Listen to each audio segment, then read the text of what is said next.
Chapter 1.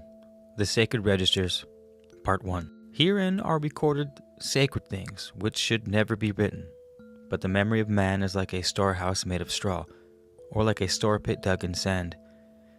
Even less enduring is his body, for it is a frail thing of fleeting sustenance, which passes away like the dew in the morning. And what of the mortal chain which links the generations in knowledge? Behold, it is a thing prone to distortion, a transmuter of tradition and truth. Therefore, when the command went forth from the Great One illuminated with wisdom, and came to your servant, he saw fit to quell the doubts engendered by fear, and undertook to do the thing which had not been done before, placing his trust fully in the protecting wings which are spread by the words issuing from the royal residence.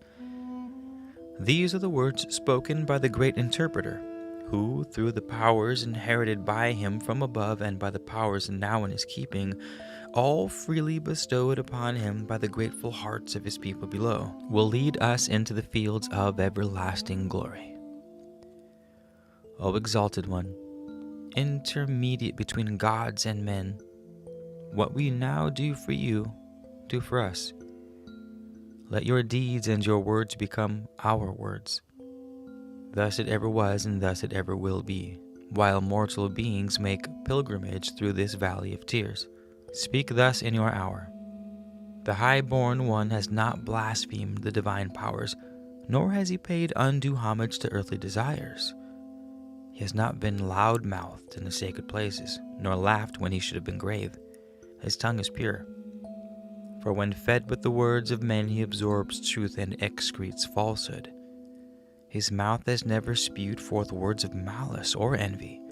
Words of oppression or injustice never passed his lips.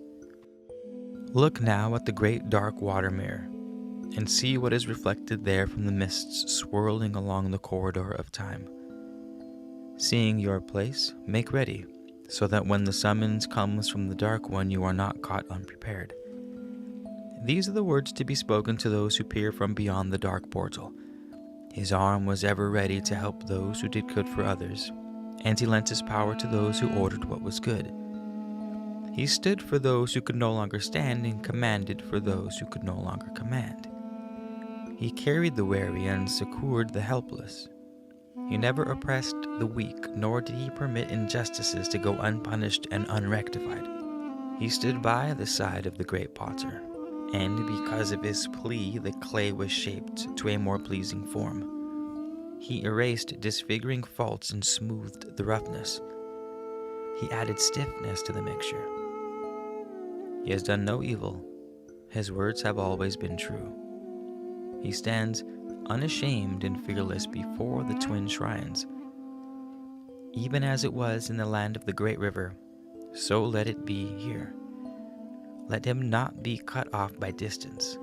Let not his power be cut off, for he stands between the worlds. Let it flow out like living waters unto the living, and be as a shining ray to the radiant ones. Let it flow out like the living waters unto the living, and be as shining rays to the radiant ones. For here we see the power darkly, while beyond the horizon it shines brightly. He is everlastingly faithful in heart, for he has admitted no other who would defile him. He has remained loyal to the sacred words, and has diligently perused the great writings. He has navigated the shallows of the winding waters, and now he draws near. He has left his kingdom of trial. He has overcome the challenges of life. He has done all things written on the tablets of truth, and he has sojourned in the chamber of profound silence. He has done all things which are proper, and been reassured that he has followed the right path. He does not fear judgment. Let him reunite with the Supreme One who sent him forth, so that he will not be separated from the waters of life. Let the holy heat enwrap him when he passes through the place of coldness. Let his nostrils inhale the breath of nourishment, that he may live, and that we may partake of his existence. Do not repudiate him, but make him welcome. Do not recognize the one who you endowed with power. Has he become too radiant? Is his form too glorious? Read what is written in the books of his heart. You set him in darkness, and he saw. You set him in silence, and he heard. You set him in emptiness, and he felt. You established him in nothingness, and he gathered substance. And as a result, he returns with manifold powers. He is well fitted to be presented to those who stand before the Supreme One. When the bright sun shines with splendor in the day skies above, the gentle morning star hides her face in modesty and becomes unseen. All the great company of the radiant nightlights withdraw before the majesty of the greater light. Yet when darkness eats the shining disk, we know again the comforting presence of the eternal stars. So let it be your servant. The dark ones who dwell in their compatible gloom cannot claim him as one of their own. He cannot be numbered among their dreadful company. His heart is pure. His deeds were good. No creature spawned in murkiness has gained control of his thoughts.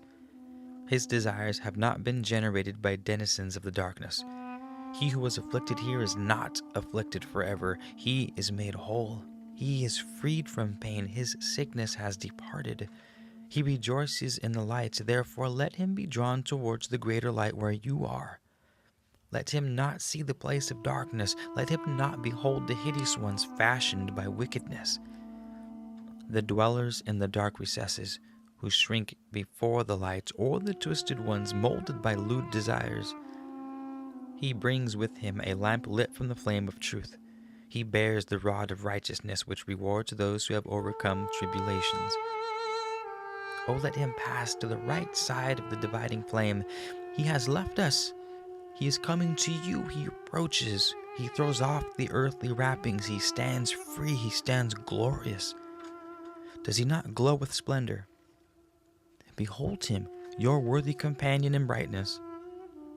Is he not wholly compatible with those of your company? See, he is a shining one, a hero of the horizon. Is he not one destined to abide everlastingly? Take him, lead him to the realm of glory, show him his place in the spheres of splendor. The eyes that were deceived on earth now see clearly, and oh, what splendors are revealed. The music unheard by earthly ears now sounds sweet, melodious music. Oh, what joyous rapture it brings. The nostrils inhale perfumes too delicate for the earthly nose. Oh, how the heart sings. All drabness, all dullness, and all sordidness which are of the earth are left behind. Turn him from the place where these can regather about him.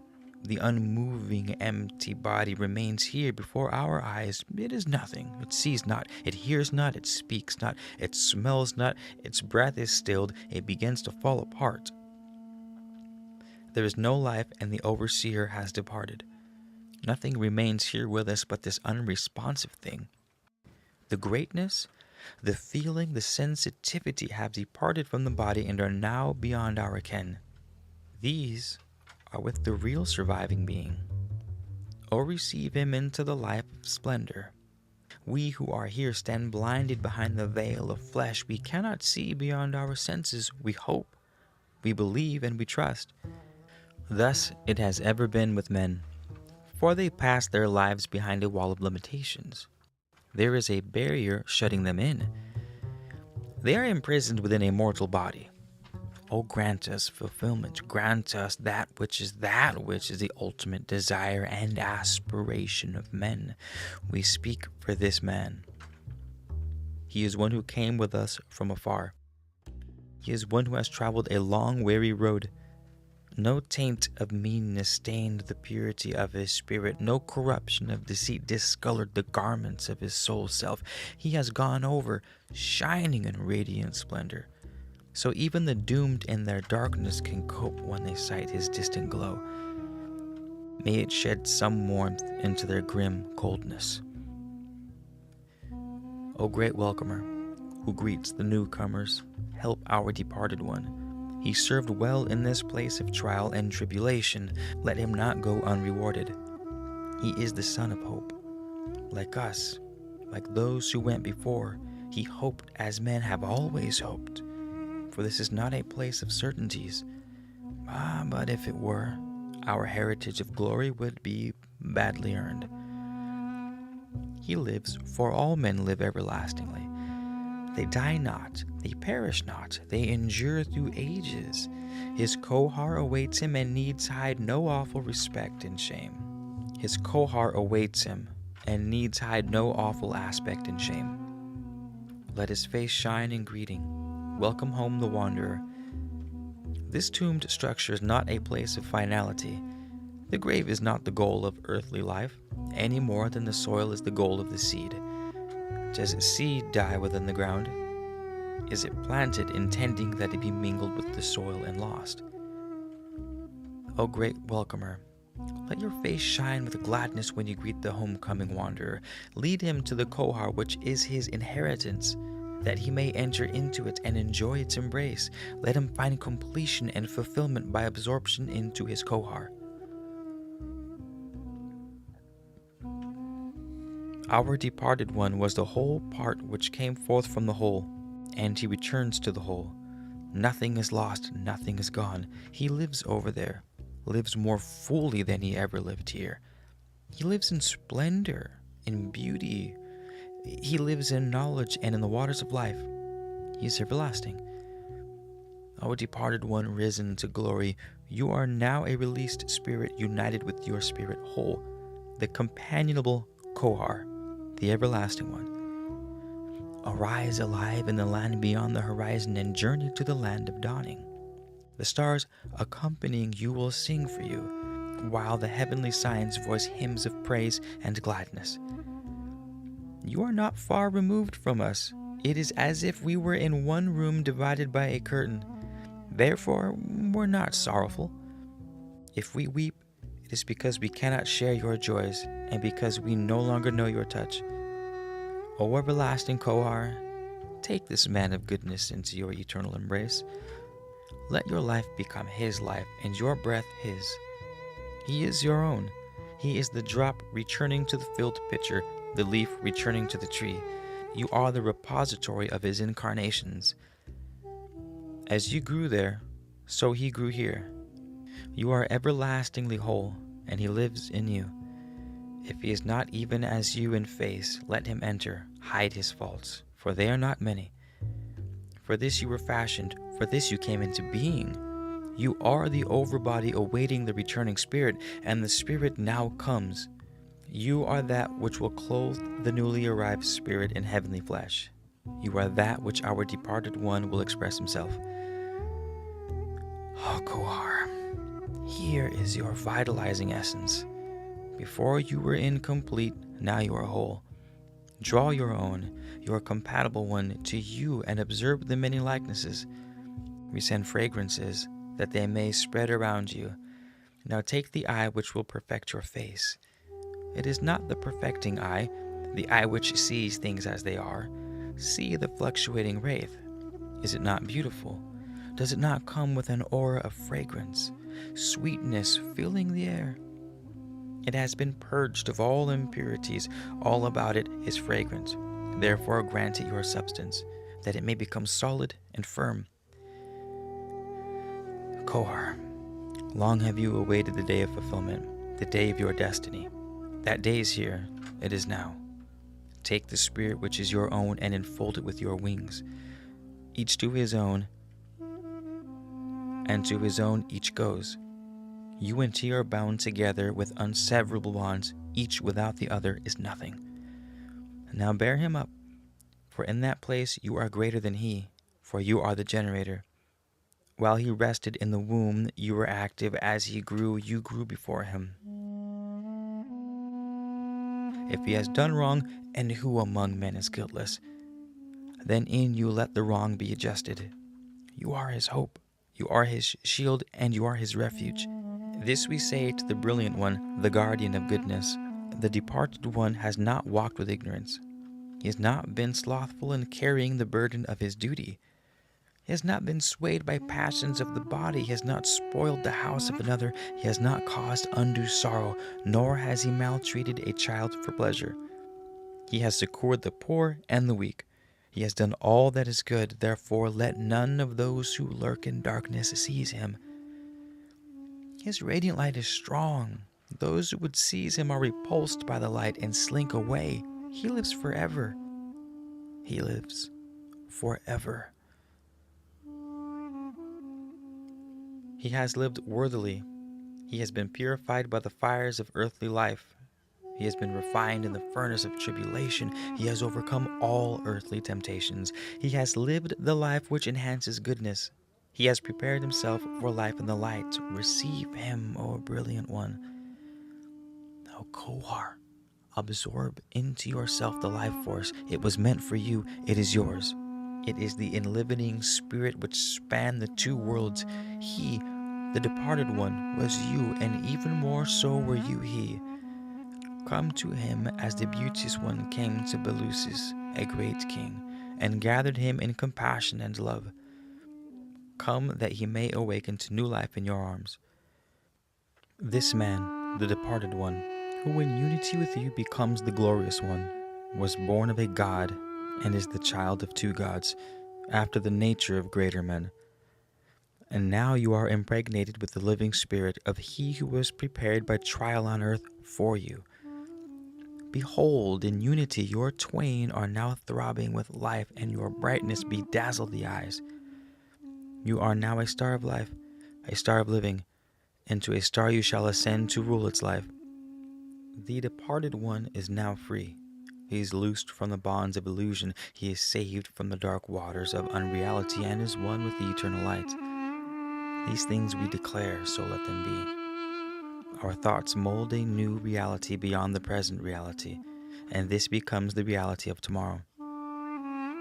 O great substantial Kohar, protect this departed one, your own, from the accusations of false-fronted beings, remembering the faithful harp ever prevailing before the balances of our forefathers from far away.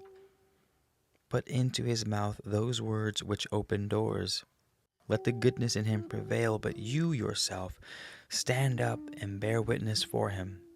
He suffered from the frailties of men. He was wrathful when provoked, and surely when enduring great burdens. His temper flashed quickly when his words were not accepted or his ways followed, and at times he lacked consideration. However, these are small things inseparable from the frailties of mortal men, and in all greater things he was good. Let not the false-fronted one disguised in his brother's form possess him. Guard him from the beings lurking in the shadows this side of the darkness. I see this, my brothers. Behold the departed one who goes to meet his own image. It is his own self reflected in his image. It is his own self that comes to greet him. It is his Kohar which embraces him. It welcomes him as though he were one ransomed from captivity. And I see them blend, and he becomes a new seed in the heart of his Kohar. I hear the Kohar speak. It names itself Nineveh Kohar. It says, O man of pure thoughts, of kindly words, of quiet speech, of good deeds, come to me. I am your being, yet I am not you. As you have loved and cherished me, so I now love and cherish you. I am your reward, as I would have been your affliction. They are now united, and this is the place of the first threshold from whence the completed beings depart. The departed one now stands in his own form and likeness. He becomes the great ship-borne voyager and passes over the waters to the place of reeds. But his weaknesses do not bear him down, and he goes through. Great ones lift him up. Let him not fall into the fetid waters of decay. He is a worthy son of Luth. Then the lesser is carried by the greater, while dark ones gaze up from their misery and wait silently to see if he is borne up. The glorious ones go past in peace, for he is not compatible with their dark company. He remains unmolested, for flame confounds the hands of slime. An unloosed dark one comes up, saying it will take this man, but he is repulsed by brightness. It is a thing of maimed rottenness, for on earth it was clothed in lust-saturated flesh, though contained in a form of beauty. The heart of this man is not faint. See him now. Is he not sure of his welcome among beings of glory? He is as the wild bull, the prince of herds. He is a great one among the everlasting spirits. He reaches the firm ground where a bright being welcomes him, and he is named the newcomer.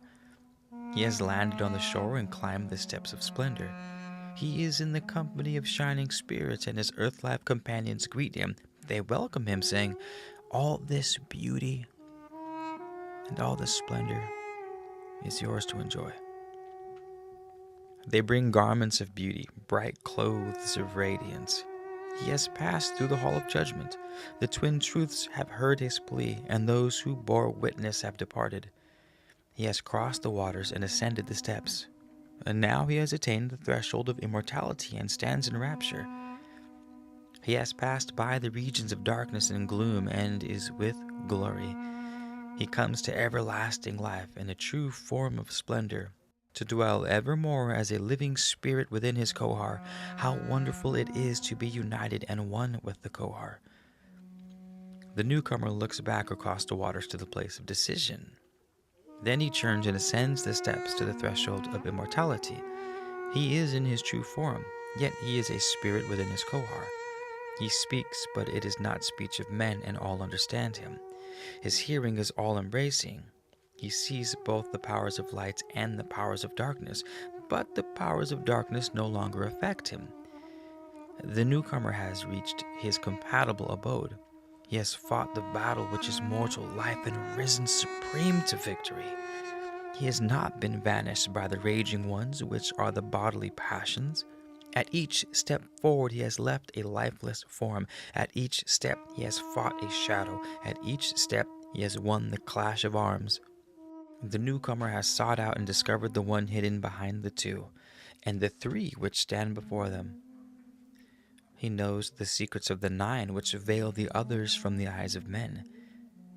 He has unraveled the skin of life's mysteries, even as those enlightened ones yet living on earth must do. There is no suffering or pain in the newcomer. He cannot feel hurt, neither can he be sorrowful. If a companion of his earth journey be numbered among the dark ones, then his heart is soothed with forgetfulness. But later he will remember, and because of his efforts, the dark one will be returned to the crucible.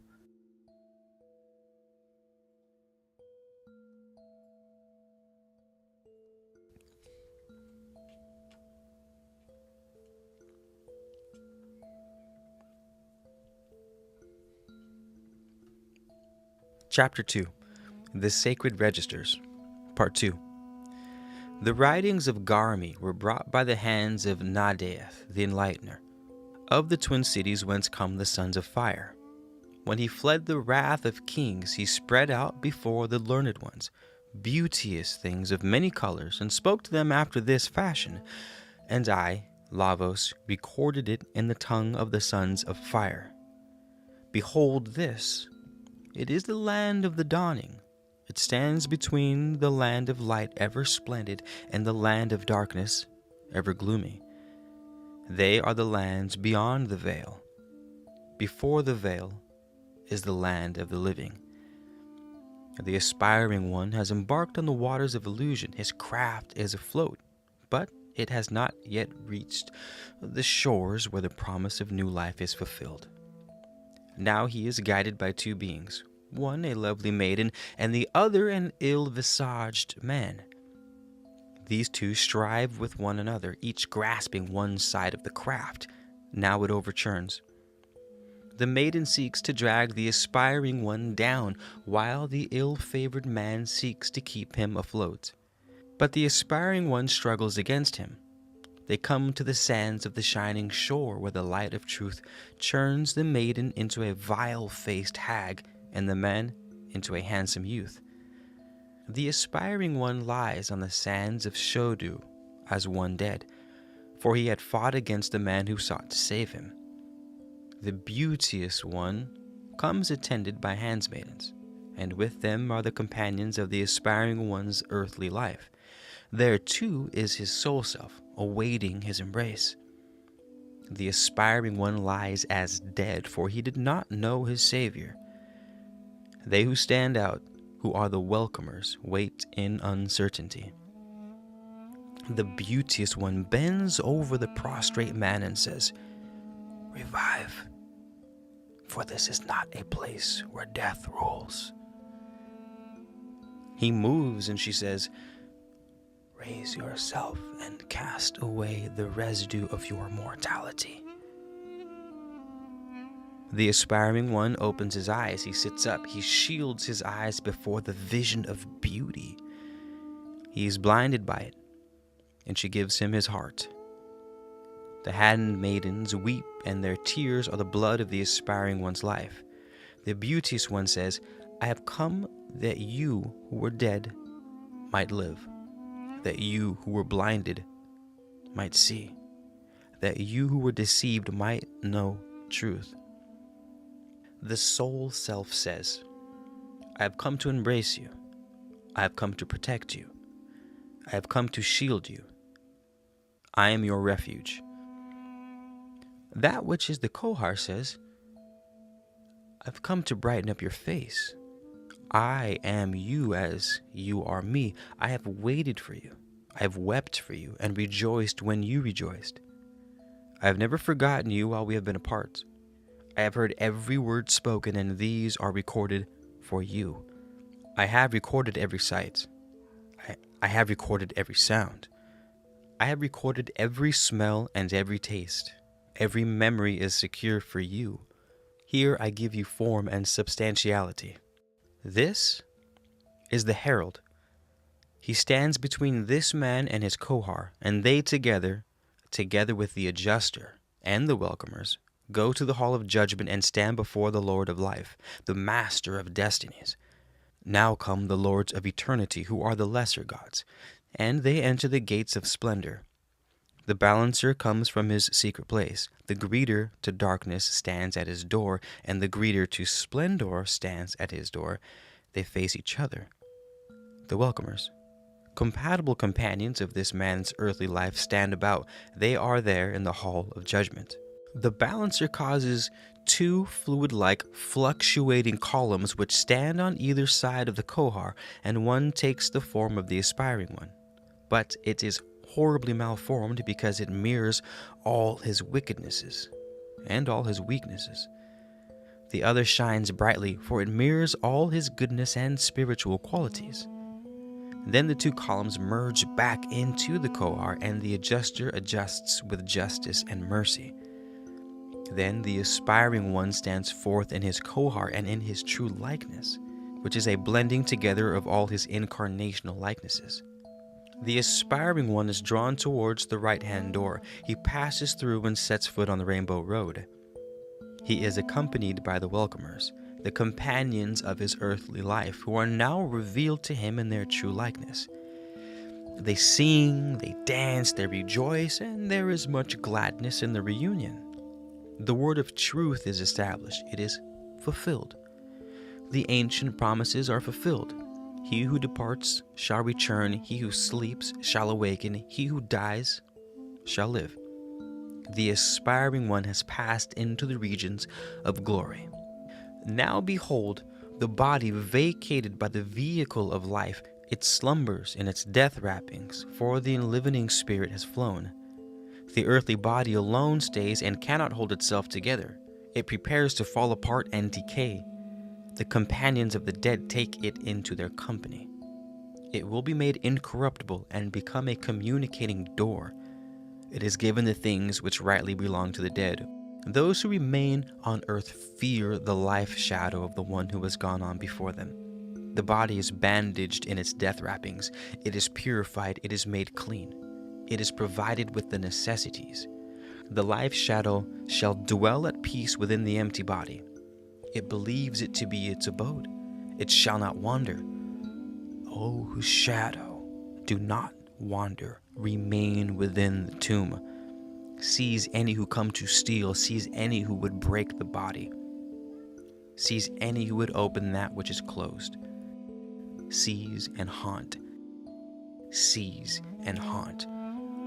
The companions of the dead speak thus: the life shadow of this man who was is never restless. It never wanders. It is ever protecting. It is ever watchful. It remains, for it is bound to the empty corpse by the restraining thongs. They say, The spirit of man has awakened in the land of immortality. It rejoices in the land beyond the horizon. He is a hero of the horizon. Offend him not by thinking that he is dead. He cannot die, for he is with the ever-living. He has not gone away to die. He has departed to live elsewhere. Let the moisture of his body return to the waters of the earth from whence it came. Let the things of hardness in his body return to the dust from whence they came. Let his bones rejoice. Let his bones rejoin the stones which once they were. Weep not, for your tears and lamentations restrain his eager spirit. Sing the death dirge, that its echoes may sound the tocsin in the region of light, and the splendid ones and the welcomers come to the place of appointment. It is unfitting to force gladness on a sorrowful heart, but be sad only for a temporary parting. Let not the earthly body of this man who was become destitute surround it with care and affection, so that it may transmit the substance of life, sustain it, so the life shadow remain within. What see you now? Gaze upon it. The frail mortal remains enwrapped and silent, unresponsive. Ponder this. You see with the eyes of the body, which cannot perceive things of the spirit. Were the eyes of the spirit opened but a brief moment, you would perceive something entirely different, and then you would know that his shining, immortal spirit walks in the company of those risen to glory. It is time for parting, the time for farewell, for the closing of the door. O departed one, risen to glory, who has left us to sorrow. As we have helped you and surrounded you with the protection of our love and our offerings, so now help us in the days of life left to us on earth.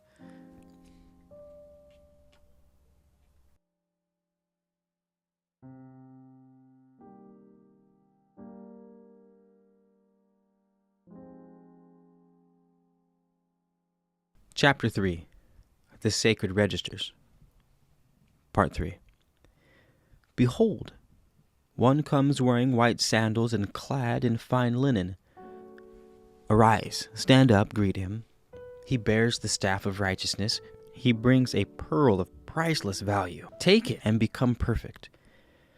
Others come, fair women, young children. His father's heir has come, and the four great ones who bear sweet waters, who spread the feast and rejoice under the strong arm of their protector. He who has gone is not forgotten. But this is the day of the living. He who has inherited ceases from weeping and begins to smile. The protecting one comes in peace. The heart in the sky is no longer small. It expands. It grows. Thus it is also with the heart of he who lives. His days of lamentations are over, and his heart swells and grows large. The good son never ceases from faithful service on behalf of the absent one who has escaped from the confinement of the body. The dutiful son now calls upon the absent one for protection from wandering shadows and from the molestations of life shadows. O bountiful, ever considerate one, hear the words of your faithful and dutiful son, as they ascend with the blue penetrating smoke of fragrant incense. Let no shadow wander from your safe abode to haunt our habitations, for they who dwell therein have done you no dishonor. Safeguard the dark doorway, that things in vile forms come not near us to pollute our bodies with sickness and dis-ease. You left, and before the waters rose again, the man of Shodu, who dealt harshly with the widow dwelling beside the channel of black stones, departed for his judgment. Is not he whom you judged, and did you not deal rightly with him when the scales went down against him?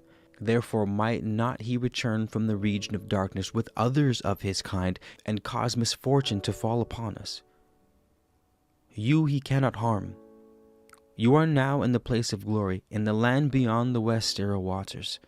Therefore send us guardians from among the glorious company, that they may spread protecting wings over our habitations. Many come bearing cakes of fine meal and barley cakes, large, fat-bodied fish and meats of many kinds, honey wine in jars and fruits in plenty. He who is absent from the feast is joyful. His arm is strong, and he issues his commands to the guardians. Cast off all gloom and be joyful, for this is not the time of sorrow, and tears have no place in your eyes. If there be benevolent life shadows beyond the protective pale, they may enter. Join with us in our rejoicing. Let us all enjoy what we have and what we have to share, for life is irrepressible. These are things from a foreign place said for our brother Guelm, according to the rites of the sons of fire. And thus it shall be for those who enter the chambers of stone.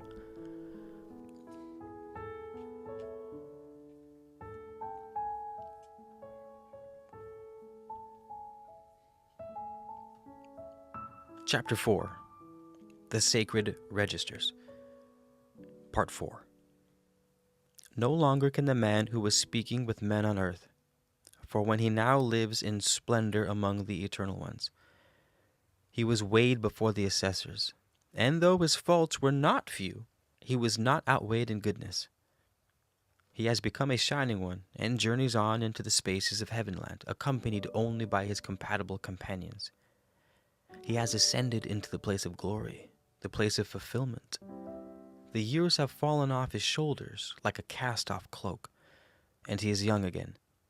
He is vigorous, he lives. Time cannot touch him with change, nor sorrow enter his heart.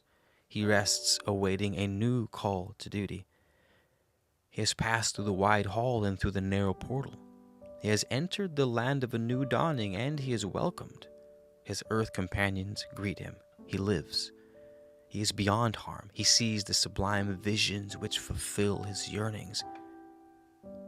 He who has served is now served, and he who has sown and husbanded, so now he reaps. He continues past the place of waiting souls and sees the awaiting Kohars who will unite with the ascending spirits of men.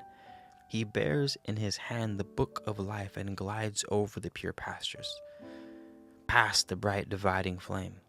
He turns the face of compassion towards the darkness, but sees naught but fleeting shadows against the red glare. The lost ones shrink back in shame, and the man who passes the entrance to foul their abode. Those who are left to mourn for the glorious one have dried their tears, for all is well with him. He delights in the good life in a place of glory. He is safe in the embrace of his Kohar. He is the adoring one whose eyes are opened to splendor. He sees the sublime visions. The man who was seeks the illuminator who will direct him in his duties. He cleanses himself in the lake of beauty and refreshes himself at the fountain of life. He sees spirits of the twilight who are purged of all their wickedness and lusts, yet remain captive to the lords of destinies, for they are still unproven. The Lord of life will direct their passage back for trial and testing. For these there is always hope. The man who was has navigated the winding waters of life and crossed the dark waters of death, and is now strengthened in wisdom. He takes a seat on high, that he may become an instructor and guide on the path. He becomes a brazier in the distance, a homing light to guide those who seek truth. He is purified and comes forth wearing the white mantle of greatness.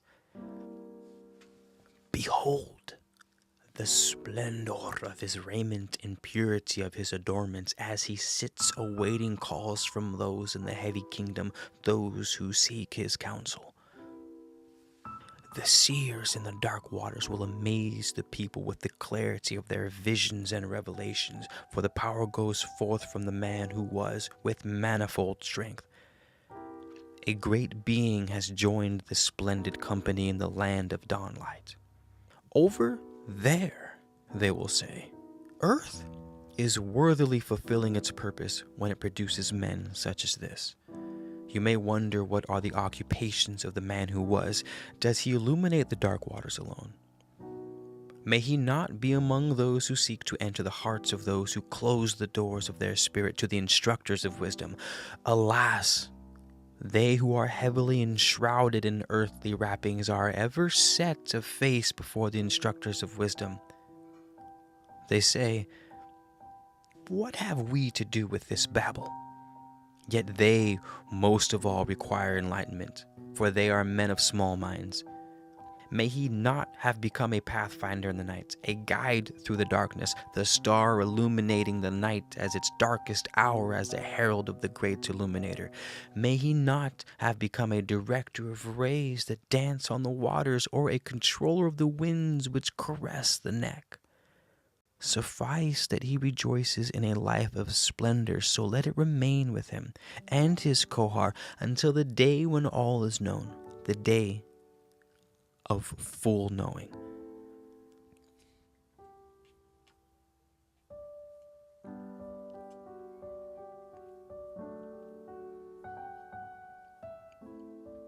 Chapter 5. The Sacred Registers.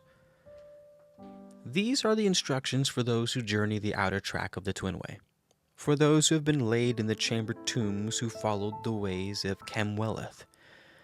The words are those from the distant past, first spoken in a far land beyond the rolling billows. The risen one has become the newcomer, and having passed through the clearinghouse, his departure is not delayed. No toll is required on the ferry, for the newcomer has with him the words of entrance, which have become known to him according to his deeds. He has not deviated from the path, and all is well. The ferryman comes to the place of waiting, he of the winding river, which is the tortuous channel of purification. The newcomer stands at the mooring places and proclaims, "O ferryman, away to the region of the blessed ones. I am purified, purged of polluting evils. Make haste, do not delay. I am a wanderer anxious to reach my destination." The ferryman says, "From whence come you?" The newcomer says, "I am from Restah, and I am weary. Take me to my compatible place of abode. Let us not delay. I wish to join those united with their soul selves. Let us not dally, do not tarry, for I am anxious to depart from this somber shore. Have no fear, cautious one, for no evil dogs my footsteps. Come, let us away, bear me over the waters to the appointed place. Carry me swiftly to where the spirits are regenerated and made young again. Carry me to the foot of the great stairway that ascends to the place of the immortals, to the courtyard of the great God." The ferryman, he hesitates. He says, "Show me your token, that I may know you have truly passed the tests, that I may know your true destination. For it is the way with men that they think one thing, but truth lies elsewhere." The newcomer says, "My token is brightness, which, if you be no impostor, you may see shining above my head, and my introduction is the writing concerning me, written in the book of sacred mysteries. Come, bear me over the waters, so that I may tread the field of peace. See, have I not 4 attendants, 2 on either side? Let them speak for me, for they are witnesses walking in the light of truth." The ferryman, he says, "Who stands to the pole?" And the risen one answers, "I will stand to the pole with my attendants, 2 on either side. You stand by to bear at the steering oar, so that our course remains straight." The ferryman says, "It is well, for the current is sullen and changeful." Newcomer, "O ferryman of the boatless ones, I am truly a man justified before all on both sides of the horizon, before heaven and earth. I have passed the tests of the examiners and am free to proceed. I am the one who can claim passage by virtue of my deeds. Have not men spoken well of me after I departed from their midst? Is this not enough? It is the way with earth, that if men speak of the goodness of an absent one, then he is good indeed. Truly I am a bright one." The ferryman says, "Draw aside your mantle, that I may see your likeness. For this is a good boat, which may not be polluted. The path henceforth is hard for those who cannot be faced without revulsion. O Great One, draw your mantle over again, for you are indeed among the brightest of those who pass this way. Great will be the rejoicing when you appear among your own kind, the pure of heart. Delay no longer, ferryman. Quickly over the waters to the other side. If you delay further, I will name the names of gods to men, that their unreality be exposed. I am not one to be trifled with. I am one who can dispel the clouds of illusion. I am a man of no mean qualities. Therefore, tarry no more. Let us depart.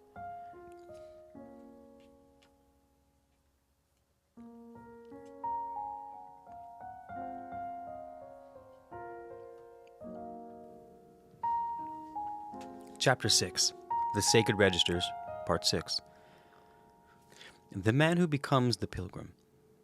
He has crossed the waters. He has passed the grim guardian.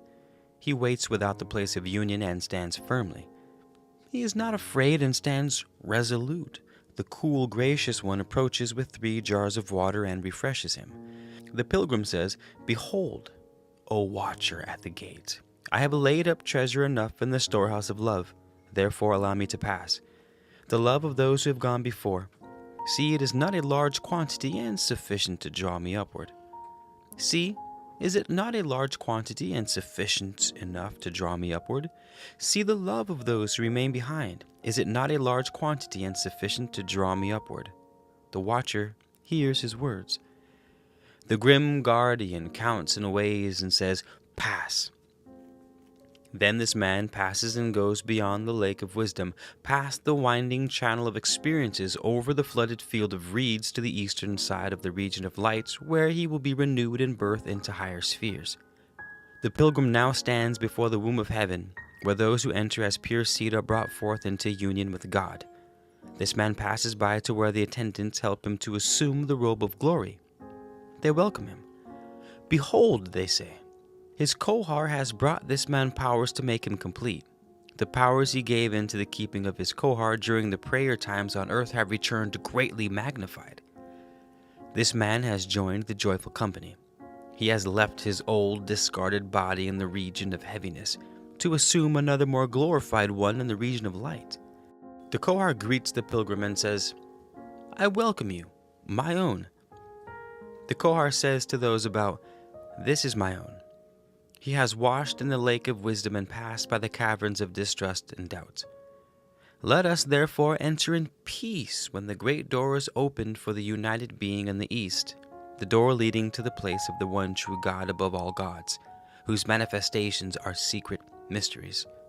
Before going further, they pass by a side entrance to the region of darkness where vile and sorrowful things lurk. The lost ones, those who served in the ranks of evil on earth. O great Kohar, stop the ears of your own, that he may not hear the mournful waitings of the doomed ones left behind. They who are the companions of the pilgrim cry out, "O Kohar, guide your own right.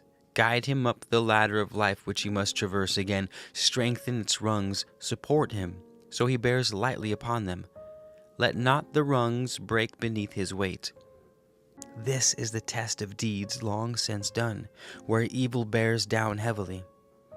O Kohar, your own is weak and falters. Yet your arms are strong. Therefore lift them to support him, that he may surmount to the heights above. Do this, that he may sit with those who have understanding and perception, that his feet may be welcomed in the fields of peace, and that he may take his place among the glorious ones. Blessed is the Kohar who safeguards all memories, storing them as men store corn. Who retains these for the use of the reborn ones?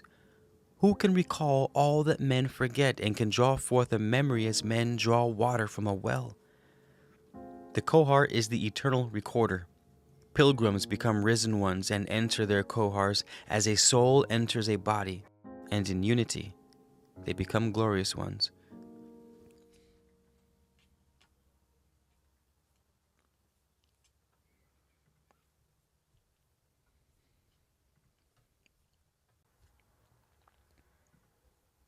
Chapter 7. The Sacred Registers, Part 7. This is the manner whereby the aspiring ones of earth may cross the dread horizon through residence within the cavern of stone. It is thus that men come to know the truth concerning the realms of glory beyond the western horizon. But it is a path beset by great dangers and manifold terrors, and many return witless. The aspiring one is of earth. He is earthbound. He sits within the cavern before the cauldron of rebirth and regeneration, and inhales the smoke from the brew of release. He rises above himself, flying on wings of 5 feathers, the names of which are recorded in the book of secret mysteries, wherein are the awful recipes. There it is written that he may ascend like a falcon, and cannot go otherwise than as a falcon. He may not go in the manner of any other kind of bird. He escapes the call of earth. Its fetters fall from him. The aspiring one leaves his attendants behind. He is not with them. He is not of earth, neither is he of heaven. He is at the place where the two meet and intermingle. His body moves without the spirit and partakes of the sour yellow bread of wide vision. The aspiring one drinks the brew of grey barley and sips long at the wine of Harish. Eating the cakes of green-brown Horus, he eats the fruit of the releasing tree and drinks the brew of black fungus, which is in the smoke goblet. Thus he sleeps, and the attendants lay him down in the receptacle called the womb of rebirth. He is in the place of visions, but remains like the masthead bird. He shall be covered, and made so that in his struggles he rise not. His voice is heard speaking in a strange tongue, as he calls on his fathers who have gone before and now preside over affairs beyond the wide lake. His body becomes still, as he enters the dazzling chamber which is the doorway to twin vision. Now he must penetrate the walls of dry air which bar his passage, and rise into the rainbow-colored clouds of radiance which are above. High up he looks below him and sees the waters of the winding canal of experience and understands the meaning of all that had befallen him. Now he has 4 eyes, these being the inner and outer eyes, and rising higher he attains the heights of wide consciousness. Here he meets the Pathfinder and follows him swiftly. He speaks rightly to the guardian. He shields his eyes when passing the lurker on the threshold, and goes on until he comes to the abode of the opener of the ways. Now the body of the aspiring one becomes restless, and those who attend him place the power of Hori over his face. He hears the voice of the sun god, which says, "I know the necessary names. I am the knower of names. I know the name of the limitless one. Above the lords of the east and west, I am the one most powerful." The aspiring one becomes covered with moisture. He writhes, he shouts, he struggles. The companionable watchers know he has left the protection of the sun god, that he has been seized by the fiends of darkness. But he struggles and prevails over them, and all is well. Then the aspiring one returns. 100 shining suns whirl above, a whisper rolls around like thunder. Lights of manifold hues sway above, like the river reeds in the wind. All things appear to dance in a shimmering haze, then turn over and fold back into themselves. And such beauty is produced that the human tongue cannot describe it. All things take upon themselves shimmering forms through which other forms can be seen. Great melodic music throbs all around while everything pulsates a soft rhythm.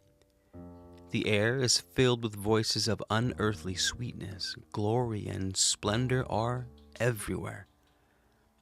Then the aspiring one wakens. He is raised. Behold, he comes forth and walks as one bemused by a vision of glory. He staggers, he cannot walk unsupported. His throat burns and his mouth is overgrown with dryness. His head resounds with drum beats.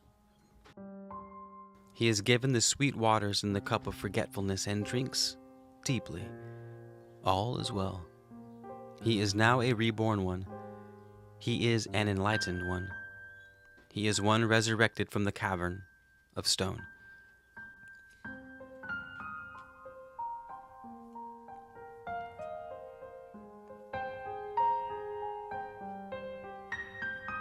Chapter 8. The Sacred Registers, Part 8.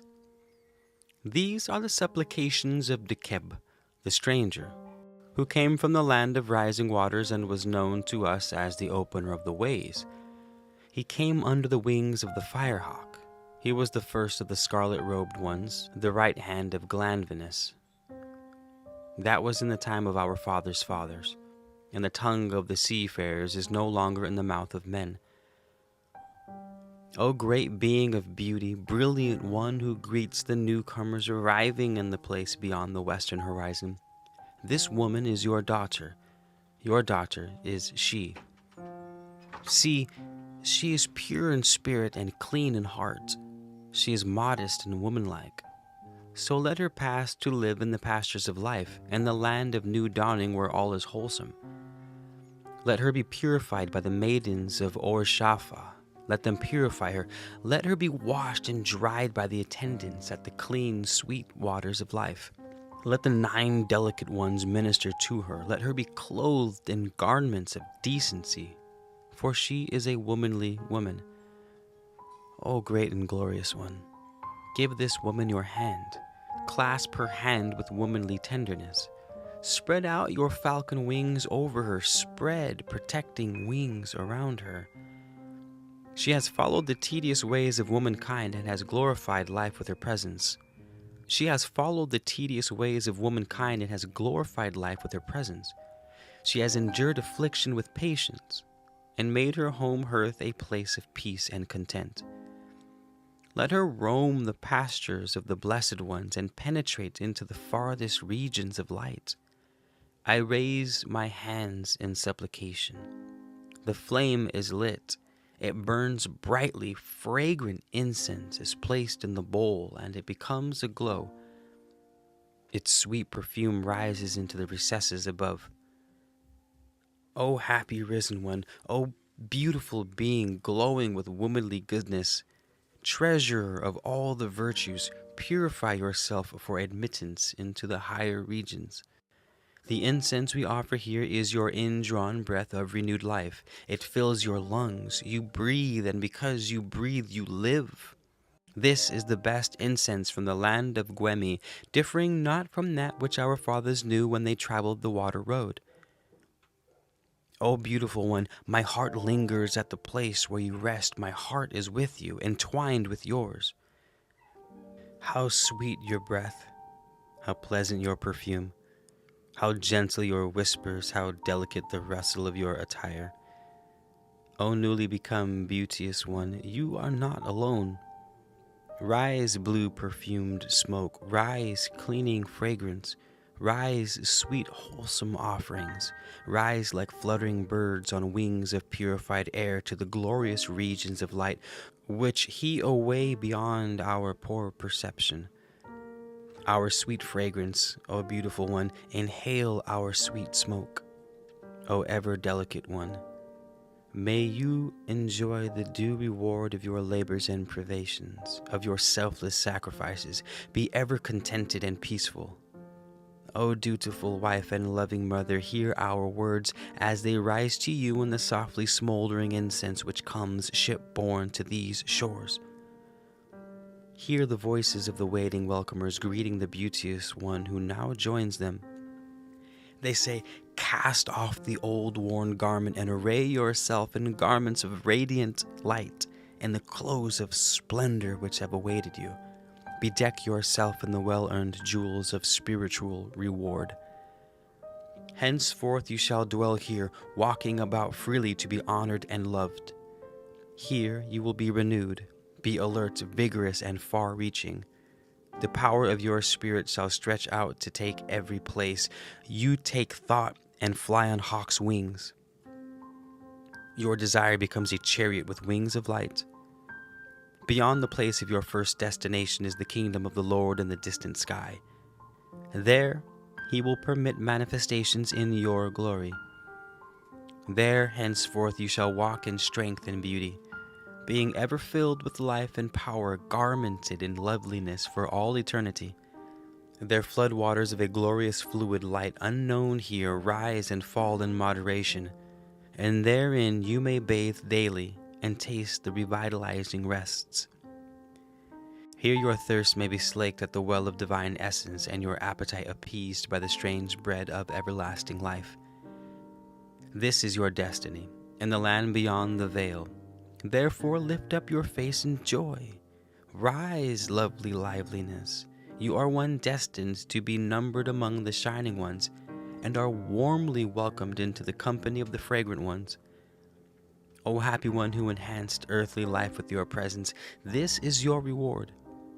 Many have done mighty things, but you have served with constancy and diligence, adding the small grains of goodness to the pile of merits until it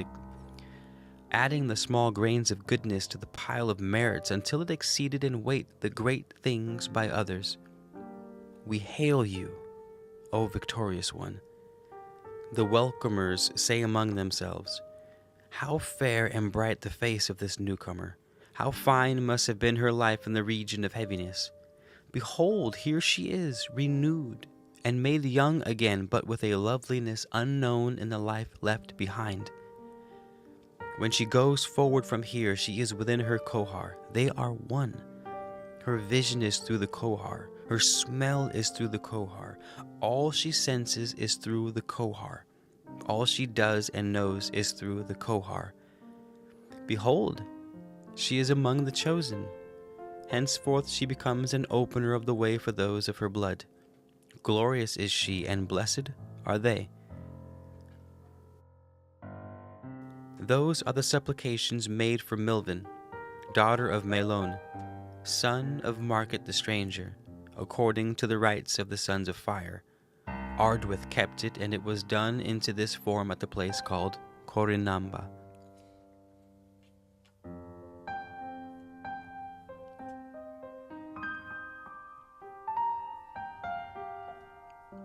Chapter 9.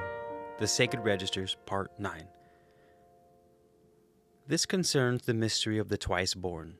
It relates to those born again, those who have endured the awfulness of the false death, which many do not survive, who have drunk deeply from Corladwin, the smooth, bitter brew which releases the spirit, who have entered Ogafnum through the thundering doors. This is their path. The door of heaven stands ajar, the doors of vision have been opened, and now the cavern of vision is revealed. The spirit-bearing waves from the abyss have been freed. The rays of the great light have been set free, and the guides and watchers have been placed in their positions by the Constant One. The welcomers stand back, for this is not their stage.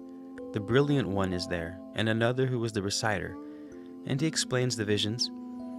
O brave, stout-hearted one, Seoltash to be. The things you behold are the things seen by the great ones of earth when they came this way in their hour and were returned back to life. They were truly men of wisdom, well versed in the mystic procedures, men who knew their position and parts. Behold the twin stars. These embody the midwifery powers, drawing the twice-born back to their places of origin. They who are with them are the champions of light and darkness. One you must choose as your companion, but the choice must be made according to the law of affinity, otherwise you are lost. The pool wherein you gaze is earth life. The brilliant light above, far greater than the sun, is the manifestation of the one God, but he is not he. The rays dancing about are the gods, distorted reflections of what is, distorted reflections of truth, shadows of reality. The sparkling motes are souls. They descend from the light to manifest in darkness. The clouds obscuring the lesser lights are the clouds of misconception, which darken the face of wisdom. The dark twins standing by the pillar are delusion and illusion, the constant beguilers of men. The stream of clear water is truth, and the waters of truth constantly shear away the clay pedestal of falsehood. The brightness you see before you, and to the right is the naked spirit displaying itself in isolation. It is neither in a mortal body nor within the kohar. Beyond it is a much greater brightness reflected from afar, which is the kohar of kohars, which men cannot yet understand. The repulsive shapes which are behind the flame on your left are doomed spirits which once were the enlivening forces within men. Now they grovel in slime and filth, denizens of the mire, but their fate is just, for they themselves were the judges. The darkness beyond the murk will not become greater. Darkness cannot change to light, for when light comes into darkness, there is no darkness. It ceases to exist. The gloominess and shadow scene you see, forward on your left-hand side, is the region of heaviness where mortals sojourn. The flickering lights which appear here and there are joys of earth, while the darker spots are where there are sorrows and suffering. The redness is anger and strife. The blue-whiteness is love and compassion. The brightness above and ahead is the region of lightness where the risen ones rejoice, for there they welcome their earth companions and are happy in reunion. Behold, here is a rising one newly arrived. You see, she flies upward on the wide wings of spirit, and loving arms reach out to welcome her. The star-girt roadway you see rising before you is that trodden by the countless risen ones who have gone before. Now advance towards the left. The abyss now before you is the mouth of earth, and see, it opens and speaks to you, bidding you farewell. Listen carefully, for it will retell your deeds, your accomplishments, and your omissions. If they weigh against you, then cast yourself into the abyss, for you are unworthy to survive this trial. Go no further, nor can you turn back, lest you become prey to the foul lurker in darkness. If you have not been found wanting in the weighing, then step forward boldly and without fear, for the mouth will close to let you pass. If you are not numbered among the triumphant ones, then better by far that you be swallowed forthwith than that you survive to meet the dread lurker, the devouring horror, and be returned to earth a witless, empty shell.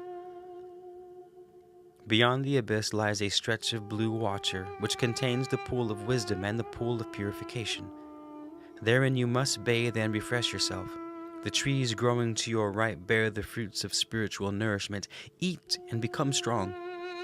Know, as doing so, that the things done, thought, and visualized on earth become qualities which are here transmuted into the things and experiences of this nature. Pass between the waters and the trees, and you will see a cliff against which is a ladder, the rungs of which are bound in earthen thongs made from the hide of the bull of the night sky. This ladder, which rises before you, is the ladder of experience. Its two supports are experience in the body and experience in the spirit. The rungs are your daily deeds and thoughts and fantasies of your earthly life. Now is the test. Will your daily deeds and secret thoughts support your ascent, or are they incapable of bearing you upward? You see, above is your kohar. Call upon it for help, for therein you may have restored a reserve of spiritual strength, or perchance it may be barren and empty. Only you know. Those who uphold the ladder are the lords of the ladder, and they greet you as the ascending one. The ladder leads onto a plateau, and beside you appears the strangely garbed reciter who sweeps his arms about and says, "All wherein things manifest is the firmament, which was before the beginning and still is. In the beginning, its darkness was pierced by just a single ray from the Son of God. But later, when the first spirits entered, the firmament was brightened, and it was divided by heaviness and lightness. Then, when it was set apart, it was divided by the entry of dark spirits, whose need was for a place with which they had a somber affinity. Therefore, the firmament of lightness is divided. There is a place of light for the victorious ones, and a place of darkness for those who could not rise to victory. There are regions of gloom and shadow, regions of twilight and shade. There are regions of light in many hues, regions ranging from dazzling lights to dim lights. There is a veil across the firmament, dividing heaven from earth, and each spirit departing from earth penetrates through this veil, going to its appointed place, carried by the winds of affinity. Arriving there, the spirit, good or bad, strengthens and extends its compatible territory. The Kohar is the knower and the spirit is the known. All knowledge is with the knower, but the known can tap it, so it flows out into the known. The Kohar receives the spirit's seed in heaven, for there it is as the body is on earth. Even as the earthly body is made of things from the region of heaviness, so is the Kohar made of things from the region of lightness. These things are said by the reciter before he leads you to the place where sleeps a serpent. And pointing to it, he says, "Behold the serpent. It sleeps at the bole of a tree which hangs the body of a man, the tree of his backbone. It is on guard, safeguarding the precious gem of spiritual powers, which lies enwrapped in the threefold covering. To abstain the gem, the serpent must be aroused and then overcome. To arouse this serpent is a thing not to be lightly undertaken, for it causes a fire to mount into the heart, which may destroy the brain with delusions and madness. Only the twice born can really obtain the gem. You pass on with the reciter, who will say, 'These are the things you must establish in your heart, the knowledge of the 8 roads along which you must travel to reach the land of the Westerners. These will bring you to the 12 first portals leading to the land of shadows. Here I will recite for you the 22 deeds of wickedness you have not done. You will then pass through the land of shadows as if it were your hour, and beyond it, come to the great portal where it must be established, before the great guardian, that you have ever done all within your power to live according to the 12 virtues.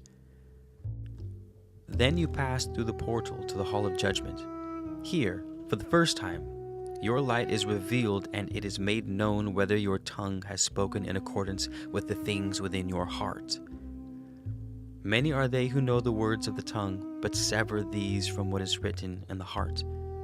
If the words of the tongue are copied from the writings of the heart and are a true copy, then cross to the place of assessment, where your true form and likeness will be displayed for all to see. A curtain of darkness descends. There is a heavy dark mist. Then the muffled crash of thundering doors. The aching body reclines within the tomb of stone. The questing pilgrim has returned to his home haven. He has learned truths he could never learn on earth, and now knows the grand secret. Faith is replaced with certainty, and he is now an initiated one.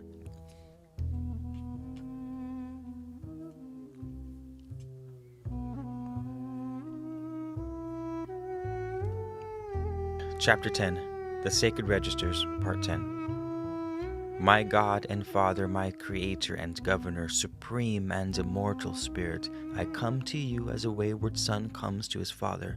I come as the world-weary wanderer comes home. I come as the victorious, battle-bludgeoned warrior comes to the place of his rest. I am one who has passed the trials. I am one who has survived the challenges. I have returned full of wisdom and knowledge, the fruits of long years in your earthly place of instruction. There I was diligent. I was not a waster of time. I was not a man of idleness. I am proved worthy. I, your son, have come home. The virtues I developed on earth are the messengers that sped before me. My qualities hastened to announce my coming. They sped on invisible wings so that only those sensitive to that which emanated from me knew of their coming. They came as perfume carried on the wind. They announced to me, they heralded me. They gave salutations to the spirits in the bright abodes. Yet I have not forgotten the dwellers in terror, and a small dark spirit of the twilight has gone forth to make known to them my departure from earth. This, that should any there know of me, they may be made aware that I am not of their dismal company. Will there be weeping there in the dank, dreary darkness? I surmounted the trials of existence and heaviness, and now my spirit can speed like the lightning flash. I am not one who has accomplished what had to be done. I have governed my affairs, not wholly by earthly standards, but by the greater ordinances of heaven. I have carefully read the books of instruction and listened to the interpreting words of the wise. He who tests hearts and reads thoughts has weighed me, and I was not found wanting in the balances. I am a cool one, for my thoughts rest in peace. I am not numbered among the hot ones whose thoughts consume them as fire consumes wood. I have passed the nameless ones to come into the presence of the Great One whom no man names, whose name is not noble to men. I have reached the destination of ages. I have achieved the ultimate goal. I have put on the mantle of immortality and the robe of light which the heavenly weavers prepared for me. I am a little one who comes in littleness and not greatness. I am a humble one and come not in pomp and grandeur, for these things of the four-quartered earth having no place here. I have done things which have been wrong, but these were done in ignorance and not willfully or with malice. O watchers, announce to the lords of light and to the lords of darkness that I am one who has penetrated the mystic veil, but is destined to return to the realm of heaviness. O watchers, announce that I am now a self-knowing, everlasting spirit. O Father of gods, who is above all, issue the decrees of fate which ensure that henceforth I live in a life of service, that I may live purposefully when I return to fulfill my destiny.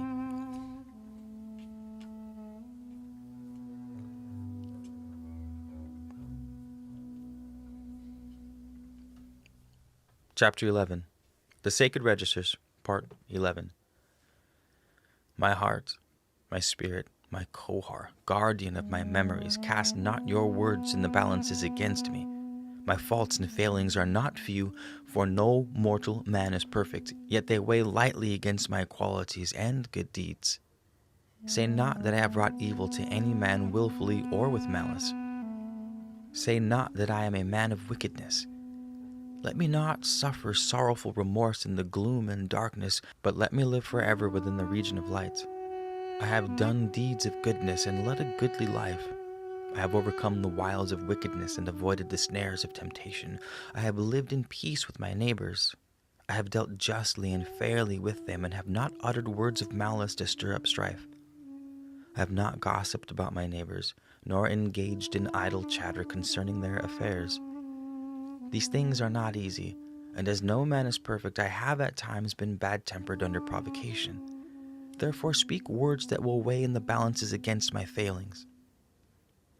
I have not slandered any man, nor have I willfully caused pain and suffering. I have not caused the widow to weep, nor the child to cry without cause. I have dealt justly with my servants and with the servants of others, and I have been loyal to my masters. I have not slain unlawfully, nor wounded any man willfully. Yet no man is perfect, and when my burdens have weighed heavily upon me, I have spoken harshly. Therefore speak words that will weigh in the balances against my failings. I have never oppressed a poor man, or taken from him what is his by virtue of my position. I have never oppressed the weak, or cheated in the substance of metals. I have never said to a hungry woman, "Lay with me, and you shall eat," for this is a vile thing. I have not lain with the wife of another man or seduced a child, for these are abominations. Yet no man is perfect, and few are commanders of their thoughts. Therefore, speak words that will lighten these things in the balances. I have not churned the water of another so that he is deprived of his full measure. I have not stopped flowing waters in their course. I have not kept fodder from cattle, nor allowed the pastures to be neglected. I have not caused any child to know fear without reason, nor have I beaten one in bad temper. I have not transgressed the statutes of the king, yet no man is perfect, and sometimes that which is right in its day becomes wrong in another. Therefore speak words that will weigh in the balances against my wrongdoings. I have not stolen, neither have I taken the possessions of any man by deceit. I have not divided the household of any man, nor separated him from his wife or children. I have not quarreled with any man because of ignorance. I have not turned from my duties or failed in my obligations. I have not hidden my errors or buried my failings, yet no man is perfect. Therefore speak words that will weigh in the balances for me. I have never behaved boisterously in a sacred place, nor have I ever defiled one. My hand has not been demanding because of my office, nor have I dealt haughtily with those who came to me with a plea. I have not increased my position by false words or writings. Yet my burden has been increased because of the perversity and willfulness of men, and no man is perfect. Therefore speak words that will weigh in the balances against my weaknesses. I have not permitted envy to eat my heart, nor malice to corrupt it. I have not been loud of mouth, nor spoken words of boastfulness. I have never slandered another, or uttered words of falsehood. My tongue has never escaped from the control of my mouth. I have never derided the words of another because they passed my understanding. Nor have I stopped my ears to words of enlightenment. I have never hidden myself to observe others, nor have I ever disclosed the secret designs or doings of others, unless they be of evil intent. Yet no man is perfect. Therefore speak words that will weigh in the balances for me. When I have done wrong, I have adjusted the scales that weighed down heavily against me. I have not hidden my weaknesses and failings in dark places, but washed them clean in the sunlight of honest compensation. I have not succumbed to the lures of lewdness, nor has my tongue spoken slyly of things which should be kept private. I have not peeped at nakedness or pried into another's privacy. I have respected the modesty of womankind and the innocent delicacy of childhood.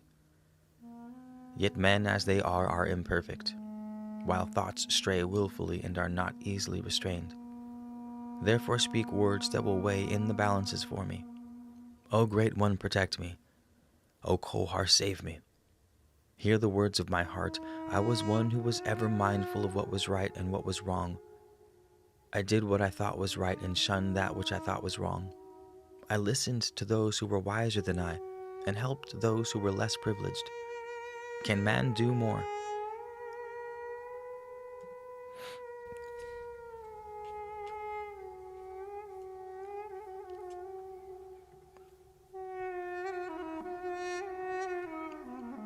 Chapter 12. The Sacred Registers, Part 12. Know me and understand my ways. I am one who sees the past and the future. I look into hidden places. I am one who wanders freely. I am one who can be reborn. I am one who knows the speech of the released. I am an uplifter. The climbers come to me and I support them. I lift them up. I strengthen. Therefore bring me the sustenance of smoke. I hear and I hear not. For what I hear is heard by others. I speak and I speak not. For what I speak is in the mouths of others. I weep and I weep not, for my weeping is the weeping of others. I am an uplifter. The climbers come to me and I console them. I enlighten them with words of hidden wisdom. Thus they find the way. I am one who comes forth when the circle is formed, when the twin lamps have been lit and the incantations made. I come forth from the consecrated place and bear the staff of power. I know the secrets of the dark waters and the secrets of blood. I am a wanderer in strange places. I am one who does not fear to tread the forbidden paths. I am an uplifter. I am the opener of tombs. I am the dweller in the stone caverns. I am the one who precedes the herald of the companions. I am the swimmer in the waters of wisdom. I am the discoverer of hidden places, the one who hovers above the still waters. I am the wanderer with the winds. I am an uplifter. The climbers come to me and are comforted. They thirst and I refresh them. They hunger and I fill them with food. I am the sitter beneath the sycamore, the eater of the rowan. I am the heart within the heat of fire and the eye within the candle flame. I am the uprising hawk and the contented dove. I am one who has tamed the serpent and drawn forth its secrets. I am one who has many eyes and sees what is written in the night skies, whose ears hear the whispers at the edge of the great waters. I am one whose right foot rests on the earth and whose left foot rests on the firmament. I am the one who faces all spirits alike and knows their true nature. I am an uplifter. The clamors come to me and I give them peace. I am one who gazes into the deep dark pool, reading the things hidden therein. I am the caller forth of the deformed ones and the tongue of the bright ones. I am he of the everlasting form. I am he who provides stability to faltering forms and the interpreter who spans the veil. I am an uplifter. The clamors come to me and I provide their guide and their guardian. Know me and understand my ways. Invoke me through the rite of smoke and wine. Call me forth into the cycle of stone, but beware, for lest you hold the 7 keys and understand the nature of the 3 ways, you are lost.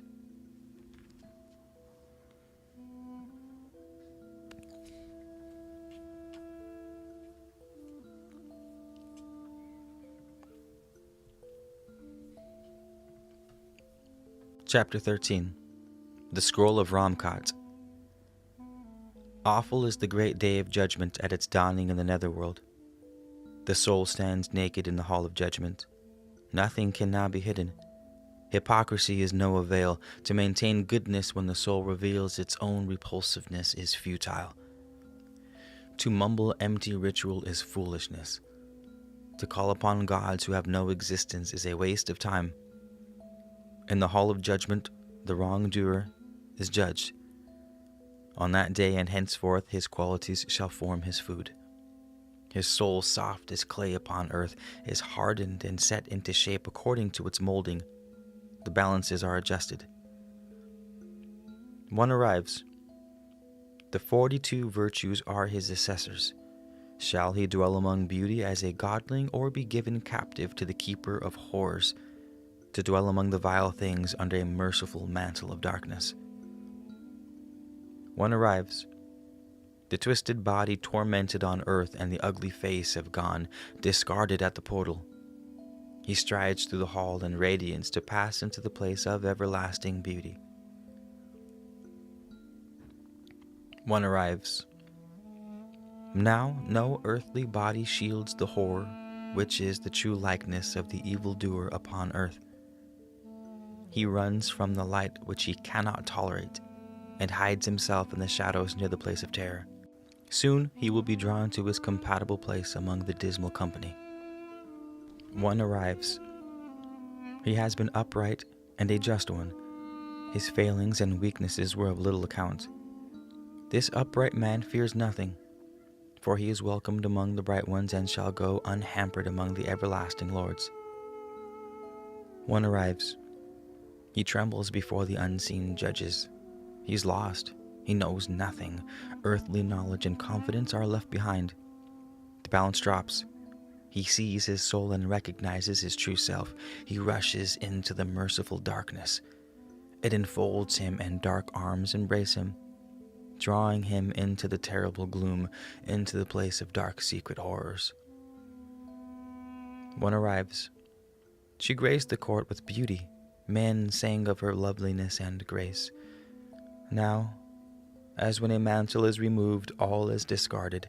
It is the time of unveiling. Who can describe the lustful thoughts and secret unclean deeds which fashion the horror coming through the portal?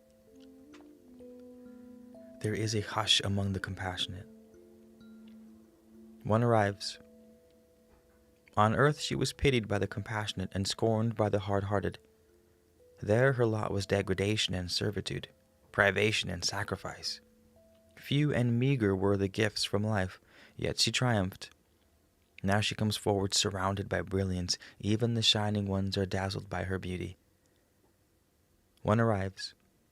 The twisted face and pain-wrecked body of the cripple have been left behind. A kind and loving soul dwelt imprisoned within its confines. Now the relieved spirit steps forward into the great hall, unencumbered and free, glorious to behold. One arrives. The splendid body which graced earth remains there, an empty, decaying thing. The naked soul enters the everlasting halls.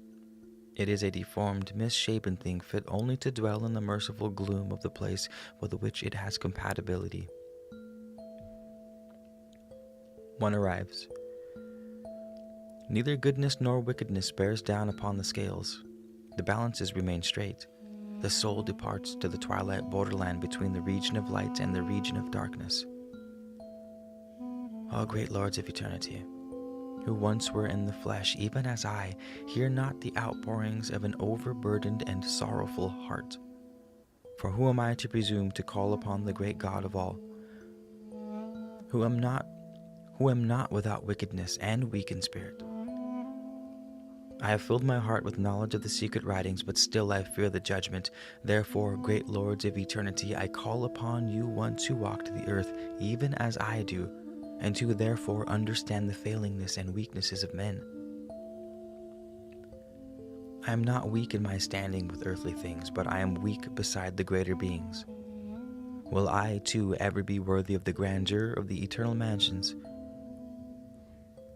O great beings whose nature is beyond understanding, grant me just a spark of the eternal wisdom, that it may light my soul and kindle the flame of immortal life. What is the destined fate of a man who knows the existence of things beyond his understanding? I see, but I do not know, therefore I am afraid. Man can swim against the current towards the bank, but he needs a helping hand to pull him ashore when he is exhausted from the struggle. What is the destined fate of a man who knows the existence of things beyond his understanding? I see, but I do not know, therefore I am afraid. Man can swim against the current towards the bank, but he needs a helping hand to pull him ashore when he is exhausted from the struggle. This is the fate of man. He must strive for that which he cannot attain. He must believe in that which he cannot prove. He must seek that which he cannot find. He must travel a road without knowing its destination. Only thus can the purpose of life be fulfilled. Man may believe he knows his destiny, but he cannot be assured with certainty. In no other way can he fulfill it. In this way alone can his soul be properly awakened to the flower with its full potential. This alone may he know. The purpose of all human life is a goal so glorious that it surpasses all earthly understanding. We may visualize our individual goals as we will it. It is ordained that we have this freedom. It is ordained that we have this freedom. How close or how far we are from reality is of little consequence. What is, is. He who seeks a non-existent destination will nevertheless get somewhere. He who seeks not at all will get nowhere. Earthly life fulfills itself without attainment.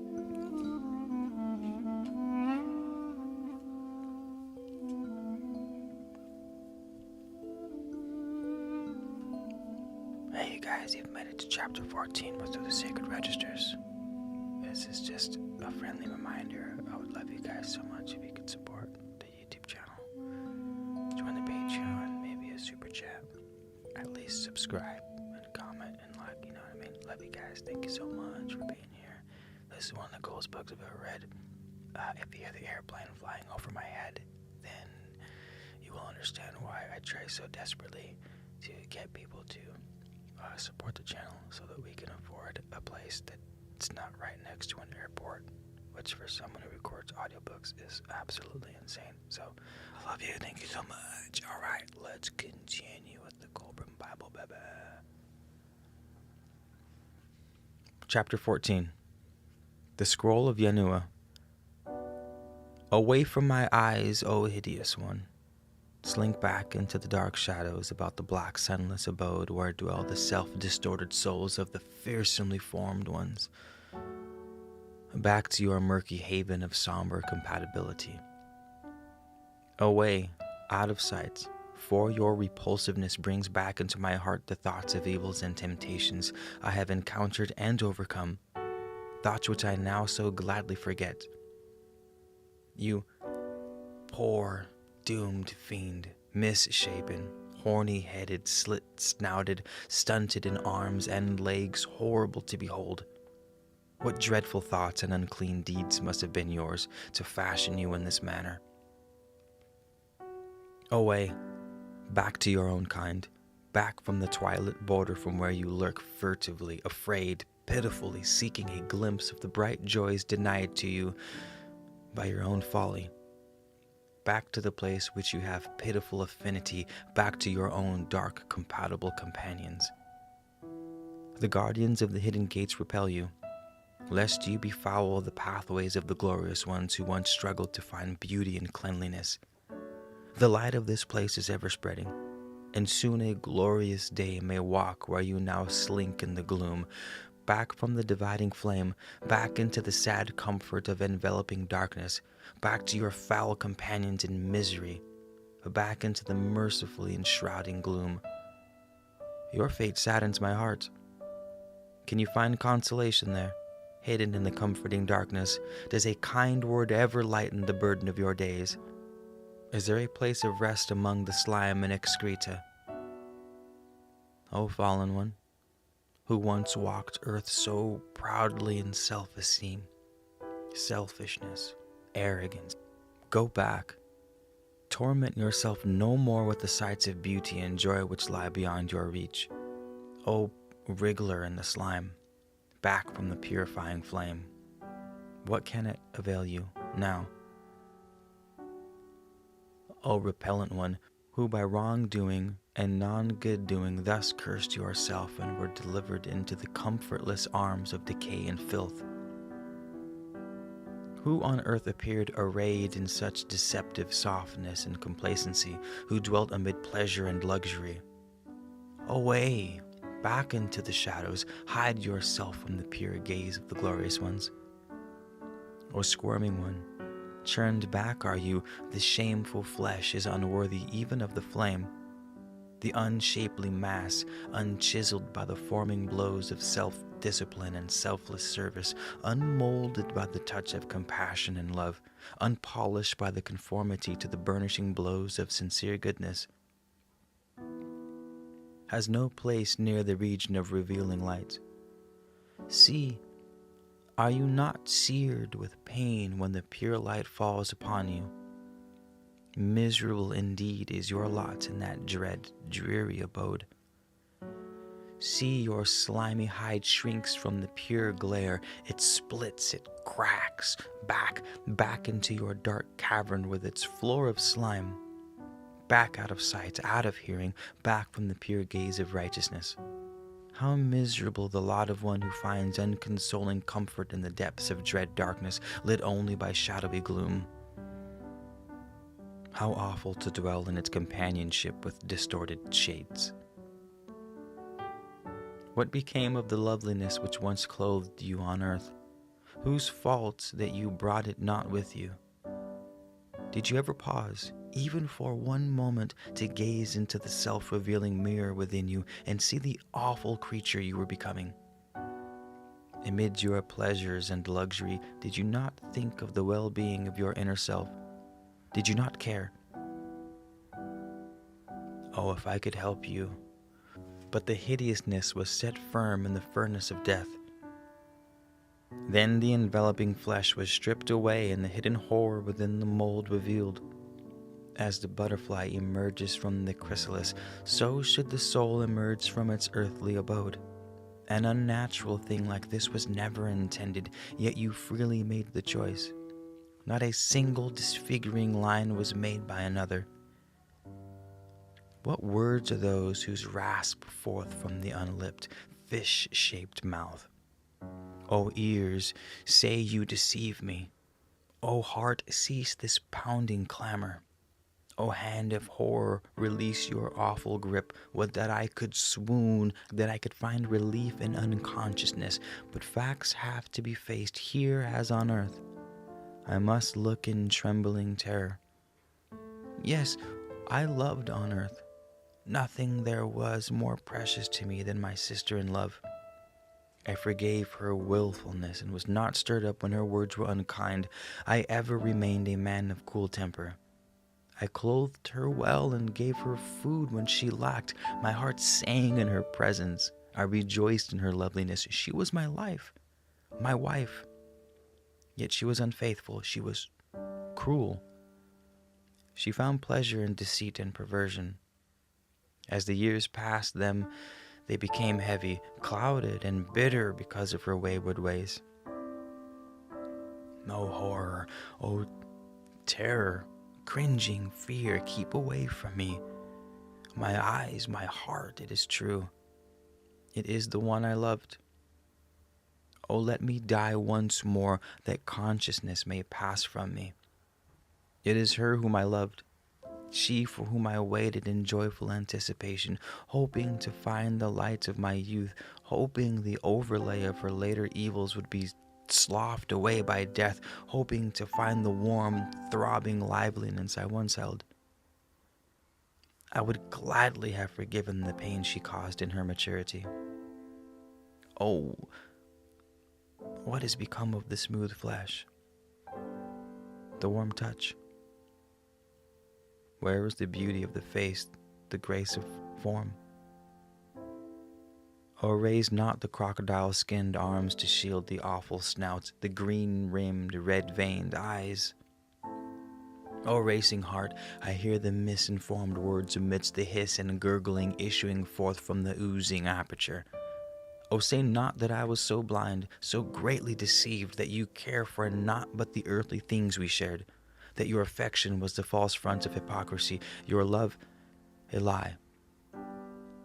Did I not always forgive? Was I not always patient? With whom did you share the terrible thoughts and desires that fashioned you thus?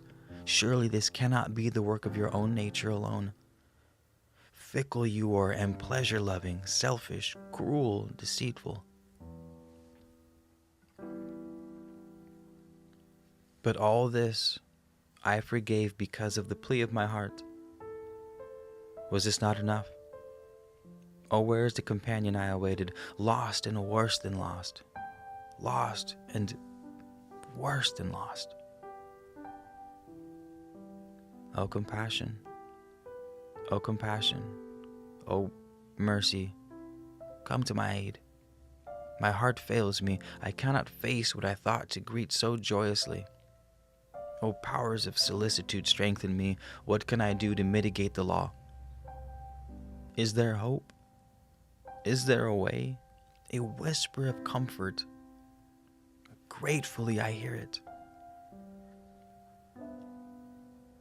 Oh, gratefully I hear it.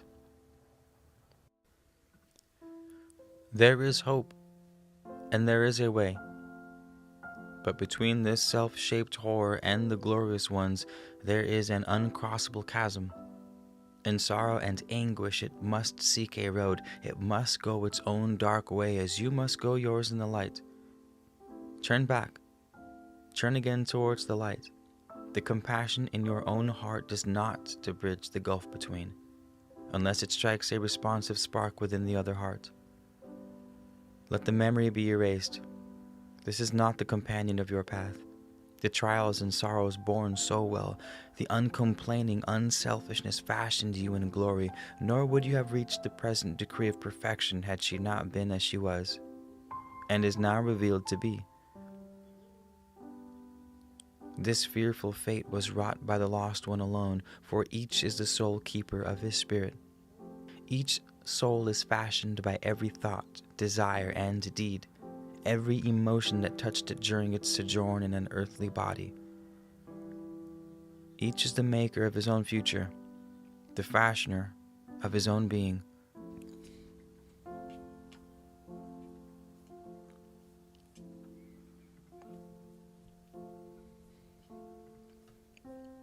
Chapter 15. A Scroll Fragment 1. Salvaged from the great book of the Sons of Fire, this is all that remains of some 16 damaged pages relating to an initiation ceremony. We begin. Who will reward or punish me? I will. Who besets my path with sorrow? I do. Who can grant me a life of everlasting glory? I can. Who must save me from the horror of malformation? I must. Who will guide my footsteps through life? I will. Who brings joy into my life and gladdens my heart? I do. Who brings peace and contentment to my spirit? I do. Who lightens the burdens of my labor? None but myself. Whose courage will protect me from the workers of evil? My courage. Whose wisdom will guide me and enlighten my soul? My wisdom. Whose will rules my destiny? My will. Whose duty is it to attend to my wants? My duty. Who is responsible for my future state of being? I alone am responsible. Who shields me from temptation? No one. Who shields me from my sorrow and suffering? No one. Who shields me from pain and affliction? No one. Who benefits from my toil and tribulation, my sorrow and suffering? Myself, if wise. Who benefits from my temptations and afflictions, my sacrifices and austerities? Myself, if wise.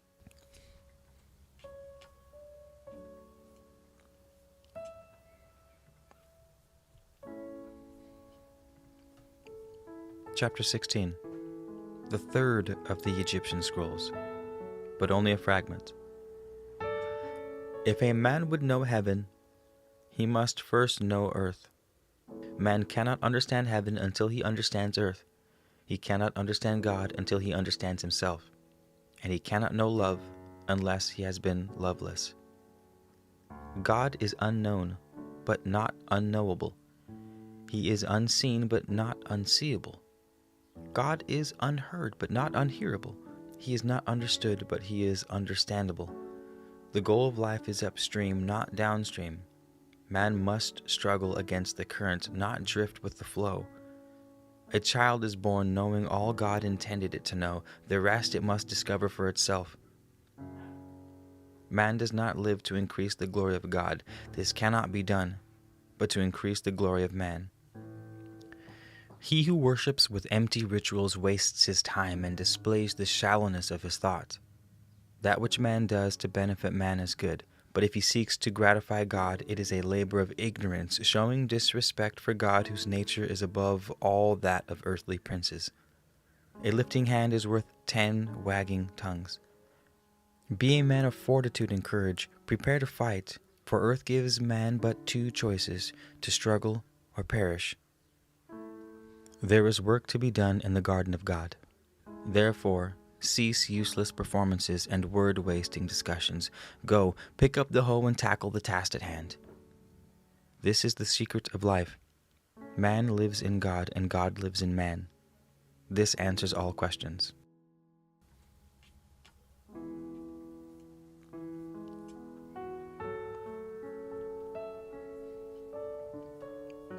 Chapter 17, the sixth of the Egyptian scrolls.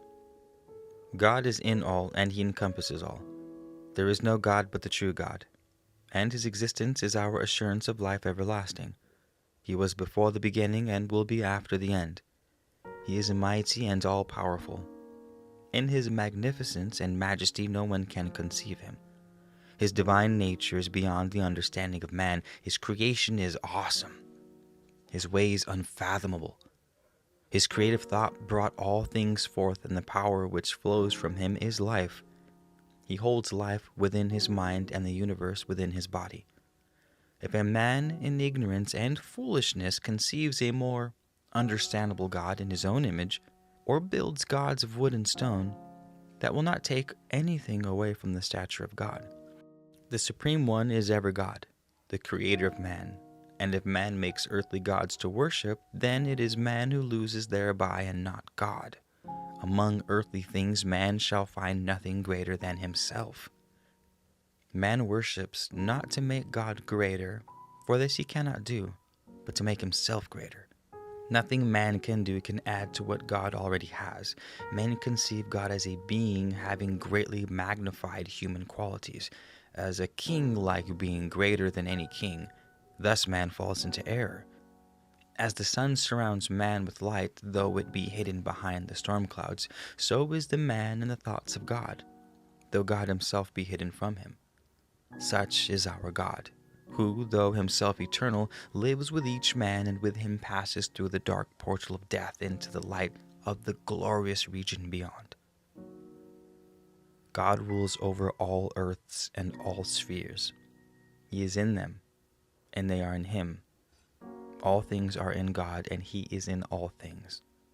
What is was to be. All things begin and end in God. This alone is wisdom. Understand and live forever.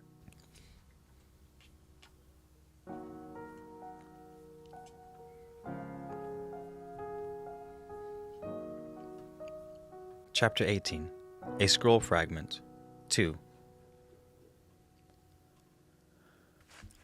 The Book of Initiation and Rites says of God, all our hopes rest in God who created all things, sustaining them with his breath, whatever their state, wherever they may be, in this place on earth or in any place visible or invisible. He alone causes herbs to blossom in beauty and causes all things to come forth in their proper order and time. All flow from his directing thoughts. The peaceful beauty enfolding the face of the land at eventide, the melody of song and speech, the fragrance of flowers, the soft delicacy of petal and wing. All beauty and charm that delight the hearts of men flow from God. His wisdom is unbounded, and his goodness he has provided all things in which he has created a need in man. The daylight and the wind, food, water, heat, coolness, the materials of his dwellings and the substance of his garments, all things for his daily use and enjoyment. Man lacks nothing which would increase his skill and knowledge. To all useful things guideposts have been planted along the way. What need can man know for which God has not already made provision, even before man was born? He has established the nature of all things, so they remain stable and come forth in their proper order, without challenge. When a man sows barley, he knows what will come up out of the ground. The rewards of his toil are not confusion. A man lights a fire knowing it will cook his food. It is not sometimes hot and at other times cold. He knows that a day will follow night and that the hours of darkness are prescribed. It is not a matter of chance. The hours of darkness are not one day long and the next day short. Oil is ordained from lamps and water to drink. Man knows that never can he light a wick in water. Man looks about him and sees order, not confusion. And he knows that where there is organization, there must be an organizer. The ordinances of God are established for the benefit of man. Were they not set in stability, man would be nothing but the plaything of chance and the victim of chaos. Therefore, on the days of feast and fasting, each following in their due season, I will ever remember the obligations due to my God. I will rejoice and sing songs of praise with a full heart. I will shun the hypocrisy of moving lips. I will be joyful in the fullness of spirit at the beginning and at the end of the appointed seasons. The decrees of God are fulfilled at the appointed times, and the days of labor pass into one another. The season of first gathering to the time of the full harvest, the season of growing to the season of fruitfulness, all pass away as the kiss of the wind on the waters. I will raise my voice, and my hands will move with the music. I will pluck strings and send sweet musical sounds rising to my God, and my breath will fill pipes with tunes to his glory. When the sky blushes in the dawning, I will lift up my voice in gladness. And when it reddens in the evening, I will not remain silent. Oh, how I rejoice that God has made me as I am. Truly, he is in all and encompasses all. In his magnificence and majesty, no man can conceive him, for his divine nature is beyond the understanding of man. His creation is awesome, his ways unfathomable. The love of God for his wayward children has been limitless and abounding. It has remained changeless throughout the ages, filled with his noble purpose. He created so that he might express and share that love, which is the very essence of his nature, with beings created in his likeness, beings which could absorb and reflect that love. Yet, that his love might be wholly free, man was endowed with free will. The free will he has used perversely.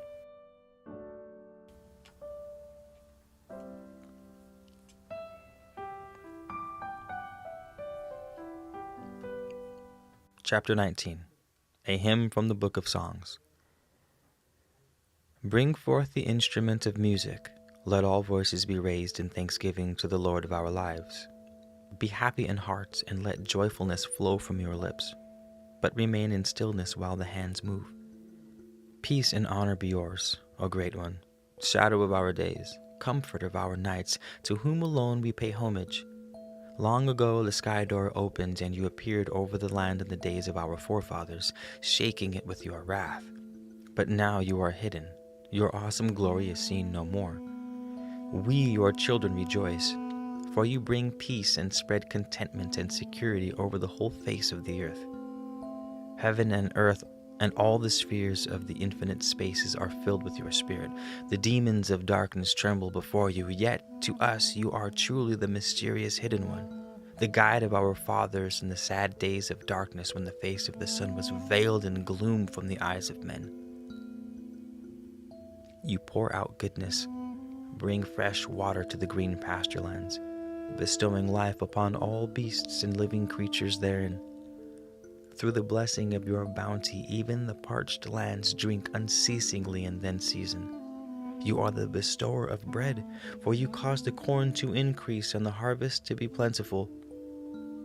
You are the supplier of reeds and the provider of fish. Every craftsman is prosperous and deft when under the guidance of your hand.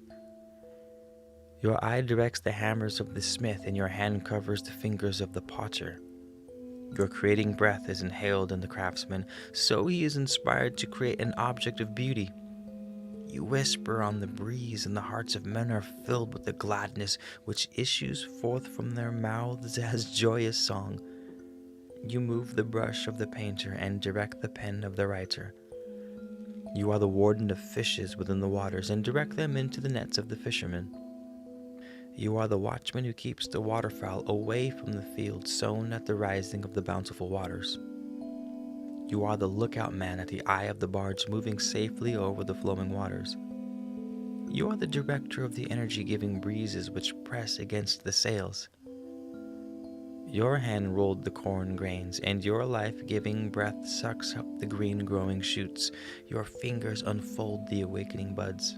Your firm will holds stone in stability, so the great buildings endure through the ages.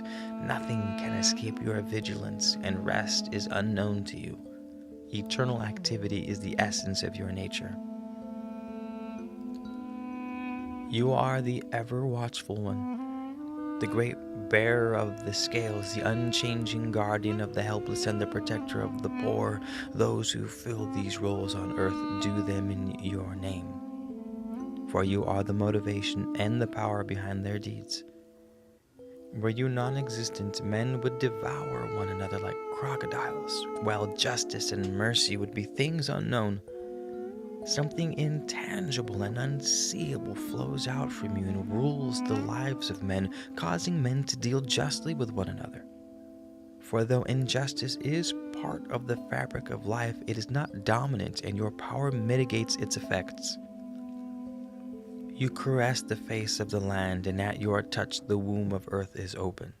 Green growth springs through the soil and reaches up towards the sun. All creatures move about according to your design, and by your decree their lives are directed. You paint the patterns of life and design its destinies. Though the prince lay his head on a pillow of down, and the beggar lay his on an unyielding stone, both sleep alike in your bosom. The sleep of the rich man is no better than that of a poor man, while the sleep of a laborer is better than that of an idler. The night frightener does not haunt the dreams of those who have paid their debts to the taskmaker of the day. Those who spend their days in idleness sleep in a restless bed. Thus, you have ordained that the scale of life is adjusted. All is balanced in your hands. Your spirit moves over the earth, instructing the bee in the gathering of its honey, and the hornet in the making of its nest. It directs the ant in the complex design of its cavern, and the swallow in its mud gathering. It guides the birds in their season and calls the locusts at the appointed times. All creatures have their unlearned wisdom, which is an outpouring force emanating from your spirit. When you fill the earth with the shining light which rules the day under your command, all men rejoice. For by this all things are increased, and food comes forth in abundance. When the Lady of the Night rules the darkness, and all is hushed in mellow coolness, hearts are filled with tranquility and content. You fulfill all the needs of men, for you are the great provider. Men labor in the fields and fill the storehouses with grain, but you provide the increase. You are the ever bountiful one, yet with all you give never is your substance lessened. You remain everlasting the same. Man has not but what originates with you. It is your waters of life, everlastingly flowing, that sustain him. Eternal glory be yours, my God and my life. I sought you in many temples, only to discover that there was one God hidden behind all other gods, that you are indeed the Father of gods, yet the maker of none of them. You have illuminated the widespread universe with beauty and filled it with awesome, imperishable grandeur beyond description. So great are your works above that they must be veiled, so we can comprehend them only dismally, lest we be overcome. Before times, many great men have praised you, but in error. Not knowing what was good for them, they sought to not the good things of life, but making all better men, that they may be worthy of these.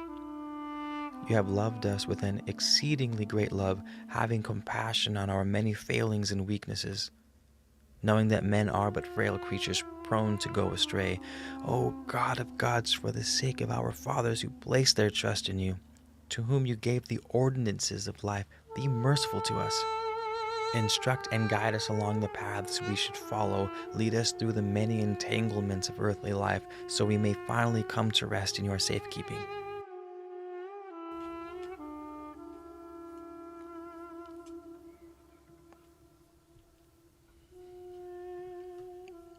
Chapter 21.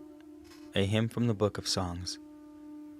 O great and bountiful one, who is the fountainhead of glory and the eternal spring of power, who sits enthroned in wisdom, whose counsel is the law, great are the manifestations of your wrath when it purges the land, even as it was done in the days of our fathers. Yet we, weak, wayward, and willful men, know in the depth of our hearts that whatsoever you do is done in justice and to our ultimate benefit. With inscrutable wisdom, you prepared a compatible place for the spirits of men, a place encompassing the domain of man, a place wherein man rules under the decrees of your everlasting and unchanging law.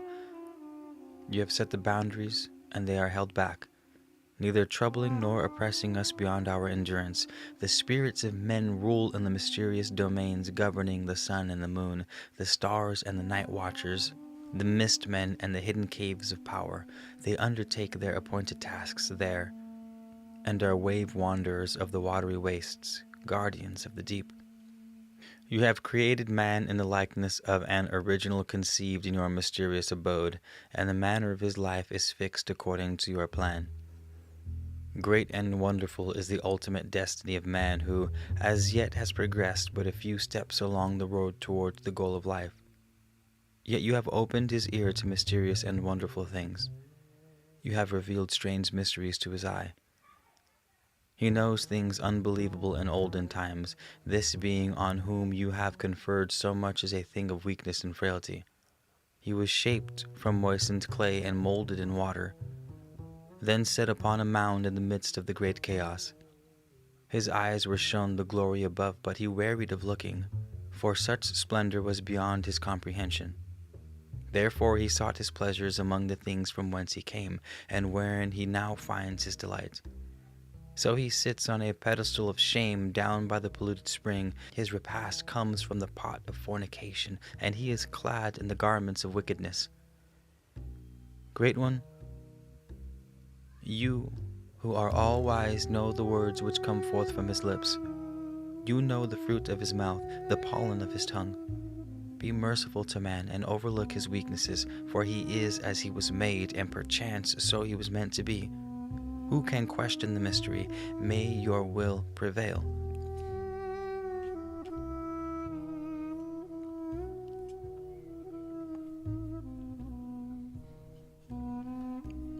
Chapter 21. The sun-setting hymn from the Book of Songs. O great God, unbounded by earthly limitations, your will is an eternal mystery, and your deeds confound the minds of men. Men worship you. The lesser gods pay due homage, while they who are between gods and men devote themselves to your service.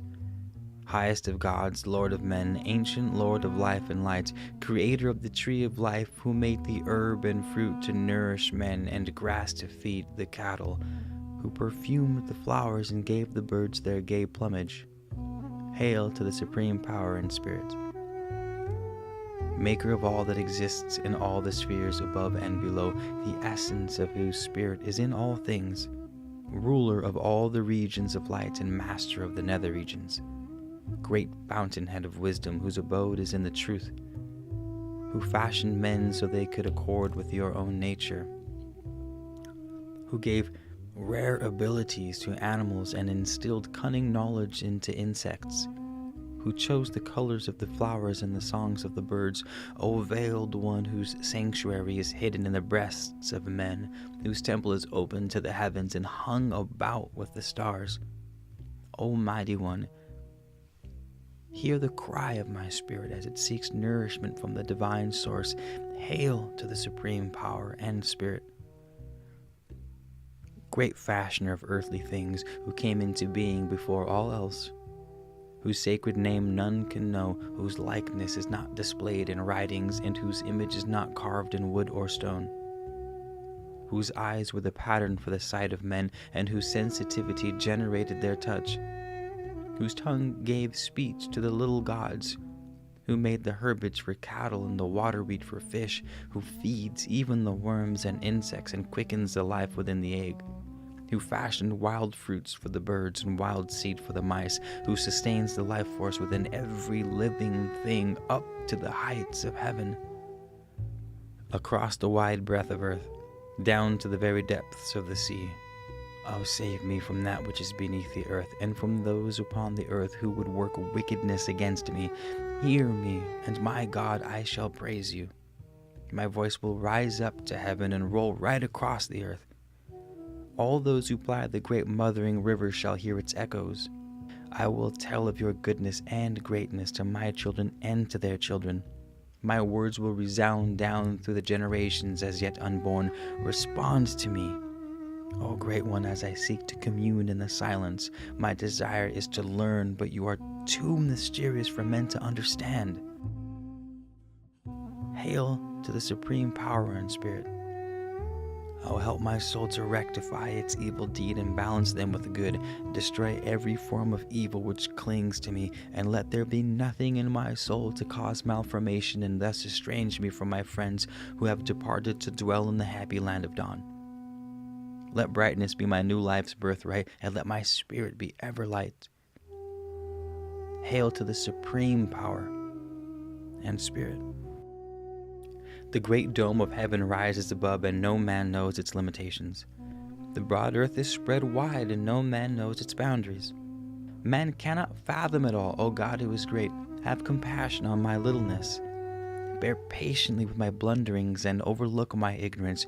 Your reach is so great, and mine is so small. Help me to know you for myself. I am helpless and lost. Hail to the supreme power and spirit.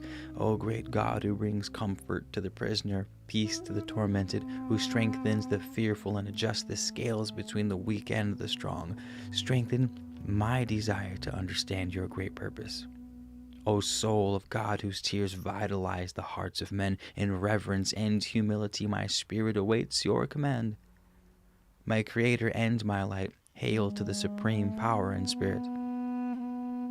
O great craftsman, who fashioned man so wonderfully, who brought together the elements of the earth and transmuted them so mysteriously, who created with such diversity that no two things are exactly alike. Give your servant some task, that he may accomplish it to your goal. O provident benefactor, who provides sustenance for the beasts of the wilderness and fills the storehouses of men, who placed the great metals in the bosom of the earth, that men might draw them forth. Let not my body go naked, nor my sleeping place be destroyed. Accept my homage, O God of truth, who lives down through the ages of time, which make up the everlasting circle of eternity. Hail to the supreme power and spirit. O powerful God, whose wrath lit up the vaults of heaven, and whose fire devoured the wicked in olden times, whose whirlwind swept clean the earth, lifted the seas and dashed them against the mountains. O let not the great forces of earth afflict me. Hold them fast in your hand, that they may not crush me as the chariot crushes the ants. Hail to the supreme power and spirit. Having an affinity with you, my soul knows you and rejoices in the knowledge. It hears you and is at peace. It opens in response to your warmth as the lotus, and awakens softly as the day opens its eye to the night. My soul knows what I know not. It sees into hidden places and understands deep mysteries. Let me know its nature better, that it may instruct me in wisdom. My soul swells with gratitude towards the bounteous being who causes all things to be which fulfill all desires. My God is not graven in marble or stone. He is not shaped in wood or cast in copper. He has neither offerings nor ministrations. My God is a God of quiet places and silences.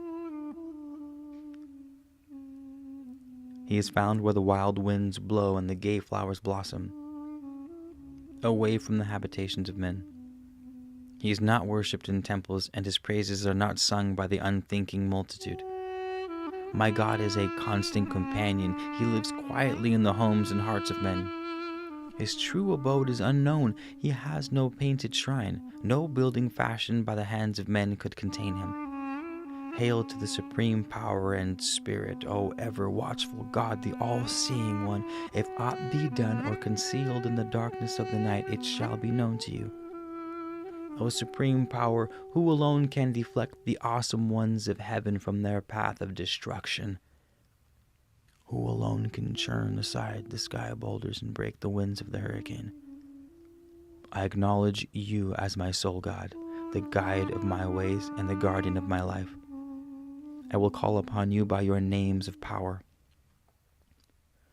I will give you your degrees, O Lord of the thrones of earth, director of the destinies of nature, ancient dweller in the heavens, Lord of existence, Lord of terrors, master of the hidden spheres, commander of the universal hosts, Lord of the law wherein your will is manifested. Victor in the sky fights, creator of hidden desires of the soul, great one who mysteriously fashions his body as men fashion their souls, giver of life to souls, by whose breath they awaken, selector of the generative substances, transformer of matter, keeper of the eternal essences, ruler of the spirits in their spheres. He who hears the prayer of the prisoner, who stands between the weak and the strong, Lord of fertility, for whom the great mothering river flows and the waters rise, Lord of the tree of life, emperor of the sacred spheres, who dispenses the celestial substance, who directs the thunderbolts, who pilots the stars and the skyways, who overlooks the watchers in the night, great guardian of hidden things and master of the divine secrets, whose domain is shrouded in mystery, who makes tender the hearts of women and makes stern the faces of men, dweller in deep obscurity, whose sanctuary is infinite, who died in the effort of creation and was reborn in the soul of man. Great God, whose face shall be revealed in the future, when all men are wise, grant me your truth and peace divine. Hail to the supreme power of spirit. Though I falter on the way and fail at the task, despise me not. I try, but success eludes me. I seek, but cannot find. I am so small and you are so great that I cannot span the gulf between, unless you incline towards me. O great Spirit, how near men are to you in reality. Through the darkness of ignorance, greater than nights, they have groped a way to you. You alone are addressed in the prayers of men. To whatever men pray, you alone hear their petitions. You alone can answer them. Only for you are their words of praise fitting. O Great One, enter into the hearts of men and renew the bond with their souls. Hail to the supreme power and spirit. O mysterious God hidden in time, great ruler of the ages, we who cannot know more than the smallest part of your creation turn to you for help and enlightenment. If it be your will that man should struggle in understanding and strive for knowledge, then so be it. Man will do whatever he must do. But great God, be patient with him in his failures and failings. Hail to the supreme power and spirit.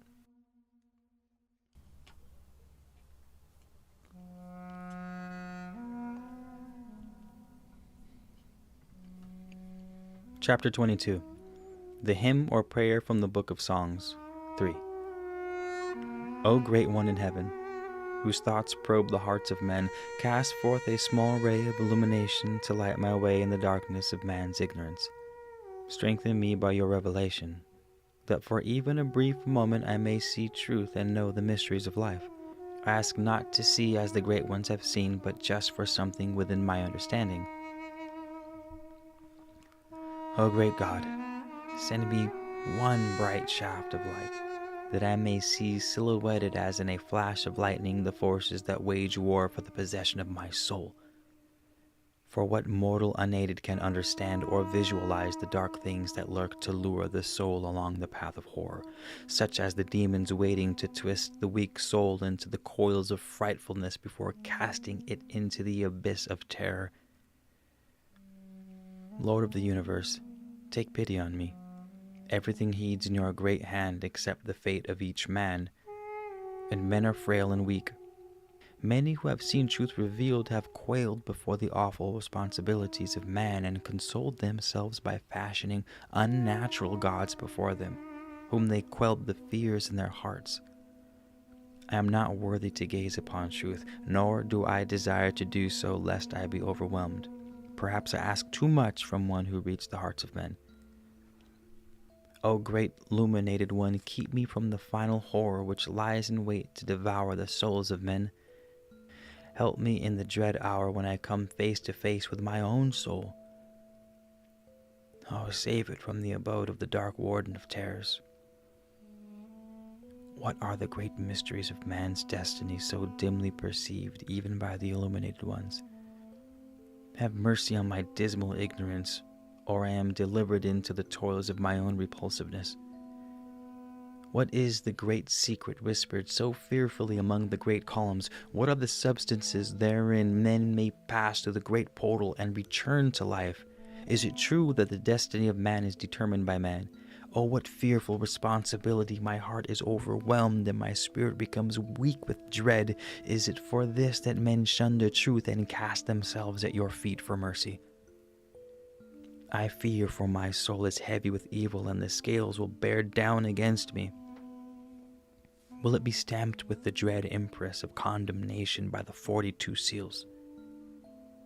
Place your hand in mercy upon the balances, and let my soul be made of light. O Great One, hidden within the eternal silence, who shines forth as a beacon of light to few men, lighten our darkness and our fear-shadowed hearts. Lift the veil just slightly that we may understand something of your greatness.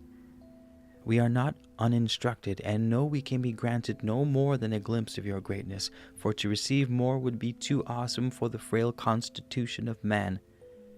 This is why the ignorant doubt, for their very ignorance spawns the frailty which inhibits their enlightenment. We hardly dare murmur these fervent words. O Great One, grant that the spirit within us may be helped to cleanse itself of the besmirching foulness spawned by our thoughts.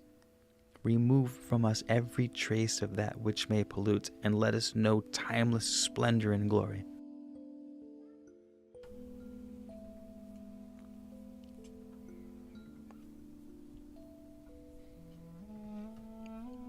Chapter 23. The hymn from the Book of Songs 4. The hymn of Rewa. I am here. I am yours. I sing your praises. Join the dance, O priests and priestesses. Join the dance, O sky travelers, who cover the earth with your rays of power. Join the dance, O strangers. Accept our offerings and salutations, accept our devotions, and make them successfully beneficial. Move around moonwise, O priests and priestesses. Stamp on wickedness, stamp on hypocrisy, stamp your feet on malice and hatred. Sound the flutes, blow the pipes, shake the bells, come stamp on the head of pride, stamp on the foul fiend of lust. Melody and music ring me about in a protecting wall. I am one who rises over the fallen. O Great One, who understands even the speech of the dumb man, help us to expand our knowledge and understanding. We, for our part, will not remain inactive, but will ever sincerely struggle to reach out towards you, striving even to extend beyond our limitations. Were it otherwise, we would be dishonest in seeking your help. Help us to remove the disfiguring stains upon our everlasting spirit, and when earthly life is renewed in us, let us not be too disadvantaged.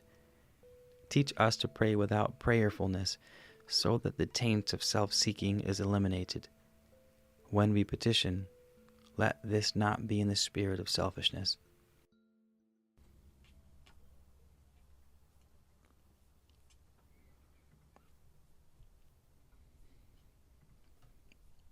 Chapter 24. The hymn from the Book of Songs 5.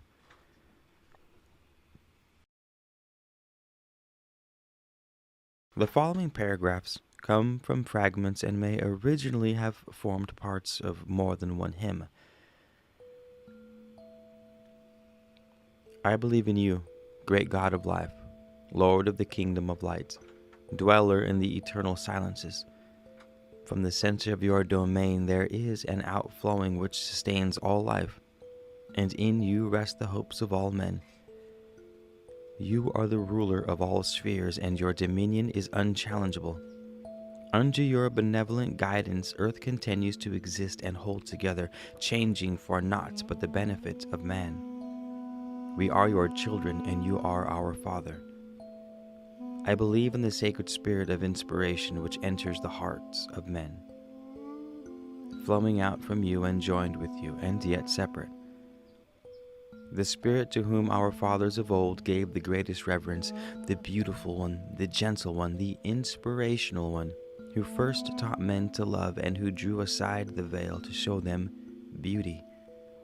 I believe in the great kingdom beyond earth, where in the place of light the souls of men, if worthy, find a perfection not known here. The light which is in the region beyond the veil is not as earthly light. It has a sustaining quality. It is a vitalizing light, indescribable in earthly words. O great dweller in the vast silences which are not as the silence known on earth, who attends this sacred place where men gather in devotion. We who are here see you revealed as a beacon light for those whose hearts dwell in the darkness of ignorance. We rejoice in the strengthening emanation which flows out towards those with the wisdom to attract and absorb it. Here, in the hidden place, we your servants are gathered, and we bow before you, O Great One. We bow in humility, not in servility. We bow in recognition of our earthly limitations. We are overcome with awe, and can but stand in a worshipful silence before the vision of your glory. It shines before our eyes, and our mouths cannot open. Here, on this sacred ground, we hardly dare to utter the words of prayer, for the sentences formed by men are so unworthy of their purpose when used and spoken before you. Man is limited in knowledge, in understanding, and in ability. It is the recognition of this which makes him humble. O Great One, who understands even the speech of the dumb man, help us to expand our knowledge and understand. We, for our part, will not remain inactive, but will ever sincerely struggle to reach out towards you. striving even to extend beyond our limitations. Were it otherwise, we would be dishonest in seeking your help. Help us to remove this disfiguring stain upon our everlasting spirit, and when earthly life is renewed in us, let us not be too disadvantaged. Teach us to pray without prayerfulness, so that the taint of self-seeking is eliminated. When we petition, let this not be in the spirit of selfishness.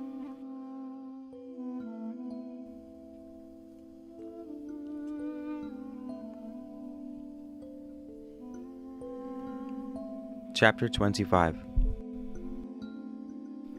Some fragments from a much damaged section, most of which has been destroyed. The first fragment.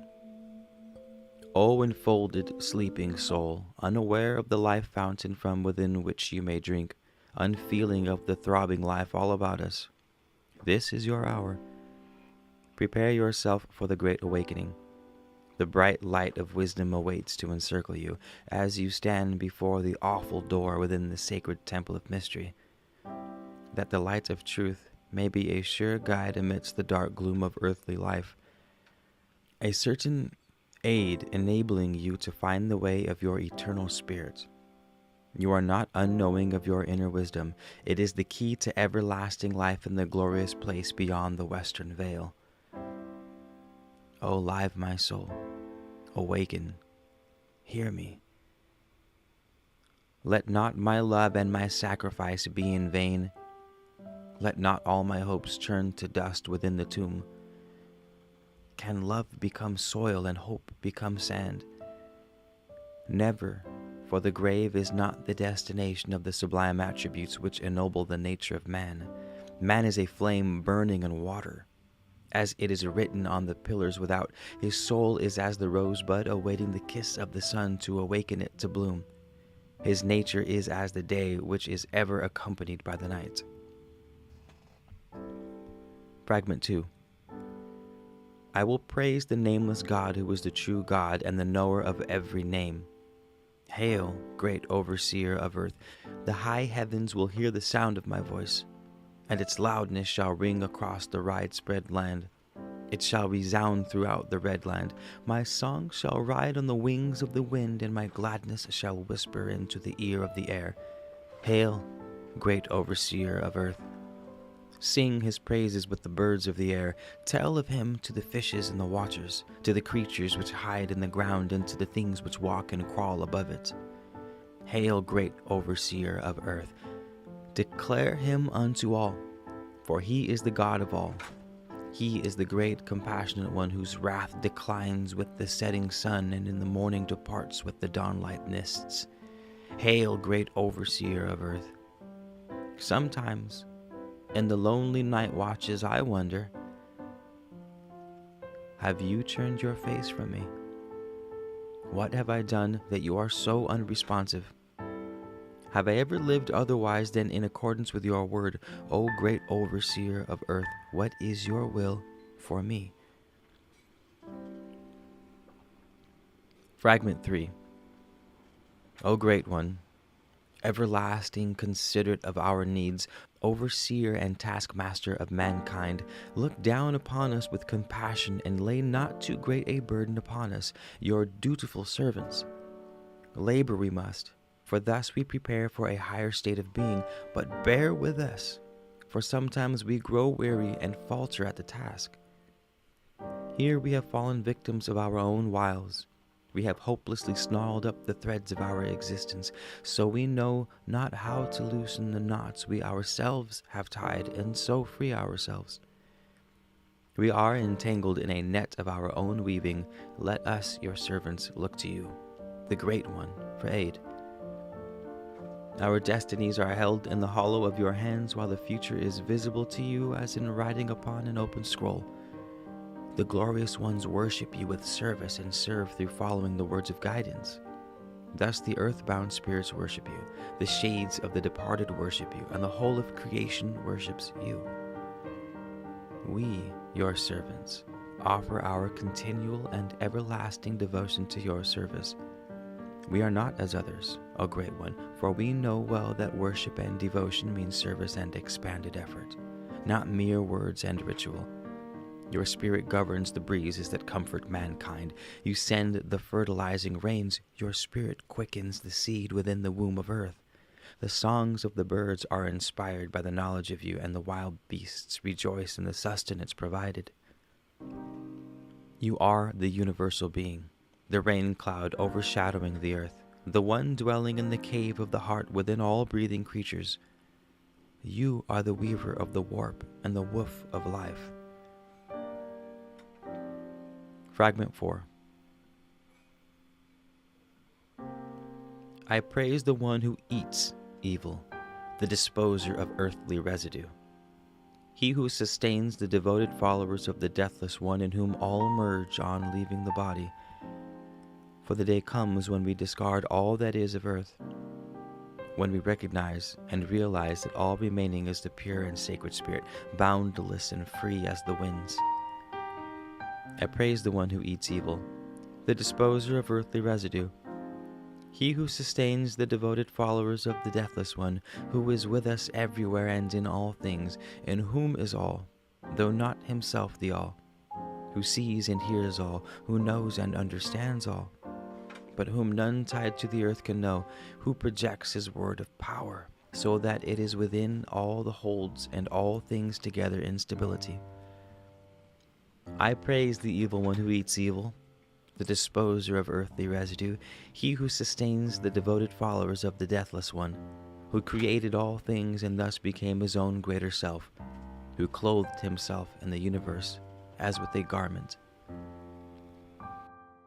Fragment 5. O Great Spirit, I would see that the vast face of the earth as you behold it. I would know how the seed is quickened, so that it grows into the plant, and how the fowl comes forth from the egg. What is added to the egg to give it the power to reproduce life? I would touch your great body born of the breath from the eternal source, and watch your thoughts creating and molding all things to shape step by step. I would see the links of heaven and earth and rest one hand in each. I would see the thread that binds yesterday, today, and tomorrow, so all are one and parts of the whole. I would see the appointed place of every living man and understand why. I would see the purpose of every beast and every plant, every tree, and everything that flies and crawls. I would know gladness with the children, as they play and go singing on the way to their places of instruction. I would watch birth and death and solve their mysteries. I would know the depths of hatred and the heights of love. I would journey the adventurous path of love hand in hand with one another. I would know its secret, its delights and their shadows, and the secrets of its silences. I would know the beginning and the end, and understand what links them. I would see the chain of the years and the necklace of the days. I would know the purpose of it all. Then, after knowing all these things, I would know you at last, O Great Spirit. Fragment 6. O true God, by whom the worthy are guided in all they undertake, who rises as a beacon in the darkness for the lowly, grant us, your servants, who put their trust in you, strength to overcome all the doubts and uncertainties which arise in our hearts, as frightening shadows arise in the night. Let us sip the waters from the inexhaustible well of wisdom, that we may not move along false paths to encompass our own destruction. For we cannot see the way in the developing darkness, and confusing voices shout this way or that. We are bewildered, for we know not which one is right. Can there be so many ways? We are not men of great learning or high position. We do not sit among princes, being among the lowliest in the land, yet it is we who carry the burdens of the people. We feed the hungry and provide the widow and the orphan. Ours are the aching backs and weary feet, ours the naked body and empty bowl. Those who are concerned with higher things sit at tables of plenty. Those seemingly unworthy rejoice amid prosperity and plenty. Those who take are given more, while those who give are mocked. We see these things, and doubt enters our thoughts. We ask one another, why is this the order of things? Is it the will of our God? Then we will seek for an answer in all sincerity and with productive effort, and the great God above all does not remain mute. Fragment 7. O God, hear my prayer, for I have gone into the great recess within me and await a response from out of the enveloping silence and tranquility. The restlessness and discontent of life I have left at the portal. I have closed the door to the outer things of life. Give ear, O my soul, to the whispers from the silence. Close out the clamor of earth and hearken to the soft voice which echoes from the far reaches of eternity. Hear without ears the wordless voice of truth. Close the eyes of the flesh, that the greater eye may see in the inner darkness.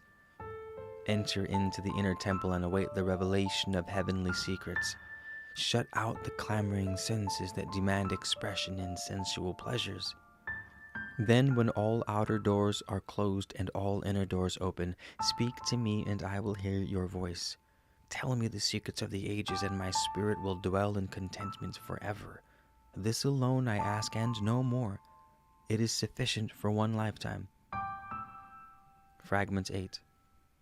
O Great One on high, have pity on us, for we are hopelessly ensnared by our complete lack of things needed to sustain the body. Without sustenance, our spirits are restless. Our hearts cannot find peace. We do not desire foolish things or pleasurable or vain things, but just the things without which we cannot live. Though we lack all things, we do not turn our faces from you, for we know well that in your bounty all men are provided for, and the earth is full of richness. It is not you who take away the things needed to sustain our lives, but those made in our own likeness, our own brother men. They deny meat to the hungry and drink to the thirsty, though they themselves are gorged to fullness and bloated with the good things. Be merciful to them, instruct and enlighten them with your chastising afflictions. Thus they may come to know that man needs man, and each man is brother to all others.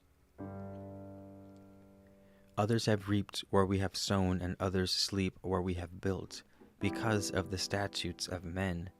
Therefore, mete out naught but justice, that we may be fed and clothed and have a place to rest our heads. Fragment 9.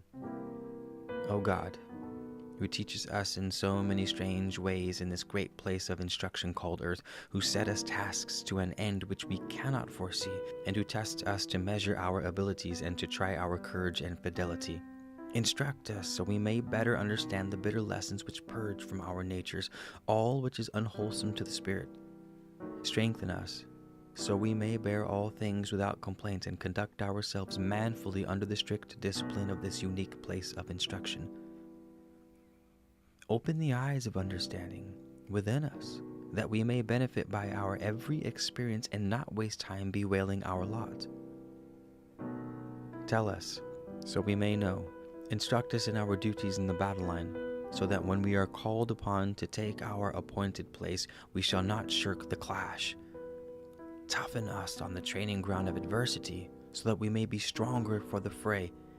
When the day of battle comes upon us and cowards flee before the strength of our adversary, when the valiant ones kiss the dust at the portals of glory, let our place be where the battle rages most fiercely and the blows fall the thickest. If we faint, may we remain faithful. If we are exhausted, may we remain dauntless.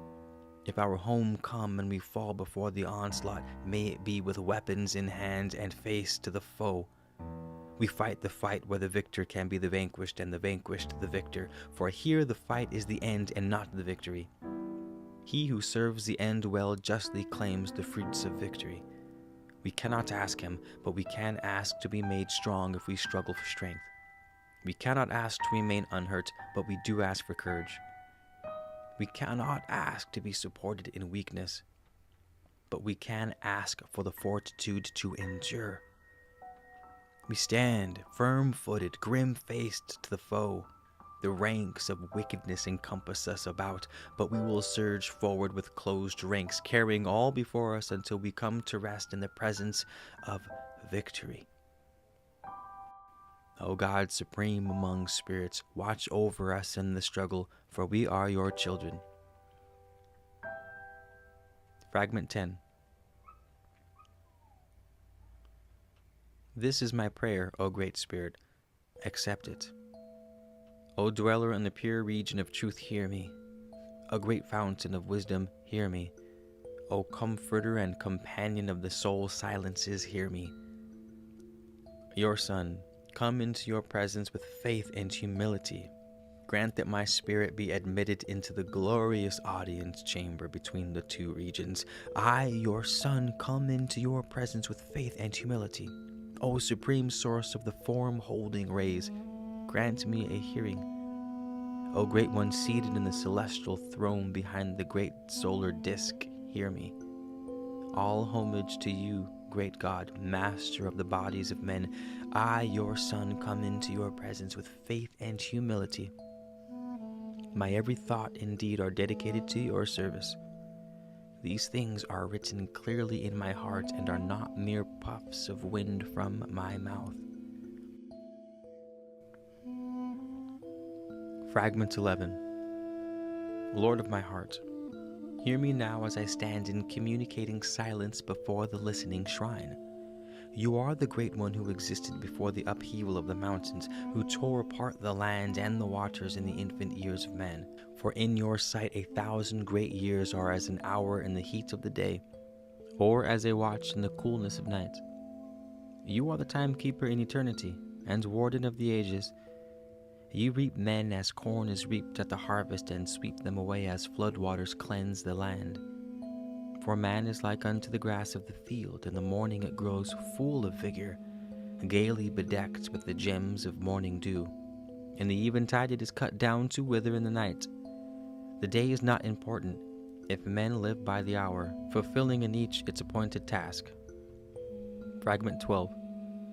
When the dread messenger calls for you, let him not find you ill-equipped and unprepared.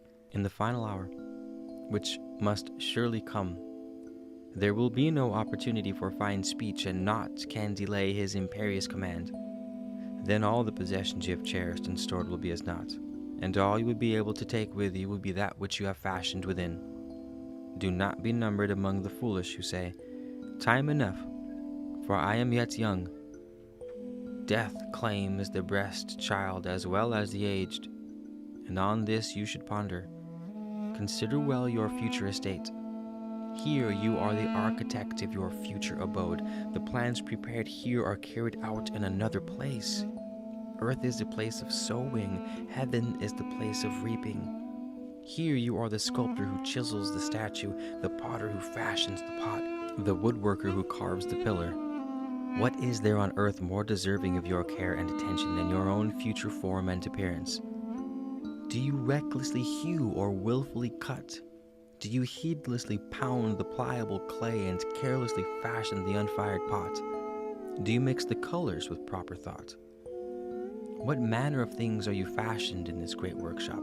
A beauteous being arrayed in radiant splendor, or a hideously foul fiend which can do naught but squirm in the slime of its fitting abode? Whom will you praise for your prudence, or curse for your lack of foresight? Who can force you to deal tenderly and responsibly with the slumbering child of your own self, or prevent you from carelessly and willfully shattering all hopes for its future well-being? Fragment 13. Rejoice, all cities beside the waters. Be joyful, all people in the land, for great things have come to pass. Behold, the foe is scattered in confusion. They are no more. They are eaten up. Victory is with us. All praise to our commanding Lord. Hail the great leader. Hail the source of power in the land. Live forever in glory, mighty fighter. Let us rest in the shade of your greatness. Let us dwell under your shadow, under the protection of your right arm. You have given us that which we never thought to know again. Men sit in peace, speaking freely one with another. They walk abroad with light steps, and their heads are held high. Men look their fellowmen in the eye, and there is none to just them. They are delivered from the shadow of fear, and confidence is renewed in them. The fortresses are no longer overflowing with fighting men, and all throughout the land no well is forbidden to the thirsty. All may drink freely where there is water. Men come and go across the wilderness, carrying the burdens of trade, and none falls upon them to plunder. Men journey peacefully along the lonely roads, and none waylays them to rob. Traders cross the barren places and are unmolested. None rises against them. The bearers of messages no longer hasten about, pale of face and frightened. They no longer carry doleful tidings. They no longer carry words of fear. Their coming no longer causes the knees to tremble and the stomachs to fall. Now the messengers loiter in shady places, remaining there until the night watch calls, for there is no urgency in the words they carry.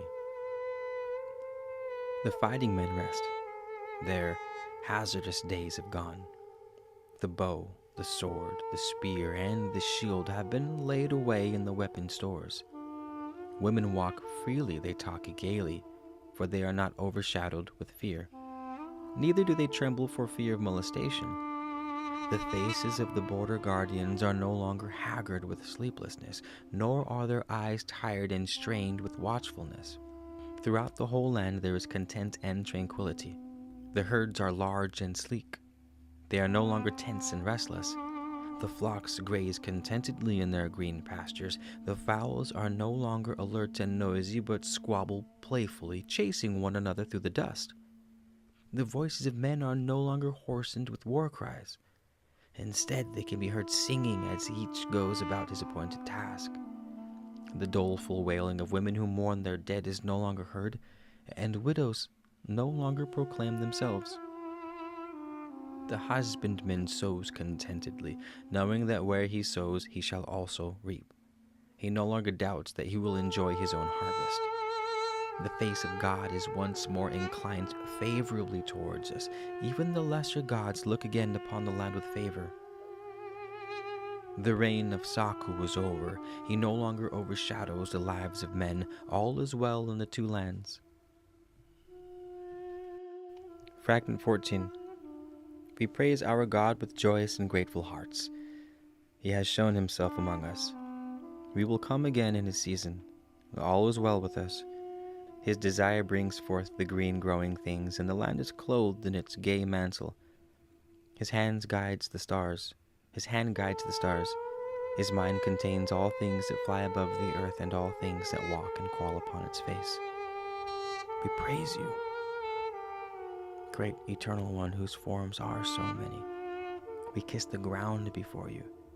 All the sacred beings and sacred things men worship are but manifestations of your groping through the clouds of ignorance to understand you. Have pity on them, for they were born into darkness and mysteries, but their hearts are good. Each day you bring some new thing to the attention of men and place before them problems to unravel. The nature of men ever inclines towards the path of ease and passiveness. Therefore they tend to shun the things which are truly profitable.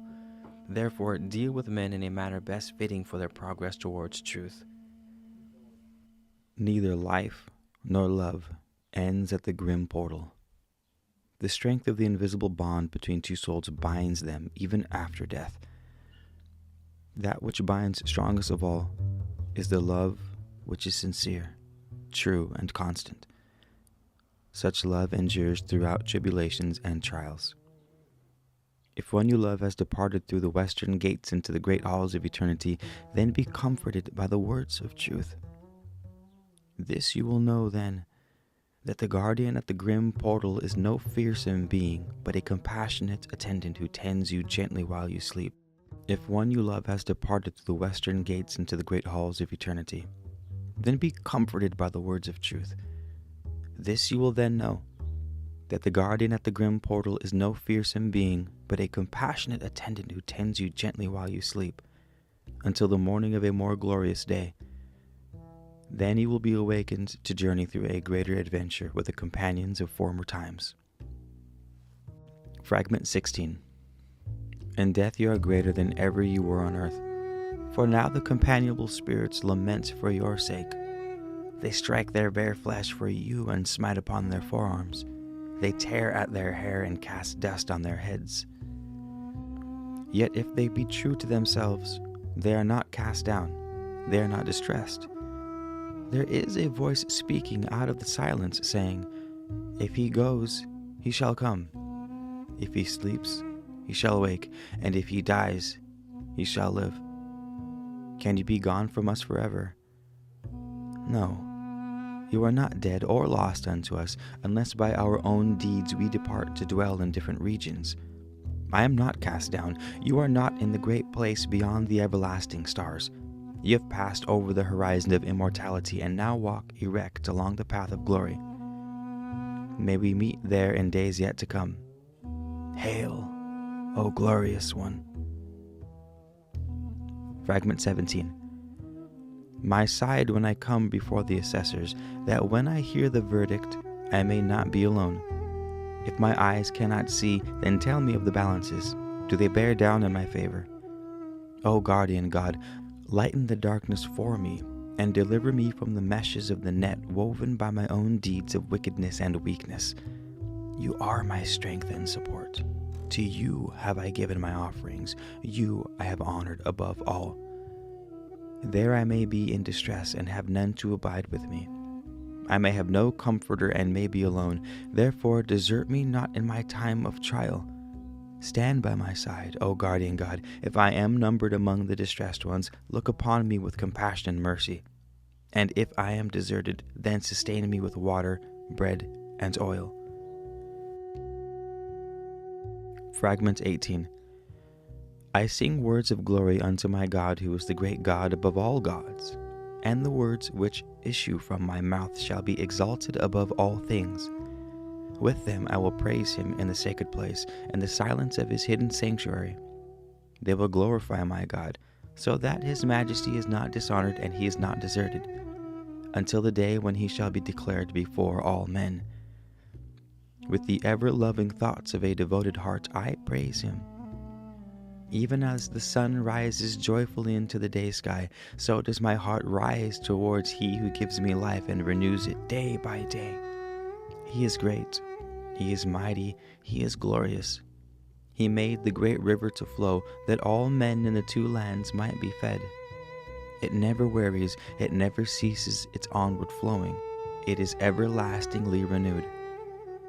Even as the great river flows steadily and strongly through the barren wilderness and bestows verdant life on its way, so let the river of my life flow through the earth and eat away the sands of wickedness.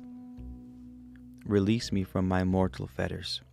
Loosen the heavy covering of flesh which imprisons me, which restrains me. Let me rise free into the glory above, as the falcon floats freely on the wing. Let not the melody of my song be cut off while I sing, nor the story end before its completion. Keep me, O my God, from the ways of darkness, and let my spirit rejoice in the light of righteousness. Glory to you, great God, Lord of truth, whose eternal throne is concealed behind man's limitations, who issued the command that brought things into being, who made man so wonderfully that man himself cannot understand his own nature, who hears with compassion the cry of the distressed and the moan of the captive. All hail, the everlasting spirit within, the real self, the seat of all thought inseparable from me. I am one who can truly call bliss soul everlasting. I am the one who can truly call this soul everlasting, for I am one of the awakened ones, one of the few who at long last have attained the splendid vision. I have seen the bright flash of truth in the darkness of earthly existence. I am free. I am illuminated. I will sing, that you may be glorified in the solitudes of your hidden places, where the eyes of the profane can never penetrate. Where few men come as chosen ones, there will be songs of yore. We will sing of your ways and of your laws, which remain everlastingly unchangeable. Fragment 19. Heaven and the many heavens beyond heaven, earth and the many earths beyond earth are held in the thoughts and power of God. They are a monument to his everlasting glory. All things living that move and breathe have their place in the abode of life. Man finds the greatest joys in the eternal halls. Therefore set not your heart on earthly possessions. Here a man may desire life for 100 years and may even attain it, but what benefits are the extended years to him if they do not exalt the soul? There is a horror-haunted region of darkness, and whoever rejects Godward life on earth will surely dwell therein. There they will go down to partake of the nature of demons, down into the darkness of delusion and doom. The soul without moving flies on its wings, swifter than thought. It stands behind and beyond the senses. It is the knower working within the things that are known. The spirit of man is carried down the stream of action into the ocean of life. The spirit is everlasting. It is near and it is far. It is in all and it contains all. He who sees his own self in all things and all things in his own self is awakened. He is beyond delusion and outside the reach of futile sorrow.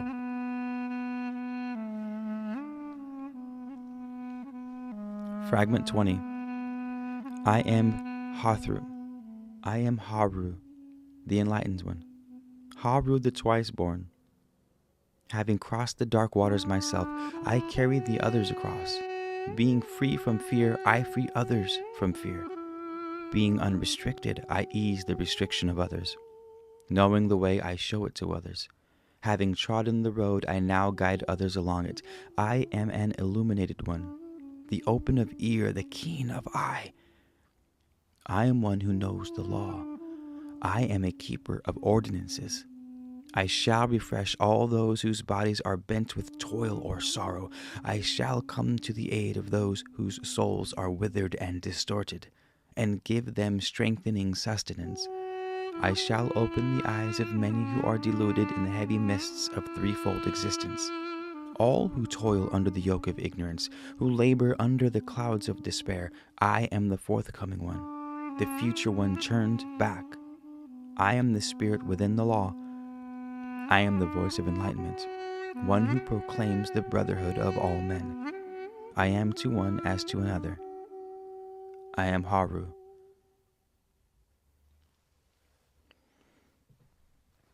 Fragment 21. O life-giving Son, handwork of God. O life-giving Son, handwork of God. Projection of divine fire, heat of heaven, light of the day, solitary glory of the daytime. Let me behold the hidden form behind your brightness, for the spirit within you is even as my spirit. Thus I may come to understand the nature of my God, who commands you and to whom I pray. The fair face of the daughter of truth remains hidden behind its mask of gold. O spirit of light, draw aside the veil even slightly, that I may see. Who among men is wise enough to know his own wrongdoing, or to see clearly his own errors and follies? The eyes of men are dim and the road narrow, therefore it is not hard to wander from the way. Therefore, my God, keep me from all hidden wrongdoing and errors, and keep me from the power of temptations to which I so readily succumb. I know the rebellions of my heart, and my wickedness is ever before my eyes, yet how much more do I not see? I have chafed against the restrictions of your decrees and the law. I am a foolish one who does himself an injury. I am ashamed and blush for my folly. I am as a man who, when his arm does wrong, cuts off a finger. Help to make clean my heart and strengthen my spirit, that it may resist my own inflictions upon it. I believe I do right and do wrong, for I have not listened carefully and diligent to your words written on the sacred scrolls. O my God, whom I have long worshipped with devotion, incline from the great heights of your splendor and stretch a helping hand down towards your weary servant. Trusting in you, I will depart from the pastures of sweet grass and the calm waters of restful repose, and go into the presence of the everlasting Lords. I will pass out of the dark room. I will arise refreshed with the outpouring of your Spirit. I will clasp your mighty hand and be guided along the path of truth. Thus, I cannot stray, and the lonely places will not claim me. In confidence and trust, I will take my place before the court of assessors. Guided by your light, I shall pass safely by the place of darkness, and those who lurk shall do me no harm. My trust is in you, and I will come safely past the lurking ones. I shall be freed of all earthly weariness, and my spirit shall shine forth in glory. I will stand in the place of brightness, and the glorious ones will come bringing refreshing waters. I will not lack sweet sustenance, and delicacies shall be poured forth for me in abundance.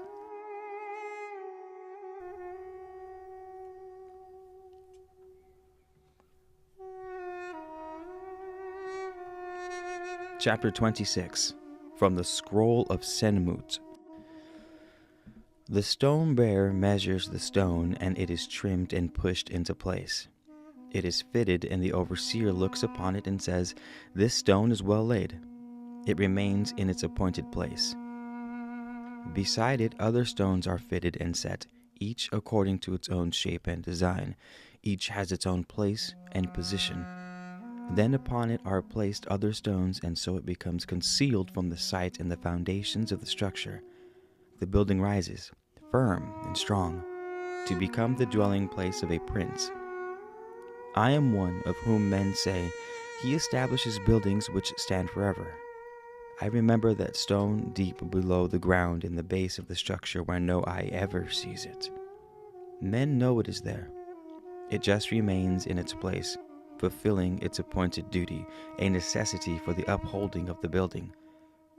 What difference whether that stone be set upon the pinnacle, shining in the sun, ever before the eyes of men, or hidden in the ground, unseen at the base? It does its duty by standing solidly in its rightful place and seeking not to change it. I, who establish great buildings which will stand forever, remember that stone.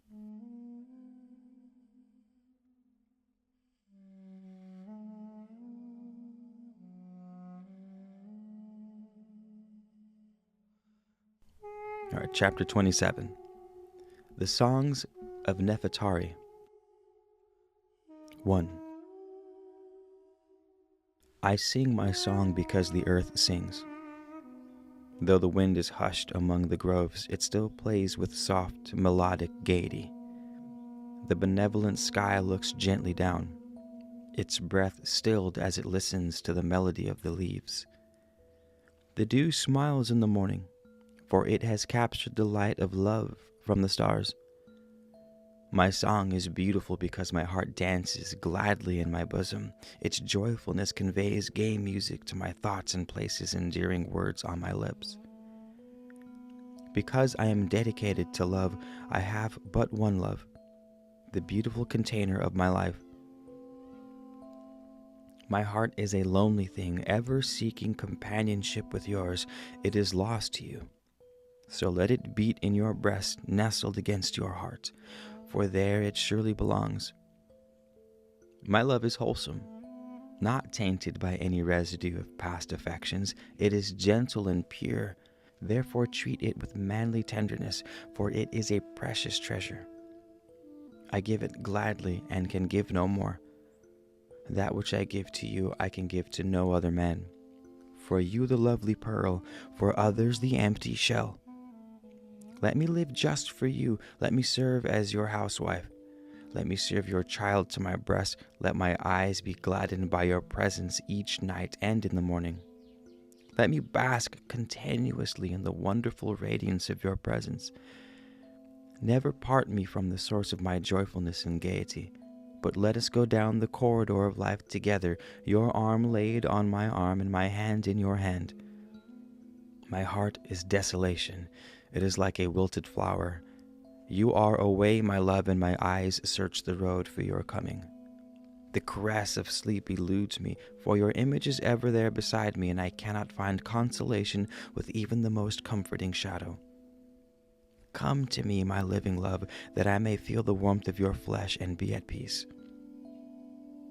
While you are absent, I concern myself no more with things which give pleasure to a woman's heart.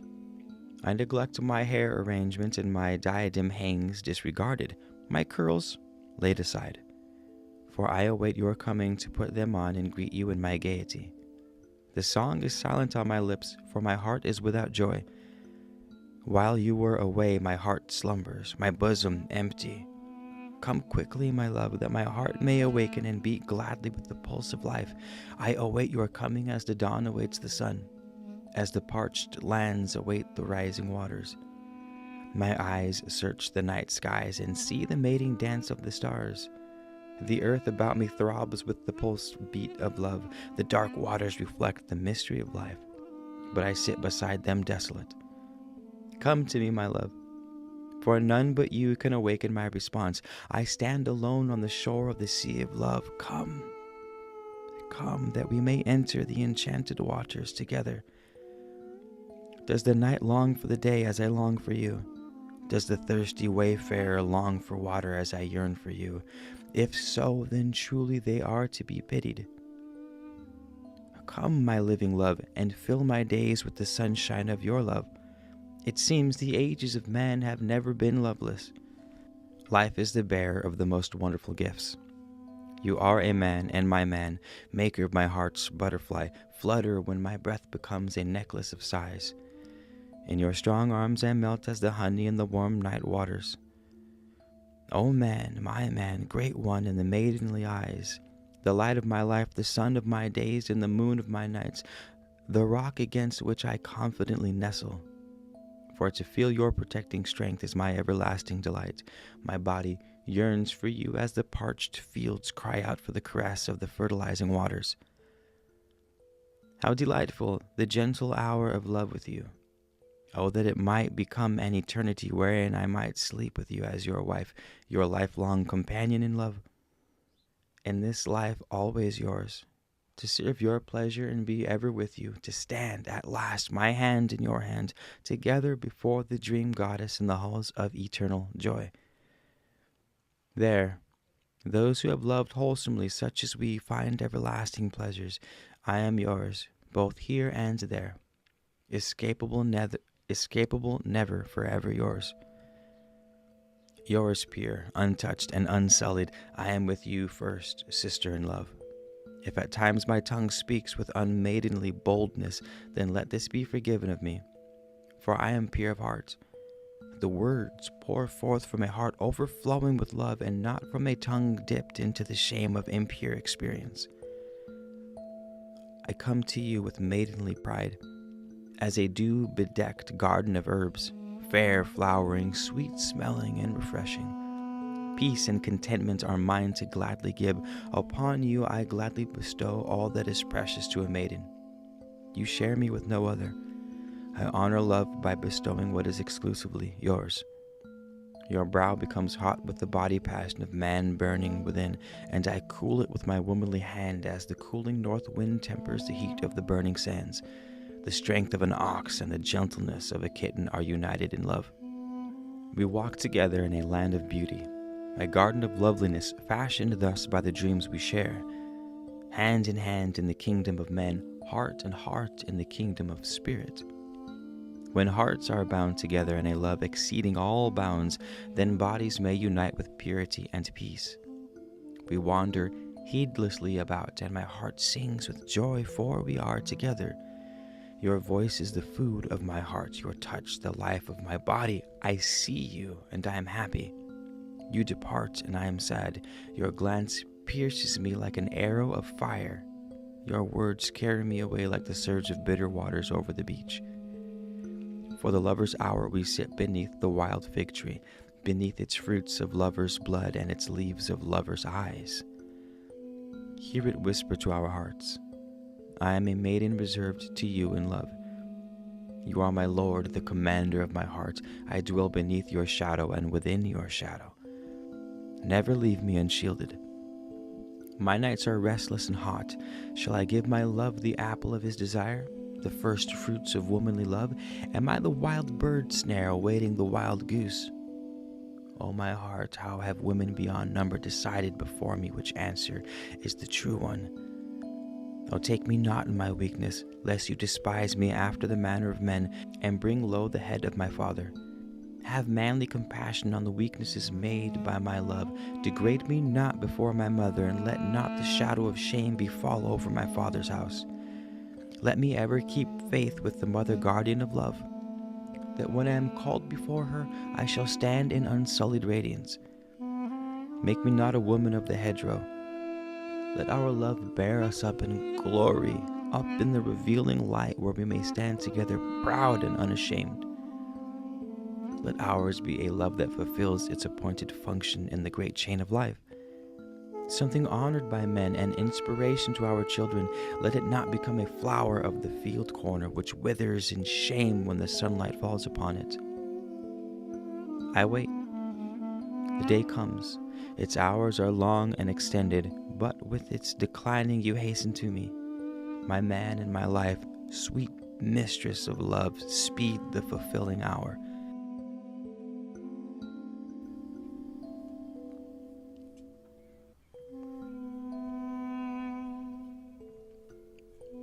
Chapter 29. The Songs of Tantalip. Song 1. The night rolls back to reveal the promise of another day. The great sun comes up in the morning time, and the lotus opens to reveal its shining heart displayed in devotion. You come, and my heart leaps up from my breast to meet you. The wind blows and shakes the wild fig tree. You come, and your delicate perfume enwraps my spirit, and my body is shaken. I become weak within the shadow of your presence. I feel a radiance about you which calls to something within me, and I am awed by the wonder of a love which can subdue all base feelings. I have seen you. In the cool dew time of the morning I passed on my way, and you were bathing in the freshening waters. I saw your pure loveliness, and all else faded and passed from me. The beauty of the morning was dimmed before the vision I had of you. Modest maiden of mine, clad in a white garment which clutched your supple limbs, I saw you, and my heart swelled up in joy. The breath was stopped within my throat. You looked up and smiled a chaste greeting, covering yourself in a garment expressing your maidenly modesty. Your delicate hand plucked a lily, and my heart left its cradle when you came up out of the waters and drew near. You embraced me with cool, glistening arms and open, wet lips. I savored the joys of the gods, with a greater promise of unutterable joys to come before I continued on my way. Would that I were the fishes in the pool, that I might be so near to you twice daily. Yet I am a man, and consumed in the fires of manhood in my need for you. Still you remain veiled in reserve, and I pray to the great God for the assurance that someday my sister in love will be truly mine. Her reserve and modesty, treasured as gifts to be surrendered in love, mean more to me than gold and pearls or the treasures of the kings. What is mine no king, no matter how great, can claim. It is love's mantle bestowed on manliness. The night comes, and I dream it is our wedding night, and you are beside me. My spirit rests on wings of joy. They sing, "Oh, let my love find its ultimate expression in the night of beauty." Your breath caresses me with the fragrance of heaven. Your lips dispense the heavenly wine of love. Our bodies meet in ecstasy and part, but our spirits remain mingled in the greater bond that knows no severance. Our united souls share together the destiny of eternity. I sleep at last in the gentle arms of contentment. O great readers of the souls of men, see the strength of my love. Is it not untainted with base feelings? Is it not wholesome and undemanding? Is it not protective of womanly secrets?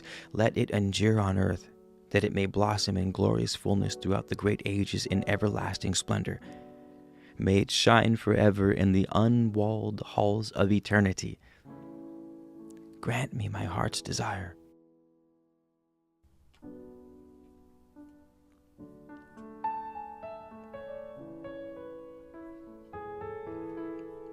Chapter 30. The Songs of Tantalip 2.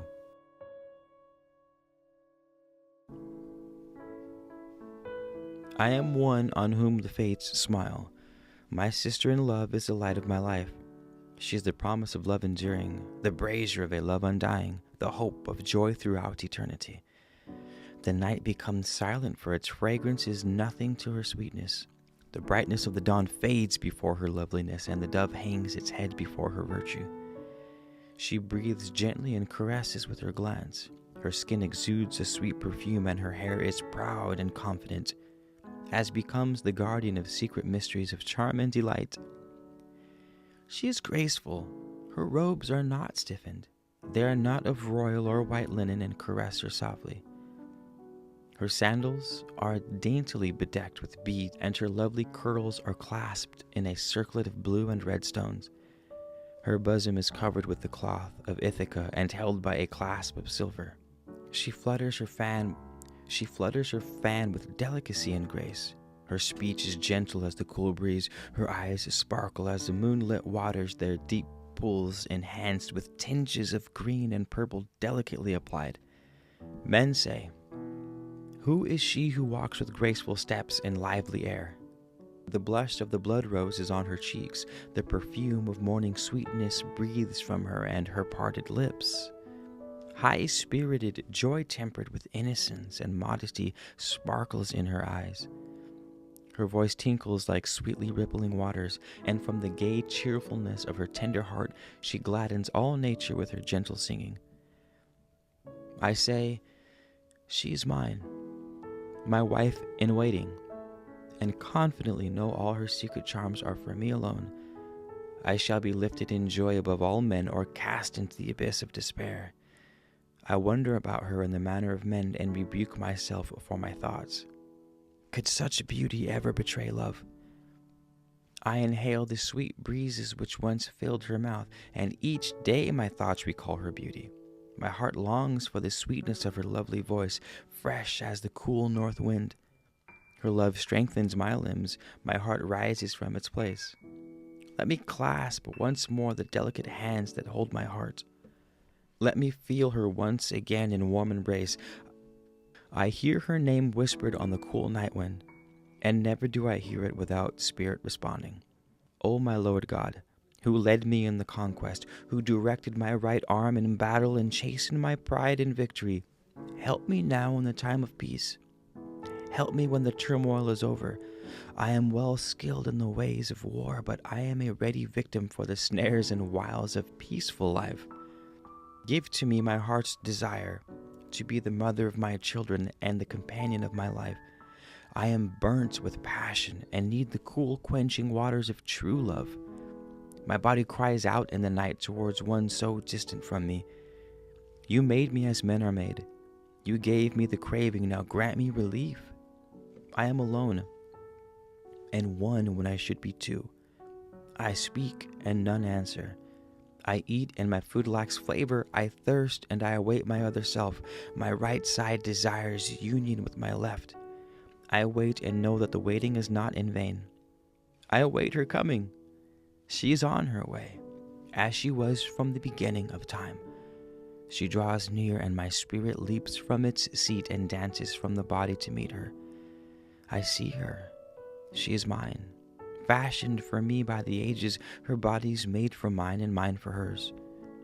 We are betrothed for eternity. I will keep her always for myself. I will never let her go hungry or let her live to lament her fate. We will share 7 lives together, and in each I will seek her anew. Man is two, the life force and the life material. Love holds all things together, and no man can know the joys of love who shares the secret charms of his beloved with another.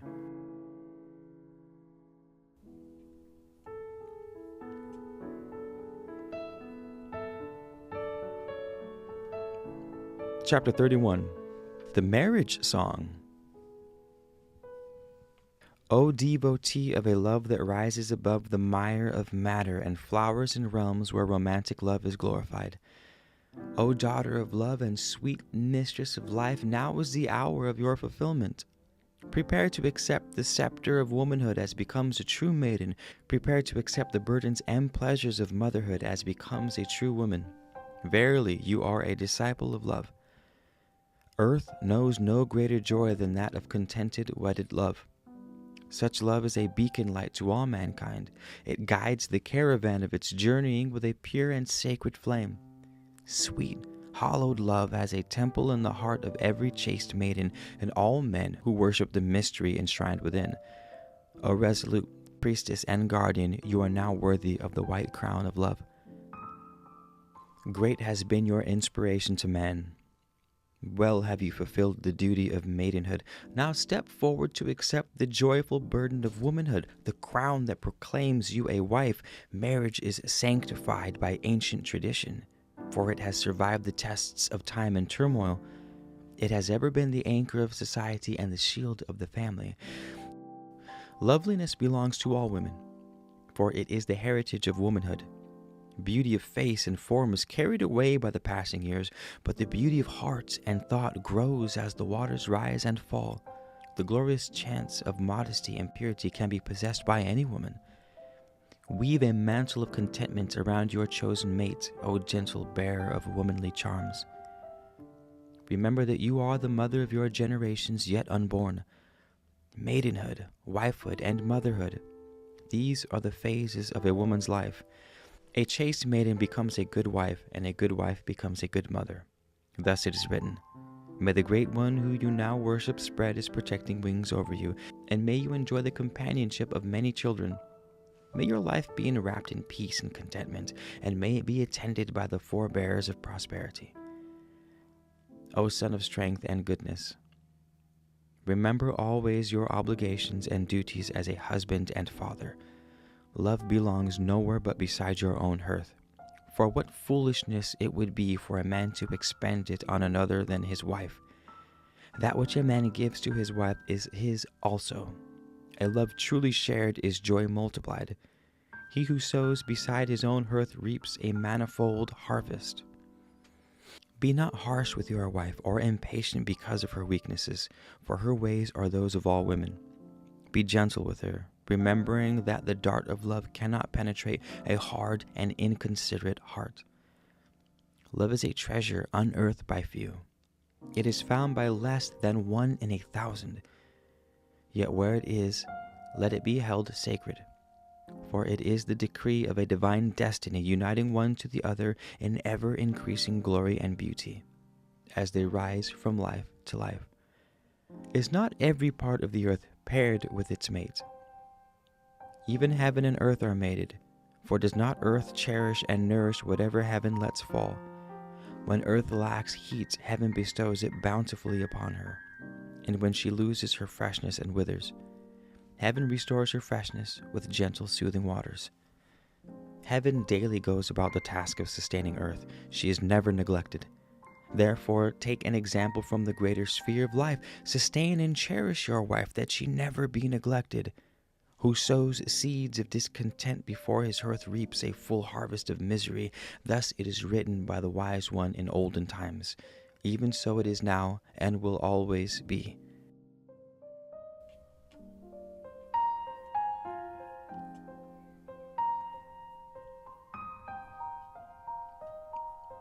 The Lament of Nefertari. They have placed my dear Lord in the engulfing tomb. They have laid him to rest in eternal secure silence. We depart. We journey home, but home is no more. It is rent apart in a place of dull shadows. Some with me are silent and solemn. Some are weeping. Some make show of weeping. Some suffer silently. Some talk idly. Some mask their sorrow with false mirth. It is a time of solitary heart pain. Some say it is finished, and others say that he sails the sky. But I ask my soul, and it says this is not the end. It is not finished. This is the beginning, which all living things must know as they awaken to a new dawn. The years of earthly instruction are left behind. The last lesson is read. The pupil has departed to take up his appointed task. He has been bombed to life, and death has been left behind. There are no dead, just the departed living. Death alone occupies the silent tomb. Death is a pause at the beginning of life, a hesitation before the light of a greater day. Death is a deceiver, a non-existent thing of the shadows. From the creeping caterpillar comes the light-loving butterfly, and from the hard grain the full-blooming barley. Who, looking at the date stone, can see therein the tree to be? Search the seed, and the plant is nowhere to be found. Even so is it with the spirit. I trust in He who gave us life and love, but I suffer because of my loss. I am alone. Where is my Lord, the one I loved, the sharer in my cup of joyfulness? Where is the caressing hand, the touch that soothed, the voice that strengthened my heart in times of distress, the consoling counsel, the quiet laugh that dispelled God-given hurt? Though He has gone to glory, yet my heart shrinks, aching with solitary grief. I will keep him, that he wander not in the darkness, for he has been loved and cannot be alone for evermore. I will keep him, that he be not despaired and condemned to walk with himself, for he is a man who was loved beyond himself.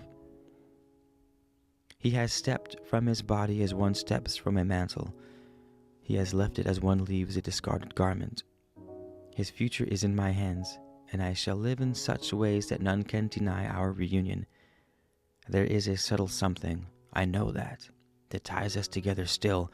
May I be given strength never to break the loving link which comforts me through the long night and sorrowful days.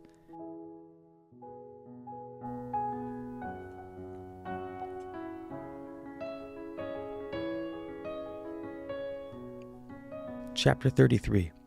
The Scroll of Herakat.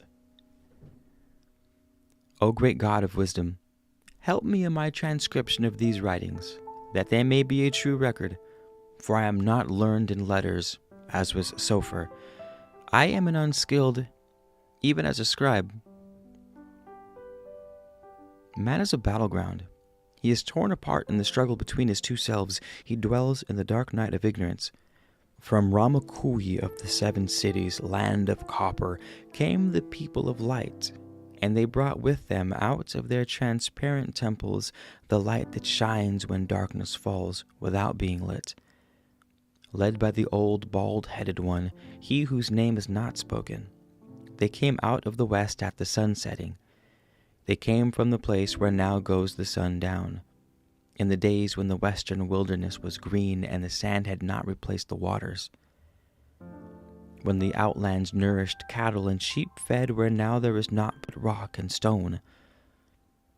The Turdinians welcomed them not, but they passed safely through the westward places to the land of Ansibia, and were succored and fed. They brought to the people many things, for wise they were and learned. They were men of wisdom. Truth is not for the multitude. Dirty hands despoil fine linen. The high-born have their estates, and the lowly ones have their appointed places. Truth is not sold in the marketplace, nor can riches alone obtain it. Few entered the great chambers to die and to live. The temples were fine shells, but the kernel was dead inside.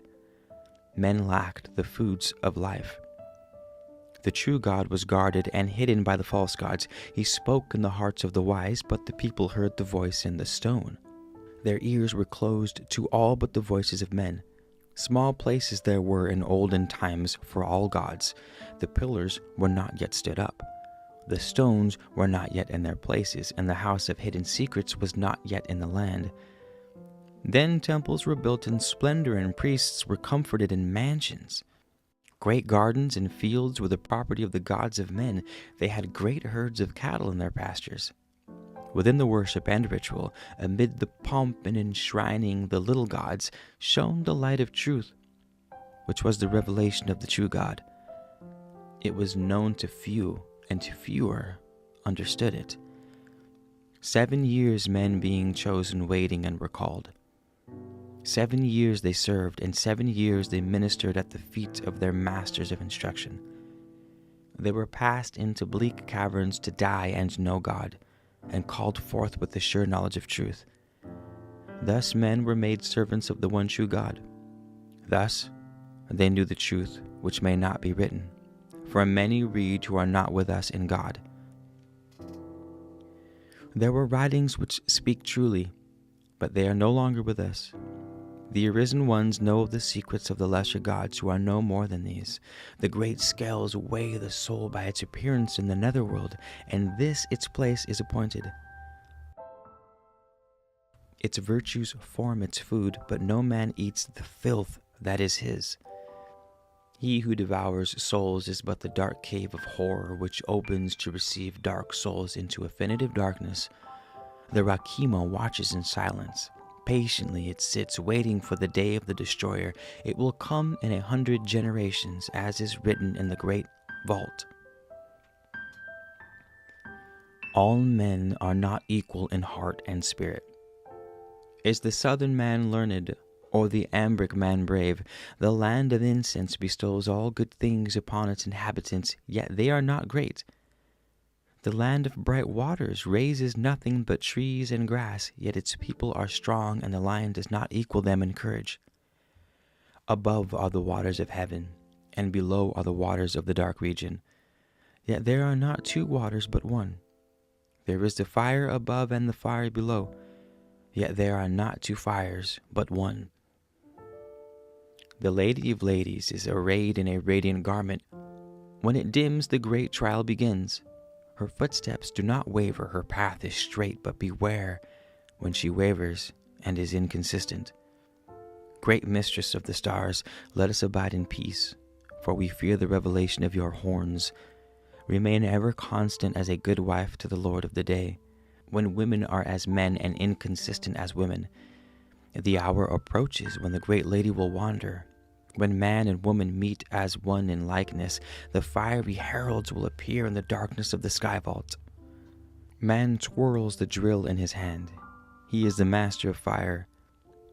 But the day comes when fire will leap forth from the heart of the stone and consume him. Men read the great book of the master of the hidden temple. They die and take it with them, but there is no power in their words. And who but we, the enlightened ones, know the hidden meanings? It is not for those dead to the earth, who step forth in the netherworld, but for those who died and remain with us. Men make offerings for their fathers after the custom of their fathers. The motions are those of their fathers' fathers' fathers, but their hearts remain locked. It is foolishness. In the first book it is written, words that do not produce deeds are a thistle down on the wind. They were better never uttered. The soul of man is a bird that knows of a place to which it must journey, but which it has never seen, yet it departs on the appointed day. Men have gods in heaven and gods on earth, but heaven is for gods and earth for men. Thus did we write our own doom. In the secrets of the soul it is written, the soul of man is not a small thing beside him, but wraps him about. It is greater than the boundaries of the lands of the reed and the lily, and reaches out beyond the stars. To live, man must believe in his soul. Belief comes not from outside teaching, but from listening to its whispers. Unbelief comes from stopping the ears to its murmurs. Read the sacred writings diligently and hear the voice of the instructing masters with receptive heart, so you may furnish your soul with nourishment, and it shall not wither from any lack of sustenance. The seed of truth came to the black fertile land in olden times and was planted in well-watered soil. Pontus was not yet born. It grew in the light of the sun, for ignorant men would cut it down. In the dark places it flourished. Earth is a strange place, and stranger the creature who rules it. Then came the dawn of a brighter day. The tree was goodly, and its leaves filled both the land of the white crown and the land of the red crown. In a day of darkness men came who exposed it, and the king said, "Cut it down, lest it choke us with wisdom." The tree died, but its seeds falling into the red soil lived, and from them saplings grew. They were sheltered under the strong arm of the east. Then came one who was lord of the sweet breeze, one who had sat beneath the tree of life, and he raised up a city to the veiled truth. Over the great road it was, By the way of Lados it lay. He revealed the light of truth darkly to the people, but they were people of the night, and even its dim flame consumed them. The child of good intentions may be fair or dark. The guardians of truth covered the bright flame, and even its glow was seen no more by the people. No unlearned man again saw the light. A treasure in the hands of a few is great to each. Shared among many, it has little value for one. We had been told the ways of men from olden times, but we heeded not the warning. Now the truth is scattered to the four quarters of the earth. Thus it was foretold it should be. Therefore it is appointed. A tree scatters its seed by the thousands, yet but one may spring to life, and that may lay long in the soil. These writings have been rewritten with diligent care. They have been transcribed exactly as they are, and no thought or belief of mine has gone into them. May those to whom they come as a heritage be no less circumspect in dealing with them. Chapter 1. The Reconstructed Chapter.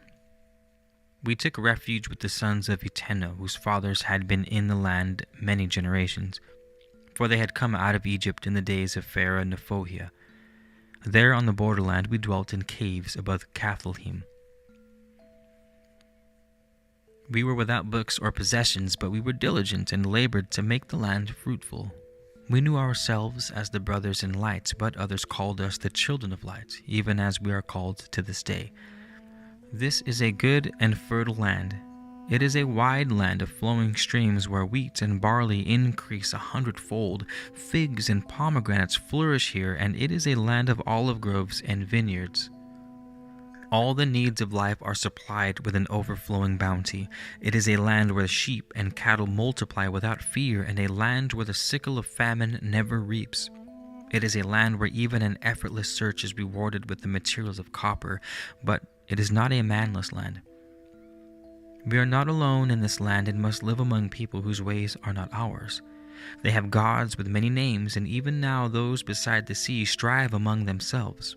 For some say God is called Mamre, while others say he is called Ane. All about us men are in dispute, and the strife among them arises out of the bounty of the land. Gaining their livelihood with little effort, they have much time for argument and strife. We must build for these people a court of peace, the 4 pillars whereof shall be love, consideration, justice, and truth. The land of our fathers and our inheritance has been lost to us forever. Their homes have been returned to the sands, and their altars where they worshipped cast down. Their temples have been destroyed, and the forms of worship practiced are no longer known. The songs once sung are now mingled with the winds, and the voices of the singers are silent. The wisdom once revered has departed. The illuminating flame no longer burns, and the lamps lie broken in dust. The honored writings have been used for kindling, and the sacred vessels turned into vain ornaments. The very names held sacred by our fathers are now defiled and held to represent wickedness. Those who would have been our brothers are sold, and their leaders slain. Those who would have been our wives are violated and degraded in servitude. Therefore, brothers, it is time for the memory of these things was put aside and forgotten. What cause have we for sorrow? We are in bountiful land. We have hope for the future and an unshakable faith. Better by far than all else, we have with us the key to the ancient portal of communication.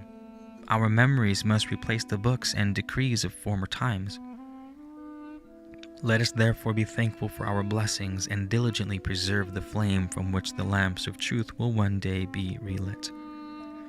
In days gone by, you have had leaders to guide you, but before them were even greater leaders whom you have not known.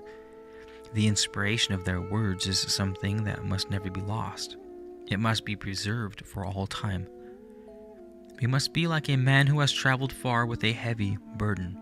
He rests and seeks among the things he carries to find what can be discarded, knowing he has still a long way to go. The choice you must make has to be made soon, for the years remaining to our Father cannot be plentiful. We must establish a community where men can live together and where they can enjoy the companionship of women. Men, always benefit from united effort, but this is inseparable from necessary restrictions.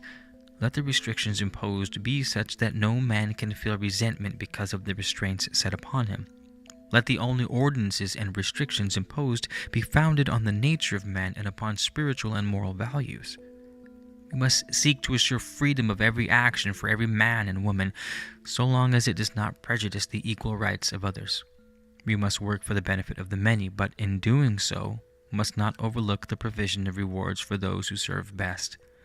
The rewards must go to the men who are best in all ways, and not to the worst.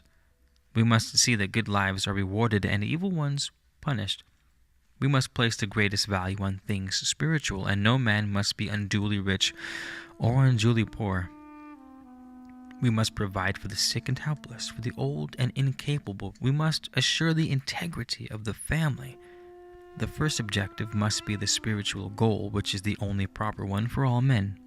After that, all instruction and law should be bent towards an increasingly harmonious relationship between every living being. The upbringing of children must have its objective, the attainment of well-balanced man and womanhood.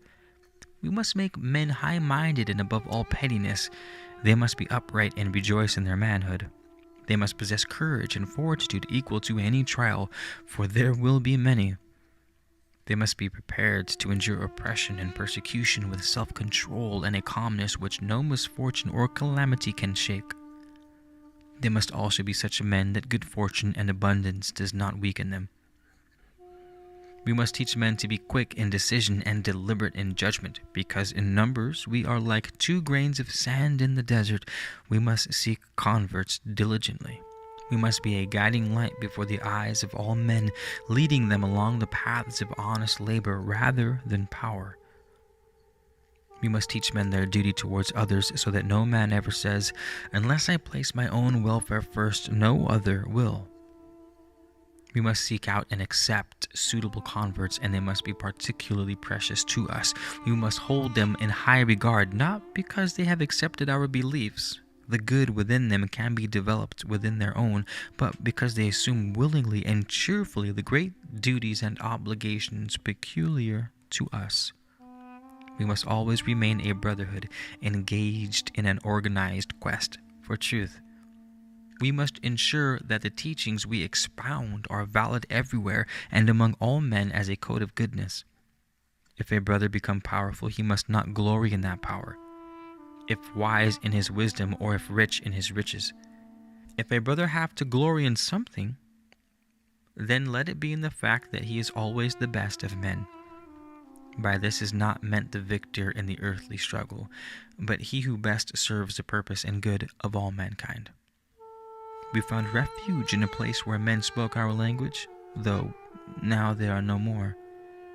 The land of our fathers is denied to us, so we must seek another. For a man without a nation is more heavily afflicted than an orphan. Egypt was a land destined for greatness. Its people should have led all others toward the great light. Egypt failed in its destiny because those who were entrusted with power and position proved unworthy. Its kings, who should have reared families dedicated to goodness and inspiration, betrayed their trust to satisfy the weaknesses of men. The leaders to godhood were misled and became ensnared in the deserts of worldliness, and those who followed them were betrayed. The priesthood became corrupt when it offered a life of ease and abundance, instead of a life of service and austerity. The ideals of man were above reproach, but man himself was unworthy of them. We have no need to change ideals, but to attain them we must change men. The sacred lore of Egypt, enshrining the treasures of the ages, was possessed by only a select few who safeguarded it as nothing else has ever been safeguarded because of its greatness.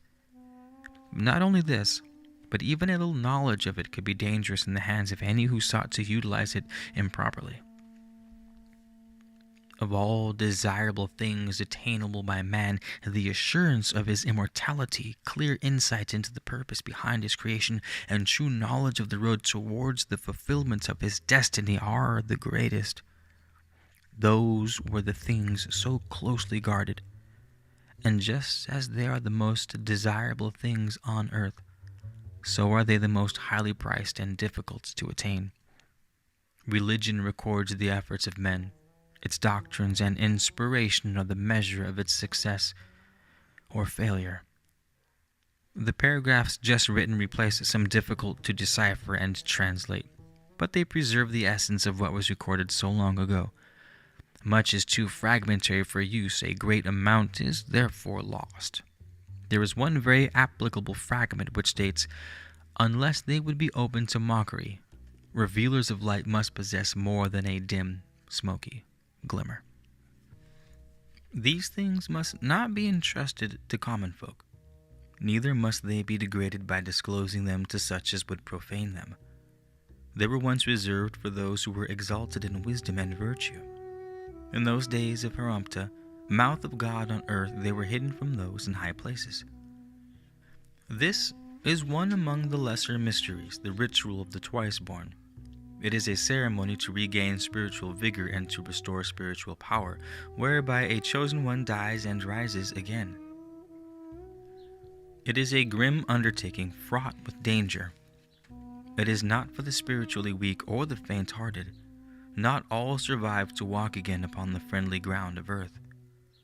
Only the older men who had completed the 3 cycles of 7 years were accepted. They had to be men with wisdom and courage, with the strength and fortitude to survive. Other essentials were absolute purity and complete self-discipline. The ability for self-sacrifice and a strict sense of duty were demanded. Only men possessing all these qualities could cross the border in consciousness and return. To be deficient in any essential quality meant death. The tree of life has many branches, and that which is initiation bears the best fruit. It is about this that your brother writes. It began in that far-away, glorious period before the days of wickedness which caused men to walk in darkness, in the days when they walked in the light of truth. A house of hidden places was maintained, so that all who had any part in governing the lives of people, whether as king or priest or official, could prove themselves worthy before becoming encumbered with the office. Later it came about that the hidden places had to be further secured, and only men long established in goodness could enter them. Those in high places and those with power shirked the austerities and dangers demanded. Thereby they cut themselves off from the light of truth. The kings and governors who ruled Egypt during all the many long generations of twilight and darkness were born to the frailties of the flesh. Seeing only through earthly eyes, they lacked the clear guidance of revelation and knowledge. The serif egg remains.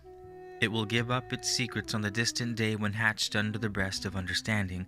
Then it will open its eyes, unfold, and spread its wings to reveal the light of truth. The spirit of man is like an unweaned child which has wandered away and become lost among the rocks and cave. Unless it is found and given sustenance from the source of its life, it will perish. The first temple of the shrine of the hidden places was built on the sacred heights. It was a temple within an inner court where there were lesser temples and rooms of priests and teachers. The whole was surrounded by a courtyard and gardens, and beneath the main temple were the 3 caverns of initiation. Later, the temple of the shrine of the hidden places was built during a time when the light was revealed throughout the land. Though previously the shrines of the twice-born had been concealed in the smaller temples, when Ramses built the great temple of Raman, it contained within itself both temple and shrine of the all-highest God. Also, there were caverns of initiation underneath. In the hall of the temple, which faced east and west, between the pillars of pure stone, was the portal of the outer sanctuary. As the sun rises in the east to give life to the day, so was the devoted priest placed in the east of the sanctuary, to open the services of worship and to instruct, like a father, those who came to him with understanding. In the ceiling above the candidates was the symbol of the sun, and from it extended 7 hands. This represented the Son of Life dispensing the vitalizing forces of life from their founts within the circle of created consciousness. Behind the priest were representations of the 10 rays of power that flowed out from the all-highest God when he created earth. and which became the attributes of his Spirit. They are love, foresight, wisdom, insight, all knowledge, strength, resolution, justice, mercy, and courage. Between the devoted priest and the wall behind him was the triangular representation of the three sublime essences: Supreme Spirit, Soul Spirit, and Forming Spirit. The three parts of Spirit ever in unity. The entrance to the sanctuary was in the east, and above this was a representation of the great eye, the secrets of which cannot be written. Before the devoted priests was a hidden doorway, and this led down to the marriage chamber. In this chamber were performed the rites known as the marriage of the soul. And here, too, spiritual nourishment could be inhaled through fragrant smoke of incense, prepared from secret essences and ingredients which activate life. Here was learned the profound secret of the soul, the secret that was in the silence. Behind the sacred place in the temple, behind the place of flame, was the thrice hidden door, and this led down to the chamber of darkness, which were before the caverns of initiation. Before the first chamber of darkness was an antechamber containing a small lamp and light. Cut on the walls were representations of life and spirit. The candidate had studied with the priests of the upper temple for 7 years and been observed by one of the twice-born for 7 years. Now, here in the antechamber, he became an anointed one. The anointed one went into the first chamber of darkness for testing by one of the twice-born of a lesser order. Here, it was discovered whether he truly desired the great illumination and whether he had all earthly desires and ambitions under control. Here he was warned of the dangers he would have to face and was tested for courage and fortitude. Before him now, there was only one choice: victory or death. This was the chamber of the red light. Now the candidate and he who attended upon him stood before the next door, and the priest said to one who stood there, having realized by his own preparation that the external is unreal, and having eliminated earthly desires and substituted spiritual ones, he who aspires stands ready. He has tamed the wild steed of his body so that it is completely under his command. He has awakened the man within the man, and the eyes of inner vision are open. He has made the irrevocable decision and is one ready to go forward. The anointed one was admitted into the second chamber of darkness, and here he was uncovered and placed within a bath of cold water, where he remained for a period determined by the burning of a lamp. This was the chamber of the purple light. From here, the anointed one passed into a small chamber which was the entrance to the caverns of initiation. He now stood before the portal of Restua and recited the prayer before the portal. O unnameable God, give me a burden of suffering to bear and place about my shoulders the yoke of tribulation. O God, fill the empty spaces of my spirit with pain. O grant me such fortitude that even under an almost unendurable load of distress I may be willing to lighten the burden and suffering of another. Even as I stand prepared for the waiting test, I ask that should I be returned to the light of earth, I be granted a share in the afflictions of others. For I need the strength given by suffering and sorrow, and I will welcome them for the benefits they bestow. Then one who stood in this place gave the anointed one water to drink and said this prayer. O unnameable God, hear the prayer of the anointed one. Strengthen him with such courage and fortitude that he will not fail in his hour of awful trial, but shall pass beyond the place of terror through the portal of death, and so may shine with the protecting radiance and therefore return unharmed in spirit and body. The anointed one entered the first cavern of initiation and was tested there in such a manner that no ordinary mortal could endure it. After 3 days he came out saying to one who stood there, O acceptable suffering, what has been decreed is indeed best. After passing through the first 2 caverns of initiation, the candidate became an enwrapped one, and in the last small cavern of the Lord of the twice-born released his spirit. The enwrapped one was then placed within the womb of rebirth, and there within the tomb of stone he was left 7 days. Here came complete liberation of the spirit. It floated out through the confining stone and went as it willed. No words of men, however learned, can ever describe this experience. The spirit of the enwrapped one returns to the body at the behest of the Lord of the Twice-Born, and he who had survived became a Twice-Born. When led forth into the place of glorification, his face shines with an inner beauty and indescribable glory. From that day onward, his conduct and attitudes are changed, and he is at peace with all men and with himself. He needs nothing from earthly life and seeks nothing. He accepts and enjoys whatever life offers, for he has learned the answer to the riddle of life and solved the secret of the ages. Your brother was one who underwent the initiation of the Twice-Born, and he has drawn the curtain aside a little to reveal only what is permitted. It is little enough, but sufficient for you to understand why, when kings and governors rose to position and power, they declined the ordeal. It is understandable, for the final ordeal brought earthly life as close as possible to extinction, which complete severance of the spiritual umbilical cord. Before this went more than 20 years' arduous preparation.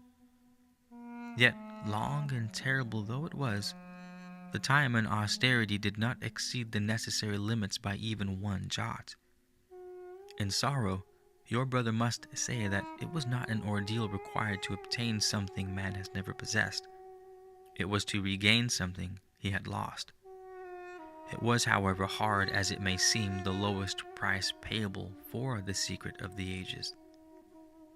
For long years, he who had aspired to become one of the Twice-Born had to practice the awakening of his spirit and bring his body under complete control.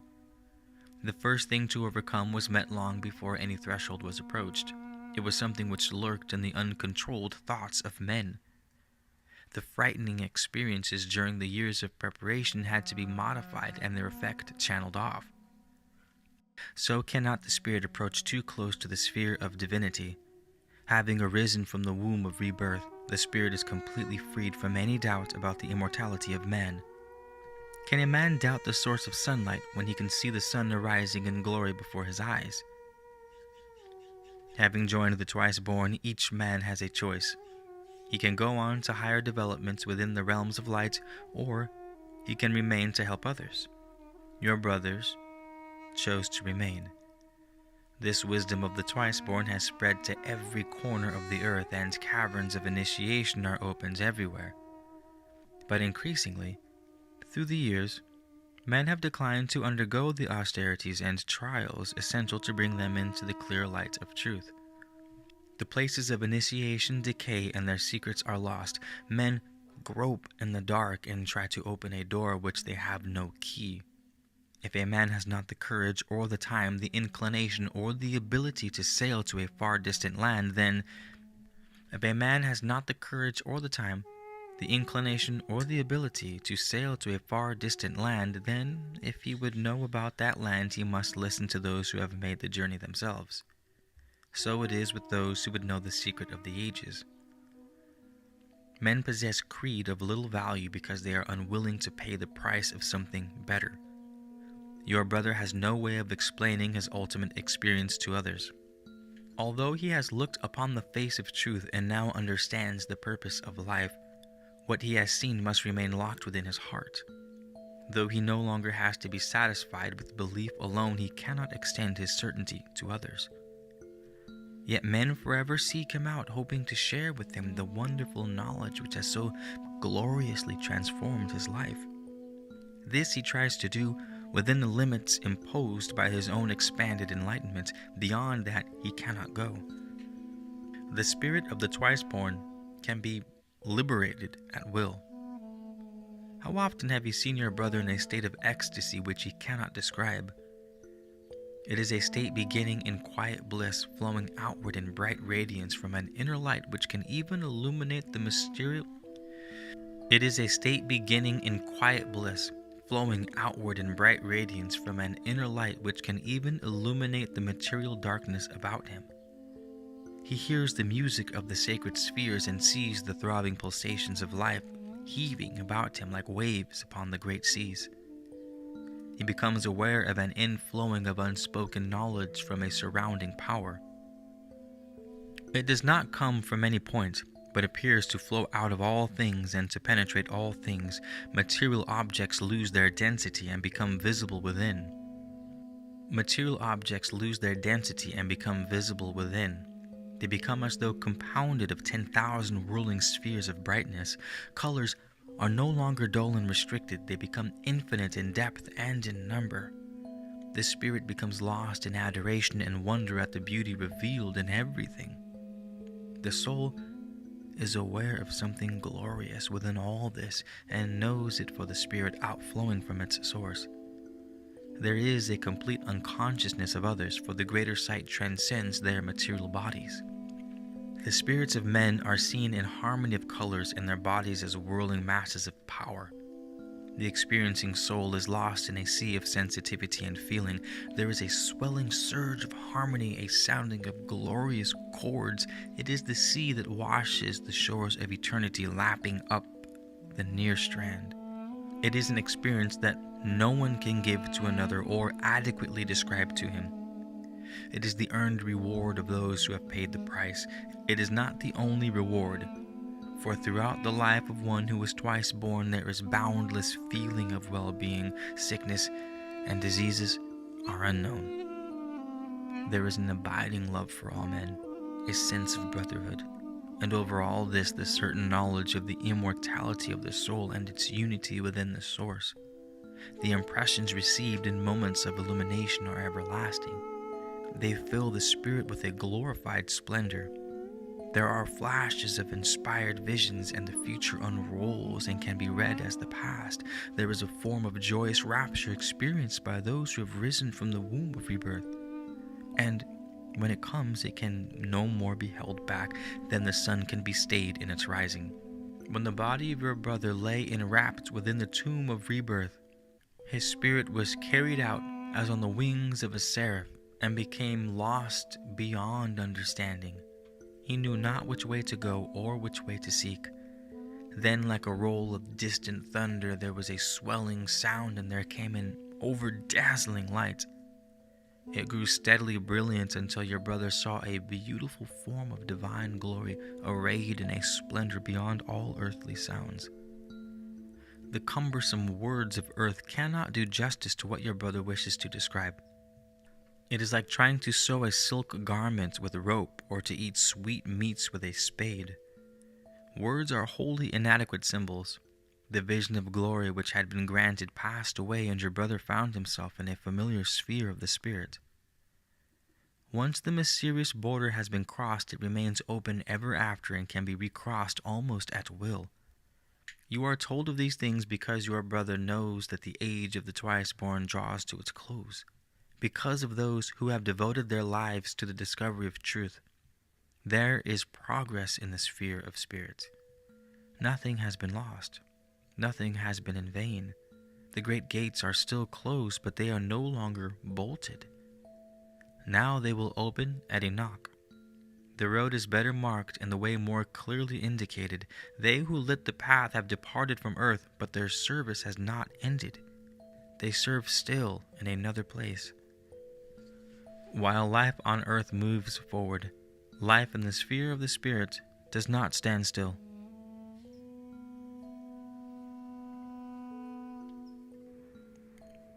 Chapter 3. The Brotherhood. Brothers in belief, there are two roads through life, the road of good and the road of evil. They are not clearly defined roads and often run side by side, and sometimes they cross each other. Those who travel without a guide or in darkness often mistake one road for the other. We are those who have chosen to walk in light, a brotherhood of men who travel the road of good together in companionship. We are the companions on the great path of the true way, and when an instructing brother speaks of the great path of the true way, he speaks of a double path.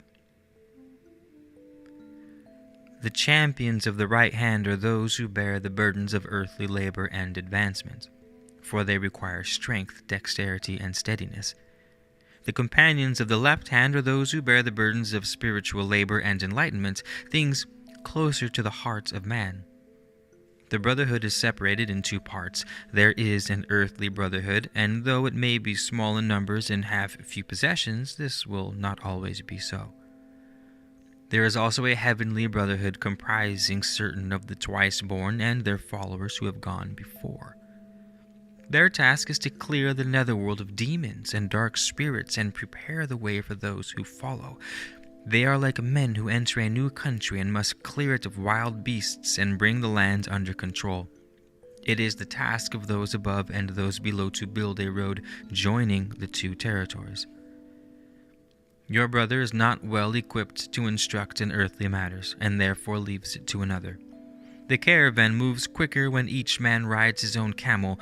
In spiritual matters, the most important is that each man should awaken his own soul, a task far more difficult than it may appear, but for which earth is the dedicated instrument. The first objective to attain towards this end is self-taming. Just as a horse has to be broken in before it can be of any service, so has the mortal body of man to be tamed and brought under control. To do this requires not only self-discipline, but also the ability to rise above earthly conditions. No easy task, for the earth is a hard taskmaster and worthy adversary, and the mortal body of man an unruly steed. The duties, the obligations, and the restraints by which those who follow the great path of the true way direct their steps are not imposed capriciously. They are, in fact, no more than the bare essentials covering the first steps. That is why everyone, before admittance to the brotherhood, must accept every obligation and decree covering our way of life. We do not claim to know the only path. Undoubtedly, there are others, but we can claim to know the best. The top of the mountain may be reached by many paths, but the shortest one is always the hardest.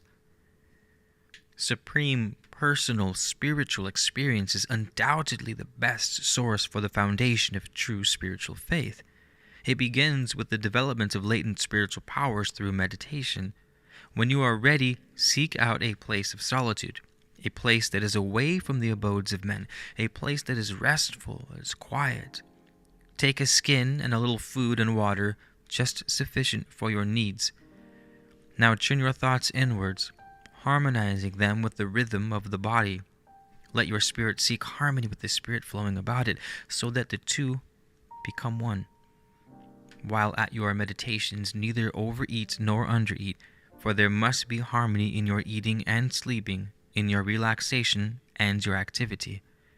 To become one who knows the joys of spiritual self-consciousness, to have a truth-revealing vision transcending anything knowable by the senses, to rise above the bondage of pain and sorrow, and to free the spirit from the shackles of the body at will, is something unattainable by spiritual meditation alone. Leading to this road is the path of moral self-discipline and courage. The creed that teaches spiritual things alone is as barren as one concerned only with earthly things. Your brother will not set forth in writing all things concerning the awakening of the spirit. They would be of no use until the moral foundation is laid. Such teachings must remain within the higher circle of those who travel the right-hand path and not disclosed to the uninitiated. Let the prayer upon your admission be always fresh in your memories.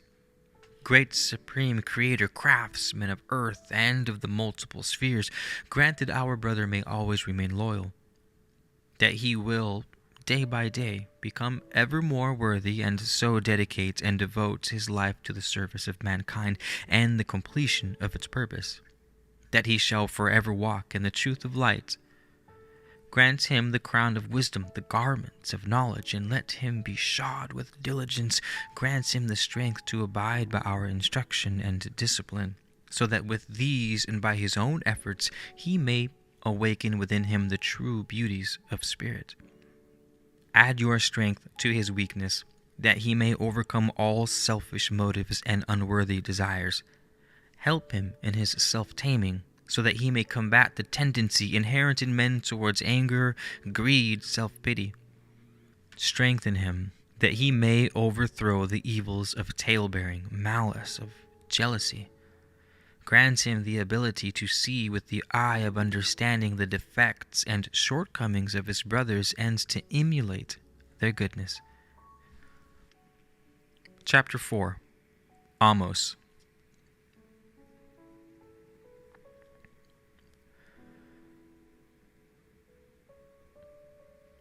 Amos led the congregation and the people down from the mountains and brought them into the land of Heth. A good land was opened up before them. But Amos warned the people that they were like gems among pebbles. Therefore they were not to provoke the people who had accepted them because of their skill. Amos said, "We will build a city for ourselves and our children, and within it a temple for those who follow the light of the right-hand path. The temple will be like the pearl within an oyster, or the heart within the body."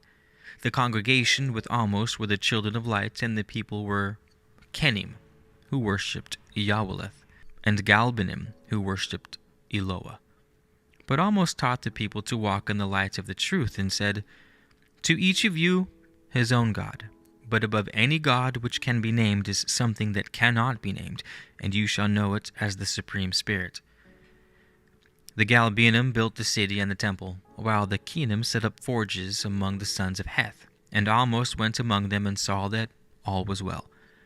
The number of those who followed the right-hand path and resided about the temple was 144, and it was never any more or any less. The number of those who labored in and about the city and dug the soil or attended to sheep and cattle was 2,435. The number of the Kenim who followed Amos were 820, and the number of the Galbanim was 3,015. Those were the numbers of those who could labor or bear arms. As Amos went out among the sons of Heth, he taught the way of the light, but they would not listen to his words. They were like men walking a circle in darkness, one behind the other, each having his hand on the shoulder of the man in front. Therefore, when the king of the sons of Heth came to buy what Kenim had made, Amos spoke to him about the way of light, and sometimes the king listened. When they came upon the priests of the sons of Heth, Amos said, "What manner of men are those who prance about as though the ground were covered with hot cinders? Before their altars they are like drunkards who go about shouting and singing. They leap like horses kicking at the wind. What manner of spirit possessed them? Is it a spirit of light or a spirit of darkness? We have seen this often among your people. It is seen even among the princes and those who sit in judgment. Who can understand the words that pour from their lips? This is not prophecy, but a drug-induced delusion. The people who listen to their words are as misguided as those who resort to a tomb at night and sit within a vault. If a spirit comes, it is a restless one whose words have little value, for they are hollow, empty things. Surely the gods of such as these are demons in disguise, whose powers are a myth, for they are unhearing and unseeing things. They are unfeeling idols clothed in garments of delusion woven within the tormented thoughts of men." The king said, "I have seen your own holy men as they sat beneath their trees, and they too acted in a manner strange to the eyes of ordinary men. Where is the difference?" Amos said, "Our holy men sit in quietude, at peace within themselves, and if their mortal eyes are unseeing, it is because their spirits roam freely as birds. There is a test whereby the difference can be made known, if you will agree to it." The king gave the sign of consent. Then a place of absolute darkness was prepared, a place to which light could in no manner be admitted. Into it went 2 priests of the sons of Heth and 2 of the holy ones from the congregation, the king and 2 attendants and Amos. Then, while the king and his attendants watched, they saw the holy ones radiate a light that lit up the whole darkness, so that the faces of all became visible. The priests of the sons of Heth remained in darkness, for their spirits were feeble things without power. This is the test of true illumination. Because of this, the king looked even more favorably upon Amos and his people, but he did not change his ways or seek to walk in the light. For Amos refused to perform acts of magic before his court or to foretell the future, and the king believed that magic could accomplish all things. He believed there was an effortless way to accomplish all things. If the secret were known, and could not understand that the secret was safeguarded behind the doors of austerity and self-discipline. There was a city called Migdol within the kingdom, and some of the Kenim labored there for the temple. When Amos came to the city, it was the festival of its great god, and no man labored, neither did the Kenim, for it was the day when their fires rested. When Amos sought the overseer of the Kenim, he could not find him, and none of his people would say where he had gone. But Amos found him at the temple of Belath, and awaited him in the courtyard outside, and was filled with anger against the overseer. When the overseer came out, Amos chided him, but the overseer said, "What have I done wrong? This place provides the food I eat." Amos then sent an attendant in haste to bring back a holy man of the congregation, who was with his caravan. When the holy man came, Amos showed the overseer and the priests that such things were not beyond the control of enlightened men, for the holy man could foretell the issue, whatever was done with the Eben. When Amos left the temple, he took with him a woman named Kedshot, whom he had won from the priests, and made her free. The degradation of women to serve the temples was common in the land of Heth, and Amos raised his voice against it. When next in the presence of the king, he said, "The common feelings of all men condemn fornication, and it is not allowed by your own laws. Yet if fornication is sanctified to your God, the priests permit it for their profit.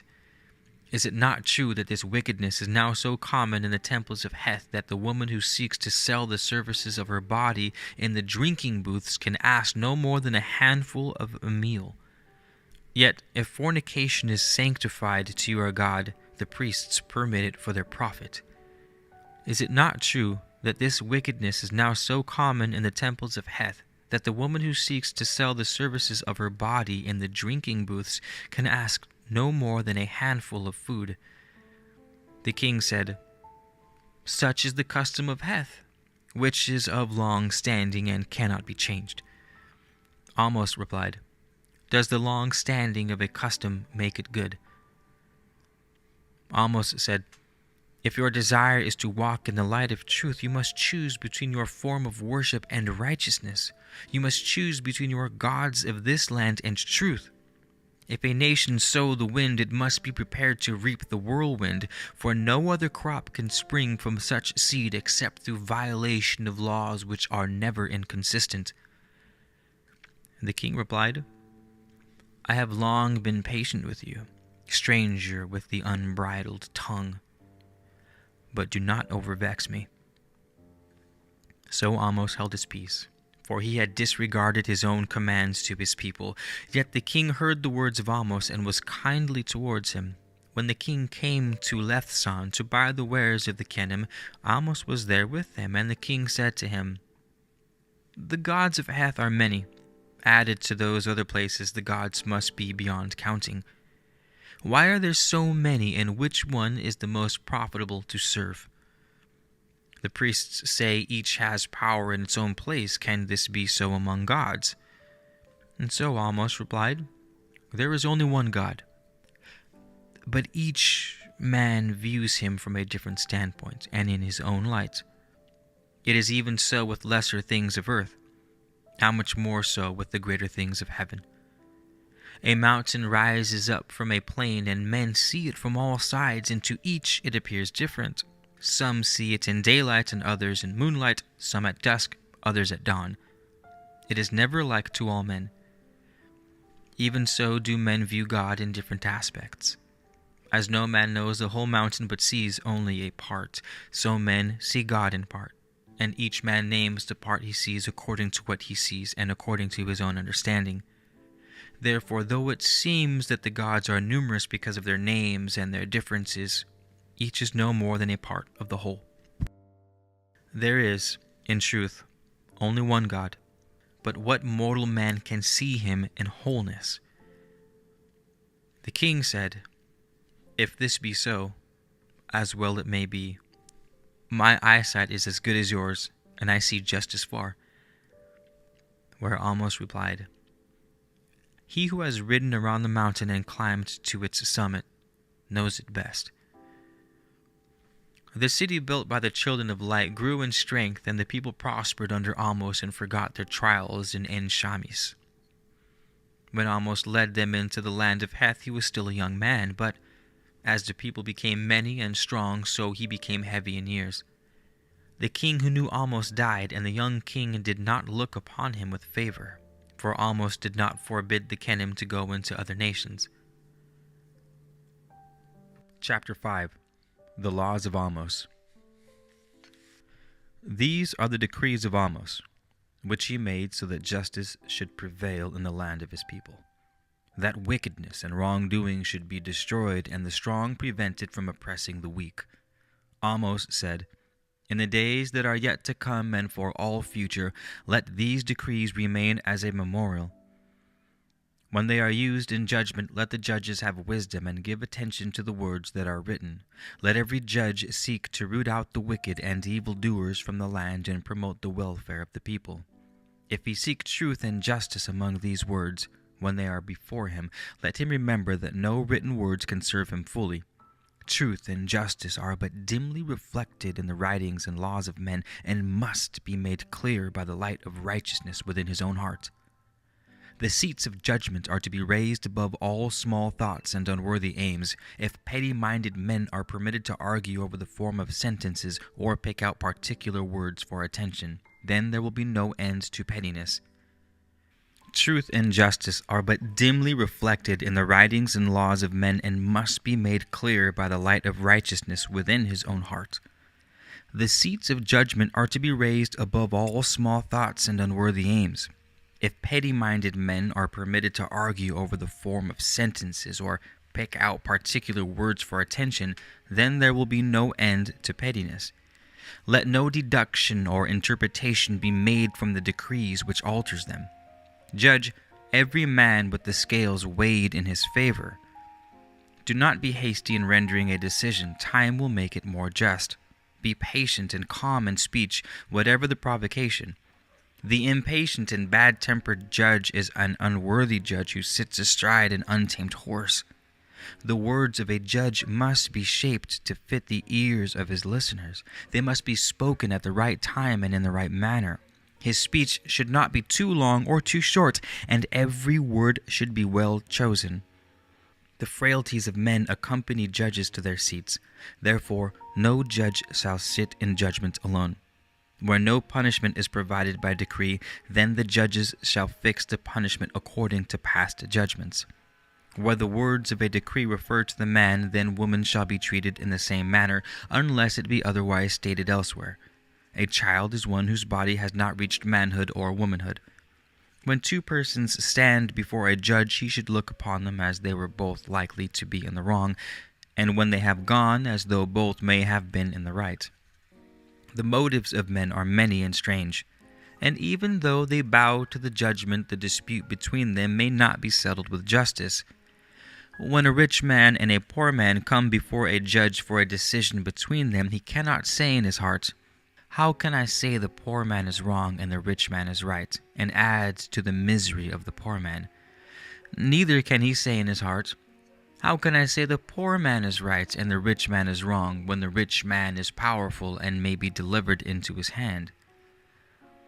If there is a dispute between men, the judges shall not let one sit and the other stand, or be patient with one and impatient with the other. Both may sit or both may stand, and unless one be afflicted, they shall at times be equal before the judges.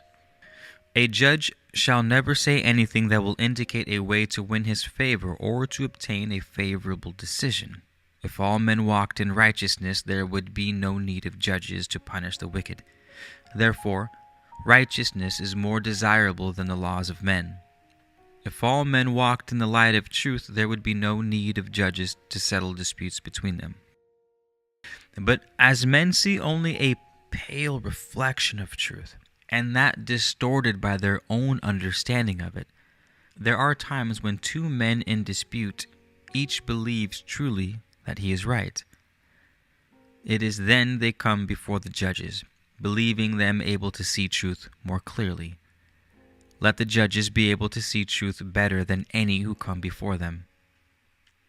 When a man comes before the judges, having his life or freedom at stake, or the freedom of one of his family, then the judges shall first hear reasons why they should reconsider him innocent or in the right, and not why they should consider him guilty or in the wrong.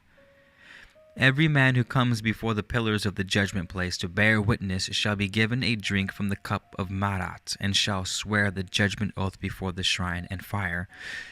Every man shall be allowed 2 months to discover those who speak for him, and if he asks for another 2 months with reason, it shall not be denied him. These are the decrees of Amos for the children of light. It is decreed that no man shall worship in the temple of any god, or stand in homage before any image or idol. No god shall be joined with the supreme deity in worship, and the whole of his devotion and worship shall be given to the Supreme Spirit. It is decreed that no man shall swear an oath in the name of the Supreme Spirit, or in any other name which shall bind him to do anything against the Scriptures of the Supreme Spirit. Neither shall he swear an oath which incline his loyalties and obligations away from those who walk in their light. But as kings and governors must be served, and loyalty and obligation together with duty are our declared principles, so swear to serve them well or be faithful to a trust or an obligation is not denied them. The only solemn oath binding upon a man shall be that sworn on his immortal soul. For to swear in the name of the Supreme Spirit is forbidden. It is decreed that no man shall sell or barter spiritual knowledge or knowledge of the great path of the true way. He shall not come into a sacred place or enter into prayers while drunk. Neither shall he do these things when unwashed, unless he be a wayfarer or one who has come from a distant place on the same day. If water is unavailable to purify himself, clean sand is not to be despised. It is decreed that all those who truly follow the great path of the true way, and those who are of the brotherhood of men who serve the Supreme Spirit, shall be called the children of light. If any among them shall turn from the children of light through fear of others, then he is unworthy, and shall be cast out. He shall not be numbered among them here or in heaven, where there is a special place for the children of light. But those who remain loyal to the children of light, even though they have to flee to strange places, if they continue to struggle, there is no wrong in them. It is decreed that if a man hear anything about an evil deed or know something about it and fail to disclose the knowledge before a judge or the judge's servant, he shall not go unpunished. It is also decreed, if any man will not bear witness to murder, to theft, or to adultery, he shall not go unpunished. If he bear false witness according to his own understanding, before the flame and shrine, if it be grievous, he shall lose his tongue. It is decreed that if any man make a false accusation of adultery against his wife, without just cause and without her acting indiscreetly, he shall receive 70 lashes. If any man slay another, he shall die, unless it be done in his own defense or in defense of his house and family. He shall not die if he who is slain by an adulterer or a seducer of one within the household of the slayer. It is decreed that if any man slay another in anger during an argument or dispute, and if the fight be fair and equal, then he shall be exiled. If any man slay another by lying in wait, or by guile, or by becoming behind him, he shall not live. It is decreed that revengers of blood shall be appointed by the judges, and no man shall revenge another of his own blood unless he be appointed by the judges. It is decreed that if a man slay another without intent to slay, without hatred or malice, then he shall not die for the slaying. It is decreed that no man shall be put to death by the word of one witness. If a wife cause the death of her husband through neglect or malice, she shall not live. The law of bloodshedding is A free man for a free man, a slave for a slave, and a woman for a woman. The free can be enslaved to repay a death. It is decreed that when a man must die because of his deed, it shall be by the sword, by drowning, or by entombment. A woman shall be smothered or entombed or drowned. It is decreed that if a man strike his father or his mother, or curse them, he shall be seized and sold into slavery, and the money received shall be given to his father and his brothers. But if a man stand between his father and his mother and his sister because he fears for their lives, then he shall not be punished. In this case the matter shall not fail to come before the judges, for if the father be a man of such violence, how can he claim to be numbered among the children of light? It is decreed that if a man seize upon another to sell him into captivity, he who seizes shall die. If a man smite another so that he lose an eye or a tooth or suffer any wound, and this without provocation, then he who committed the wrong shall make it good in kind, according to the judgment. It is decreed that if the beast of any man injure another man within its own place of confinement, then there shall be no blame upon the owner of the beast. But if the beast be outside its place of confinement and loose, he who owns the beast shall make restitution in kind. If the beast has been savage in times past, and this made known to he who owns it, and it strays beyond the limits of its enclosure to harm a man, then who owns it shall make restitution to threefold the damage. The beast shall also be slain, but the carcass shall belong to he who owned the beast. It is decreed that if a beast stray beyond the limits of its confines in being savage to the knowledge of he who owns it, if it cause the death of any man, then he who owns it shall die. But if it be so decreed by the judges, his life may be ransomed. It is decreed that if a man shall cause death or injury to the beast of any man, and the beast be within its proper place of confinement or upon the lands of its owner, then he who caused the death or injury shall make restitution to threefold its value. If the beast be outside the lands of he who owns it, and be the cause of no danger or damage, then he who caused its death shall make restitution to its value. If it was seeming that the beast would be the cause of danger or much damage, then providing there was no evidence but to slay it, there shall be no restitution, but the carcass shall be returned to its owner. It is decreed that if the beast of any man cause the death of another man's beast, then the beast causing death shall be sold, and the money received divided between the owners. But if the beast causing the death was known to be savage, and its owner informed, then he shall make restitution in full to the value of the dead beast, but the carcass shall be his. It is decreed that if a man shall cause anything growing within the pastures of another, or upon his cultivated land, to be damaged by a negligent or purposeful deed, then he shall make restitution twofold its value. If a man find the beast of another man going astray, he shall not pass it unheeded, but shall provide for its return to its owner.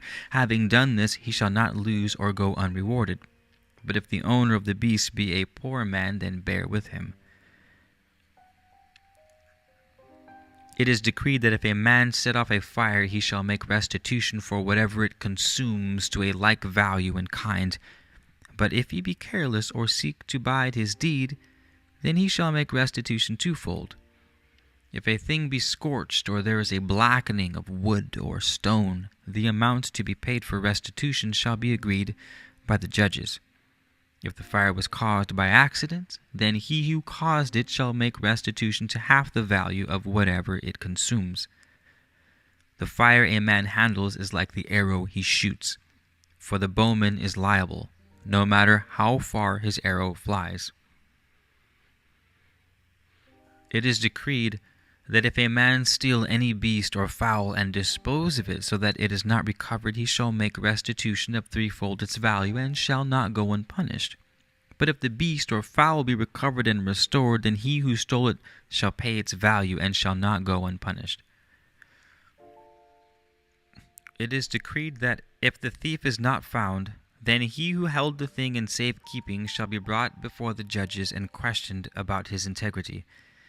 If he took the thing for his own use, he shall restore its value twofold and shall not go unpunished.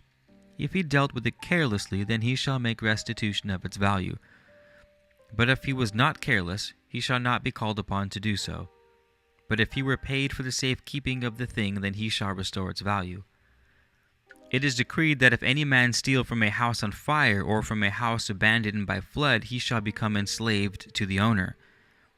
It is decreed that if a man steal from a temple or holy place, he shall be whipped and sold into slavery, and his price given to the temple or holy place. It is decreed that for all manner of disputes regarding beast or anything without life, whether it be lost or not, where different men may claim to own it, the dispute shall be decided by the judges. He whom the judges decide to be wrong shall pay its value to he who was the true owner. If he who is wrong has been malicious or avaricious, then he shall not go unpunished. It is decreed that if a man borrow a beast or anything without life, the owner not being with it, and it be lost or damaged or injured or die, then he who borrowed it shall make good its value. If a man find a thing that was lost and keep it, or he withhold it from another that which is rightly his, then he shall restore it and make payment of its value in kind. If he swear falsely about these things, then he shall make restitution twofold its value. If the thing be not restored, he shall also restore its value. It is decreed that if a man make a false report regarding another so that he be harmed in substance, then he who did the harming shall make restitution of twofold the amount of damage done, according to the decision of the judges.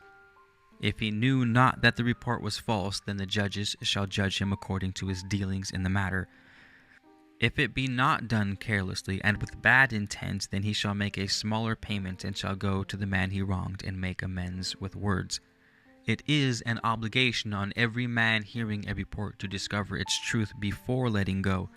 Carelessness with words should not go unpunished. It is decreed that if any man bear false witness against another, and he be not otherwise punished, or to a lesser extent, then he shall bear upon himself the punishment he would have brought down upon another, and shall also make payment as the judges decree. It is decreed that if a man take a bribe to turn a judgment, then he and the man who gave it shall make restitution twofold to he who was wronged, and neither shall go unpunished. It is decreed that no man who sits in judgment in any place shall take a gift or benefit from any man because of his position.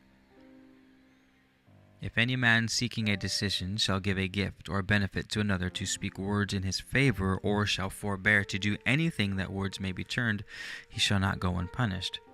It is decreed that if a man take advantage of the ignorance of another, or gain advantage from his dealings with an idiot, he shall make threefold restitution.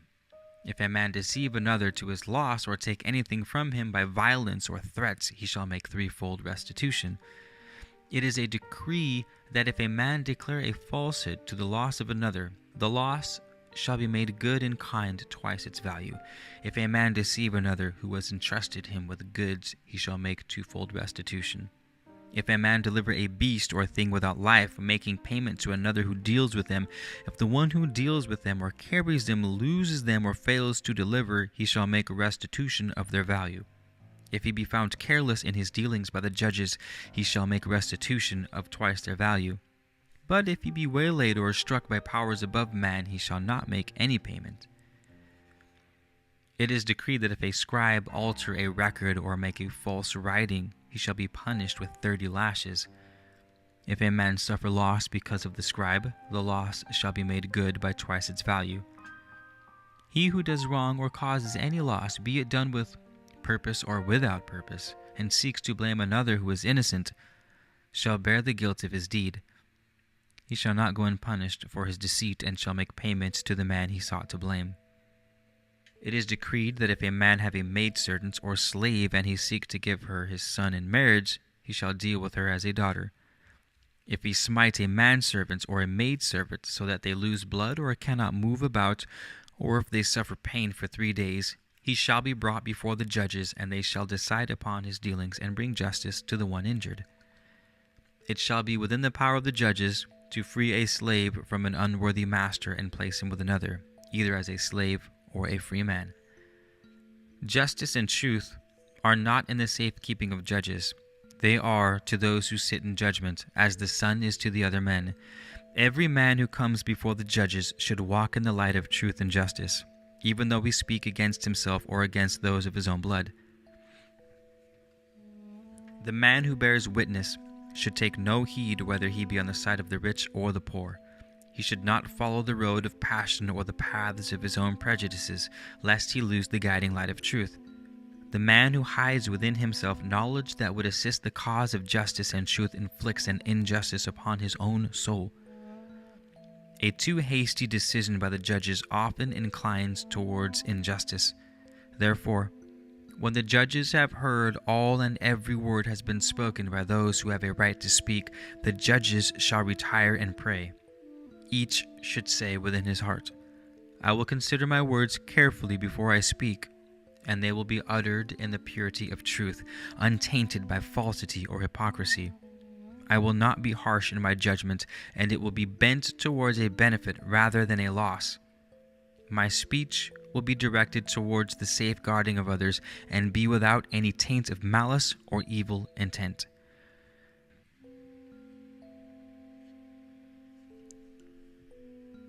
Chapter 7.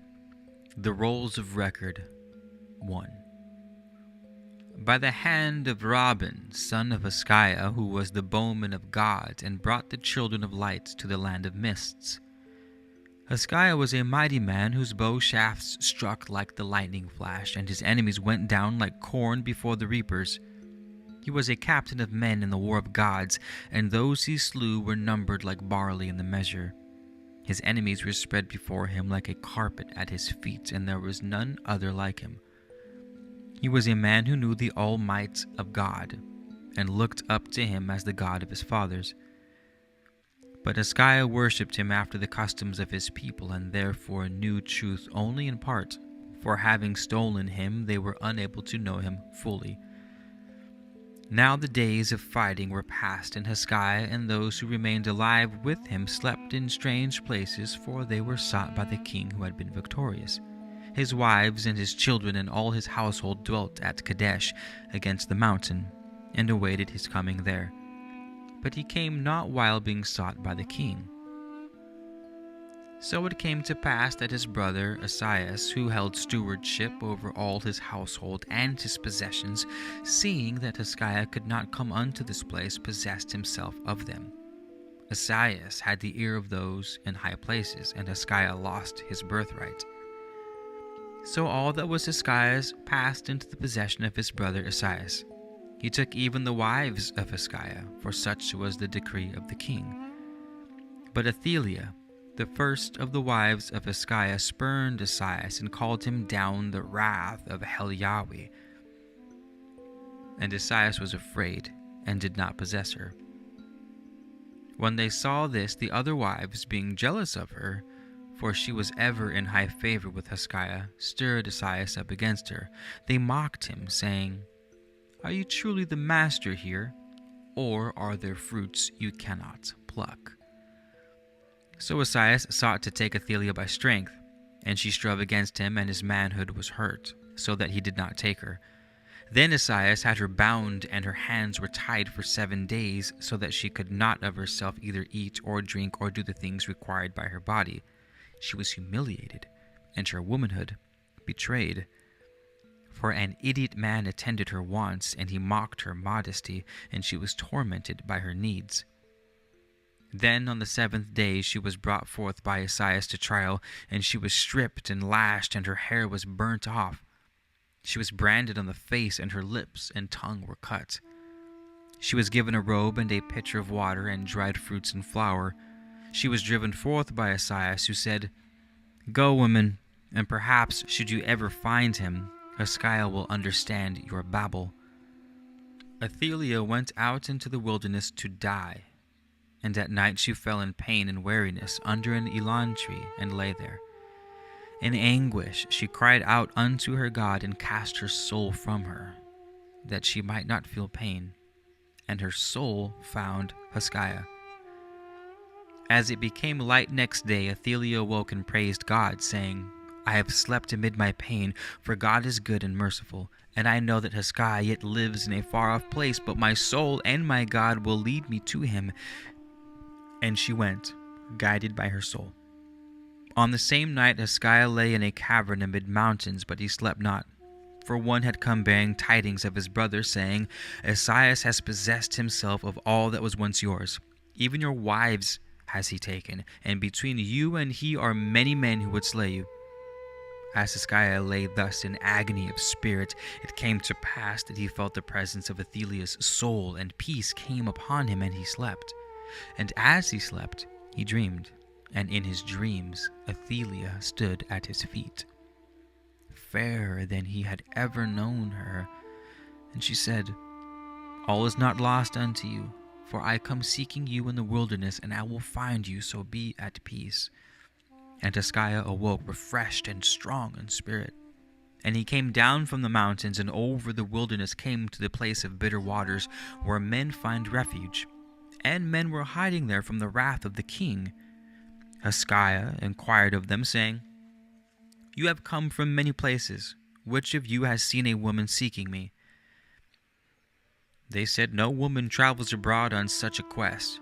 Or has she many attendants, and what is her appearances?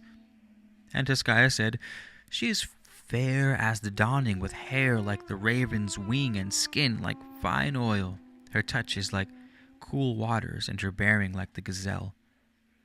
Then the men mocked him and talked much, saying, How long would such as one as you describe travel alone? It is not in the nature of women to leave their household and come into the wilderness. Would any man pass her by? Who then now possesses her? Seek her not in the wilderness, for she is not clad in fine linen and perfumed with sweet-smelling oils. Then Hezekiah took counsel with himself and said, I am indeed a fool who chases dreams. This is no time for dreaming when there is a man's task at hand. So in the morning he said to those with him, I go up against my brother. But they pleaded with him, Have you a host of men or even a company? Abandon such foolishness. Now, at that time Athaliah dwelt beneath a mountain where there was a spring, for she was weary from days' journeying, and she was sick in spirit, for men, when she came among them, beat her with sticks and drove her from the place of their habitations. She offended their eyes, and none desired her. No man came to the spring, for it was an accursed place where voices came from the rocks, and the dead spoke. Therefore it is called the audience chamber of the dead, and none but witches go there, for these the dead do not harm. Now when night fell, Hezekiah slept, and those with him were not watchful. And evil men said among themselves, Let us slay Hezekiah in the night, for he has gold and silver and spoils of war with him. Let us cut off his head and carry it to his brother, that we may be rewarded and made welcome. So it came to pass that in the morning hours of the night men came to fall upon Hezekiah, and those with him to slay them. But one among them was heavy-footed, and Hezekiah awoke as they fell upon him. And he seized his sword, and leaping up as a lion springs to smote about him, and there was a slaughter. But he was without helmet, and his head was bare, and so he was wounded. They who came against him died or fled, but of those with him just one remained, and he sorely wounded. In the morning they left with their asses laden, and Hezekiah held his bow, and none came near him. And as the sun mounted on the high, the sight departed from the eyes of Hezekiah, and he became blind. So Hezekiah and he who was his companion abandoned hope, for there were men who could destroy them in front and behind, and the wilderness enclosed about them. They said, Let us therefore go to the place called the audience chamber of the dead, which is by our side, for we are not as those already dead. There we shall find water to quench our thirsts and soothe our wounds as we end our days. And as they entered the pass at the place where the waters entered the sand, the companion of Hezekiah died. Hezekiah heard voices of the dead calling him from among the mountains, and he arose and said, I come, for this is my hour. And he passed up the watercourse. So it was that being blind, he dashed against the rocks and fell to the ground, and lay there as one already dead. Now, on that day, the soul of Athelia was troubled. She wandered about, straying from her tasks. She looked up, saw a raven descending from out of the sky, and her soul said unto her, Behold, it comes for the soul of Hezekiah, for he is nearby and close to death. So Athelia sped away, guided by the bird. She came upon Hezekiah as his soul was preparing to depart, and she took him in her arms. Lifting his head, gave him water. And her soul communed with his soul and bade it to stay, and because of the bond between them, it did.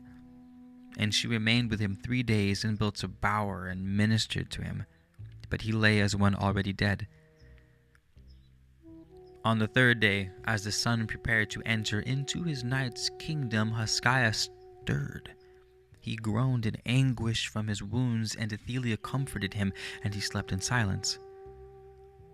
When it became light next day, he awoke and felt Athelia's touch upon him. And Hezekiah knew her and said, Athelia, are you there?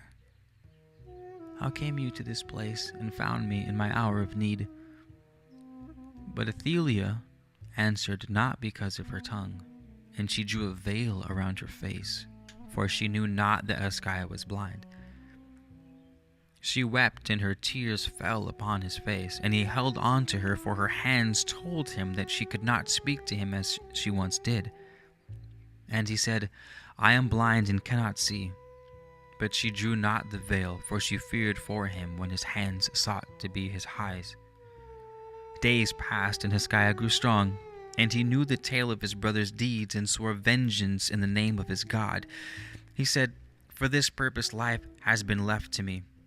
And Athelia grieved that he spoke thus, for he could not walk without her. The waters of the valley were cool, and there were herbs and wild fruits and goats upon the mountainside. So it came to pass that after many days Hezekiah was whole and strong again.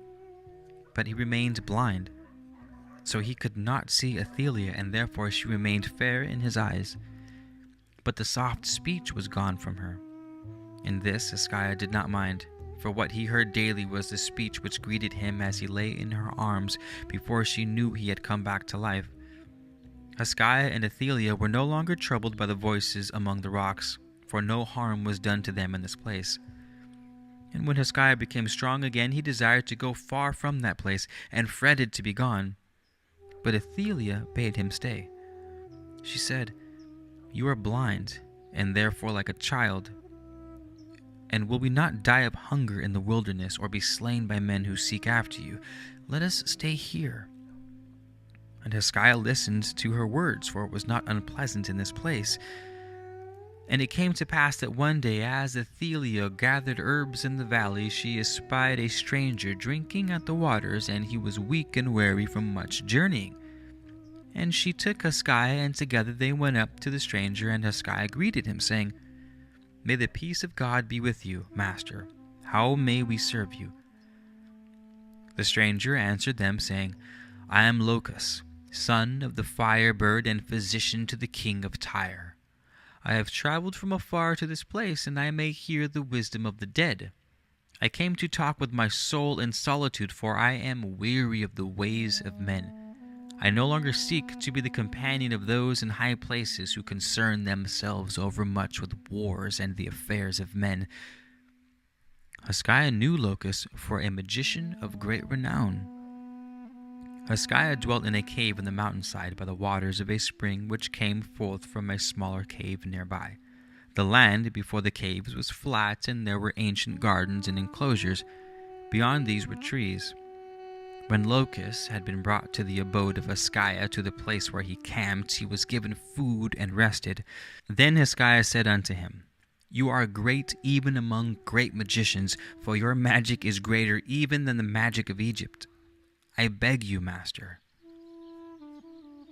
Look with pity upon my blindness, for it makes me even as a child.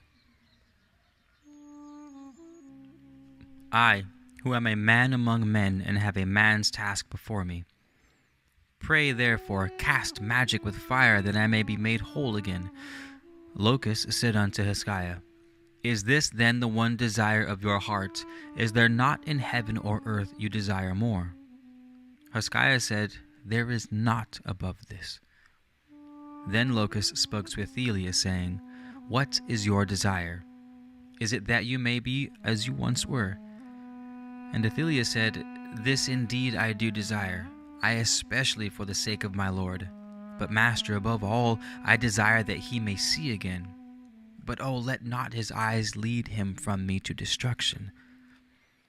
Locus said to Athaliah, You know what his eyes will see. She answered, Let his eyes see what they will, but let them see. Locus said unto her, So it shall be, for you have but one desire between you. I will make a covenant with Hezekiah, so that his eyes may see again. This is the covenant, that Hezekiah will stay in this place until Athaliah has borne him a son, and until 6 months after his son's weaning, he will sit at my feet and absorb my instruction. Then Athaliah said unto Locus, Master, when he is no longer blind and sees me as I am, will not the burden of the covenant be too great for him? Locus answered, He has more than 2 eyes. Locus took Hezekiah and cast a spell upon him so that he fell asleep. And Locus opened his head and let out the evil which blinded him and encased his head in clay. Then the demon might not resume its residence, and Hezekiah was left asleep for 6 days and 6 nights. On the 7th day Hezekiah awoke, and behold, he was no longer blind. And he called for Athaliah, but she came not unto him. Then Hezekiah cried, I see, but the woman is not here. Is this not a time for rejoicing? But lo, she stays away. Locus says unto him, It is the manner of women, let her be. And when night came, Athaliah came, and sat at the feet of Hezekiah, and said unto him, It is well, my lord, and my heart rejoices. Hezekiah, stretching out his hand, caught hold of Athaliah, saying unto Locus, Long have I been with this woman, and I was blinded that I could not see her face. Now I say, Bring me my torch quickly, that I may look upon the face I desire to see with all my heart. And Athaliah, bowing her head, remained cold and still beside Hezekiah, the veil held before her face. Locus, placing the torch aside, drew the veil and lifted her head towards the light, and the woman looked up fearfully. Hezekiah looked long upon her in silence. Then he lifted her towards him and kissed her face. Wife of my bosom, the years have taken nothing from the loveliness of your youth. And Athaliah fell before him in a swoon. Now, when morning came, Locus sat outside the cave, and Athaliah came, and kneeling before him, said, Great master, what magic have you wrought? The waters do not lie, yet my Lord sees me not as they. And Locus answered her, saying, Nor does the soul see, but the eyes of men are deceivers and not to be trusted. One desire only have I granted, for my magic has not touched you. Hezekiah sees indeed, but if he sees not wholly with his eyes, and in part with his heart, seeing not with the eyes of other men, then perhaps my magic is imperfect, and I am not the greatest of magicians. Unnumbered days passed, and Athaliah was first delivered of a daughter and then of a son. And Hezekiah sat before Locus and received his instruction, and many books were opened unto him. He learned the mysteries of the secret way and the songs of the fire. He knew the wisdom that had come down through the ages. And so it came to pass that one day Hezekiah went unto Locus and said, All that has been done that the covenant required. And Locus answered him, saying, It is well. Prepare now to follow the path of your destiny. Then Hezekiah took Athaliah and his son and his daughter, and with Locus passed out into the wilderness. And when they came to the habitations of men, Athelia was veiled. And Locus journeyed as a great magician, following his stars, and Tiscaia served him as though his slave. Thus came to the lands held by Esaias, and Locus made masks of animal skin, with tree gum and clay. He gave them to Tiscaia and Athelia. He then clothed them in strange garments and dyed their skins, saying, Men expect all things of a magician, and make no query concerning the strange things they see about him. Therefore, let not the men of this place be disappointed in my attendance. To Tiscaia he said, Be as one dumb, for your tongue would betray you to those we come against in this place. And Tiscaia answered, My tongue shall be dead in its place. In this manner they came before Esaias. Esaias had looked well upon the flesh pots, and his body was filled with fat. He was clad in fine linen from Egypt and perfumed. Tiscaia said within himself, Can this be the son of my father and the companion of my childhood? It is truly written in the hands of a weakling, gold churns to fat. Locus spoke unto Esaias, saying, Lord, I have come far, and therefore beg that I and my servants be given food and drink and a place to lay our heads. I am a magician of magicians and a physician of physicians. Mayhap there are those within your household who are sick or possessed by demons, whom I may serve. Or may I enliven your leisure with wonders and magic, and show you strange things beyond the understanding of men? Esaias said unto Locus, Remain with us, for there is little pleasure here. If you enliven our days, then you serve us well.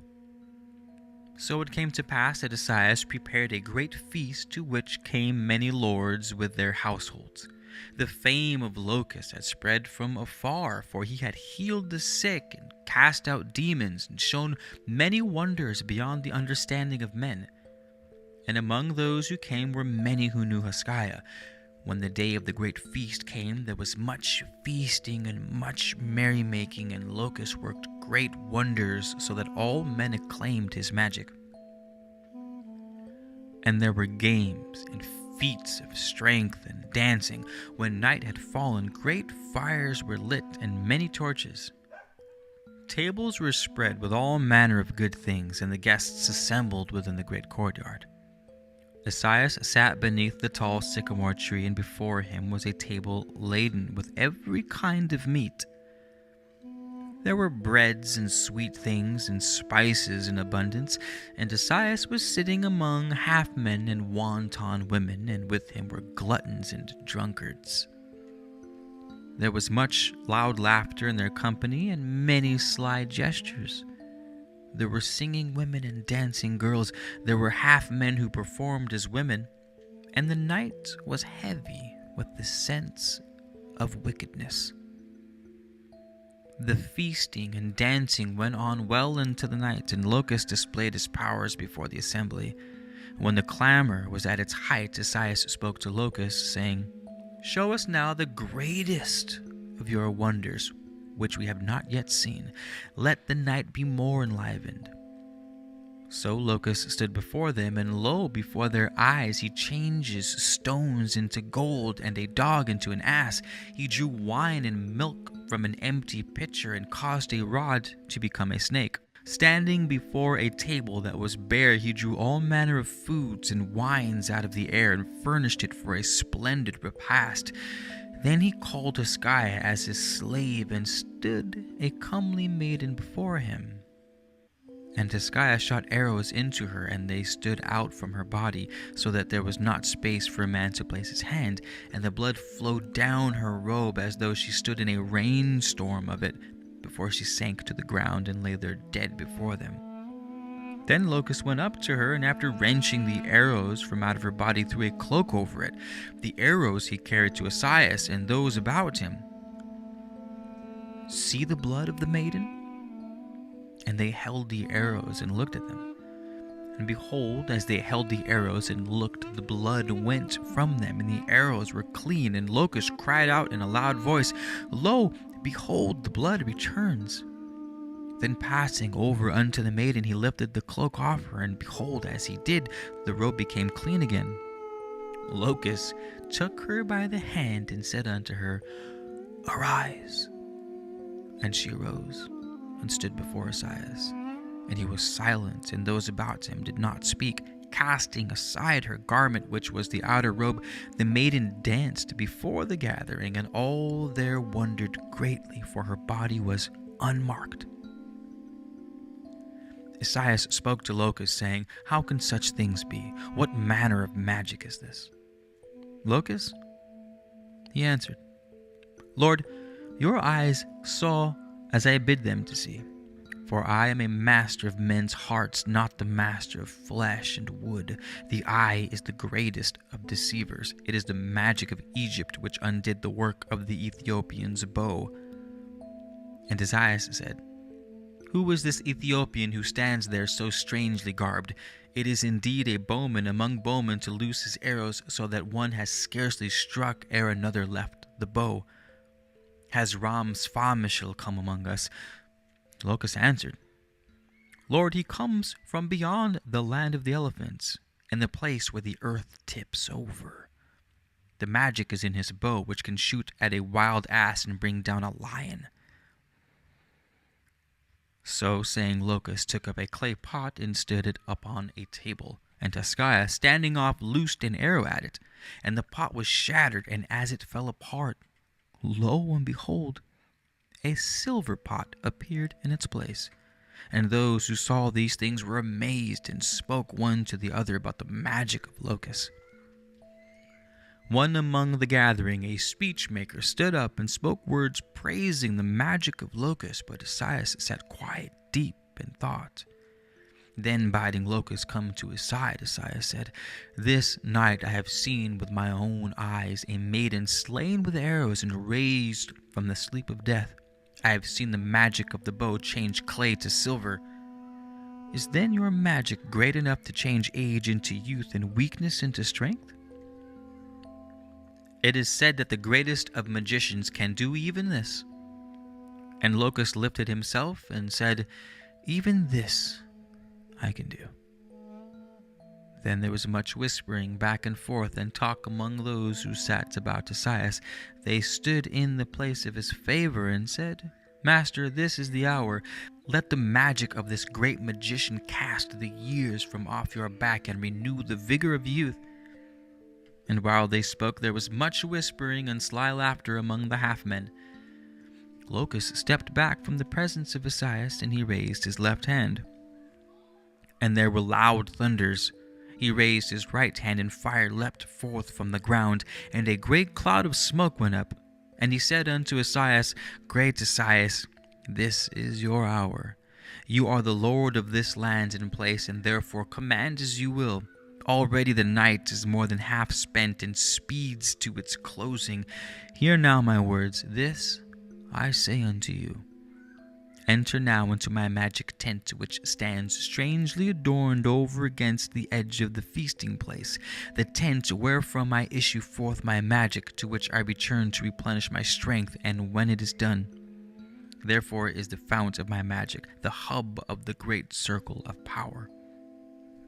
Remain in there until the first red glow from the fires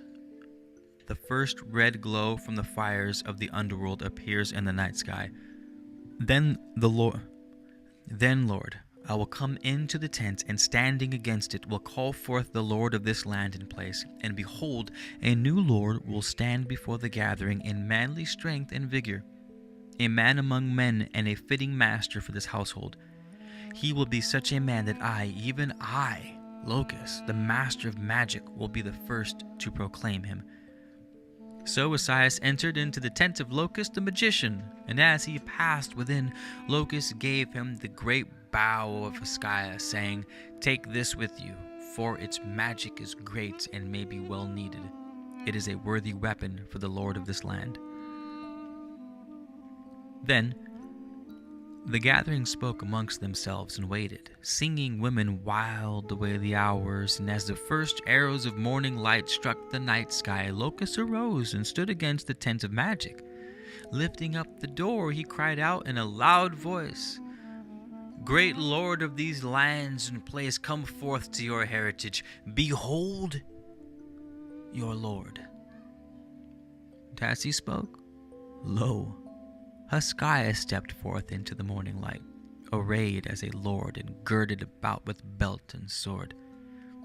He wore a helmet, and in his hand was the great bow. The sound of a great sigh passed through the gathering, and men looked one at the other. They were bemused, not knowing what to do, for there was magic about them. And Locus lifted up his voice in the silence and cried, "Behold, I have brought forth a man among men as Lord of these lands and place. Will you not therefore receive him in a befitting manner?" And men spoke among themselves, saying, "This is one having the appearance of Heskiah, whom we know, in truth, the Lord of these lands and place. He is a man indeed, if it be he. Has magic drawn him back from the grave? Or has the spirit of Esaias clothed itself in the form of Heskiah?"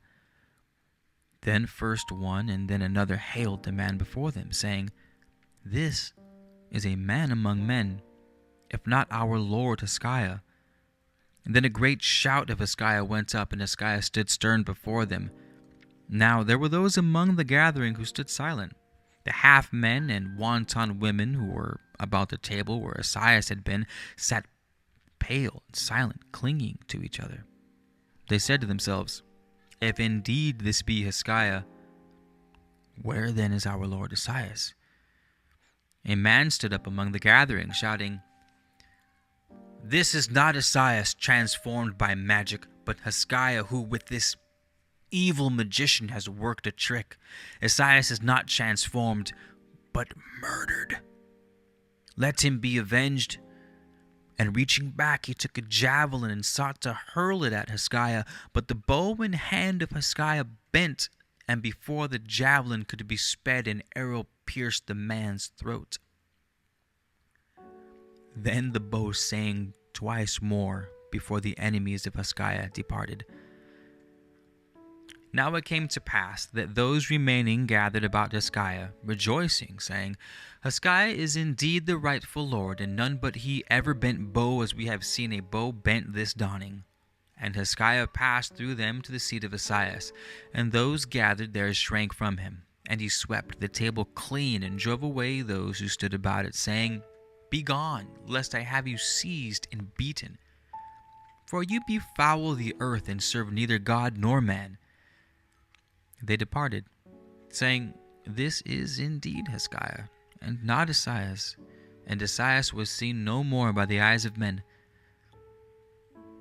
Now, after 3 days had passed, Locus said to Heskiah, "The time has come when I must depart. I shall go unto my king, who is now your king, and speak with him concerning you. It is well that I go now and dally not unduly here, for mayhap as things are, he will lend a willing ear to my words.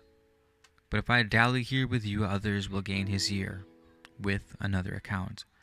So Locus departed, and Heskiah was grieved. Before he left, Locus was given horses and servants, also slaves and asses with food for the journey. And Locus said to Heskiah, "We shall meet again, for it is decreed in the book of heaven." Athelia came before Heskiah many times and said, "Lord, let me depart from your residence and dwell in a place not too far off."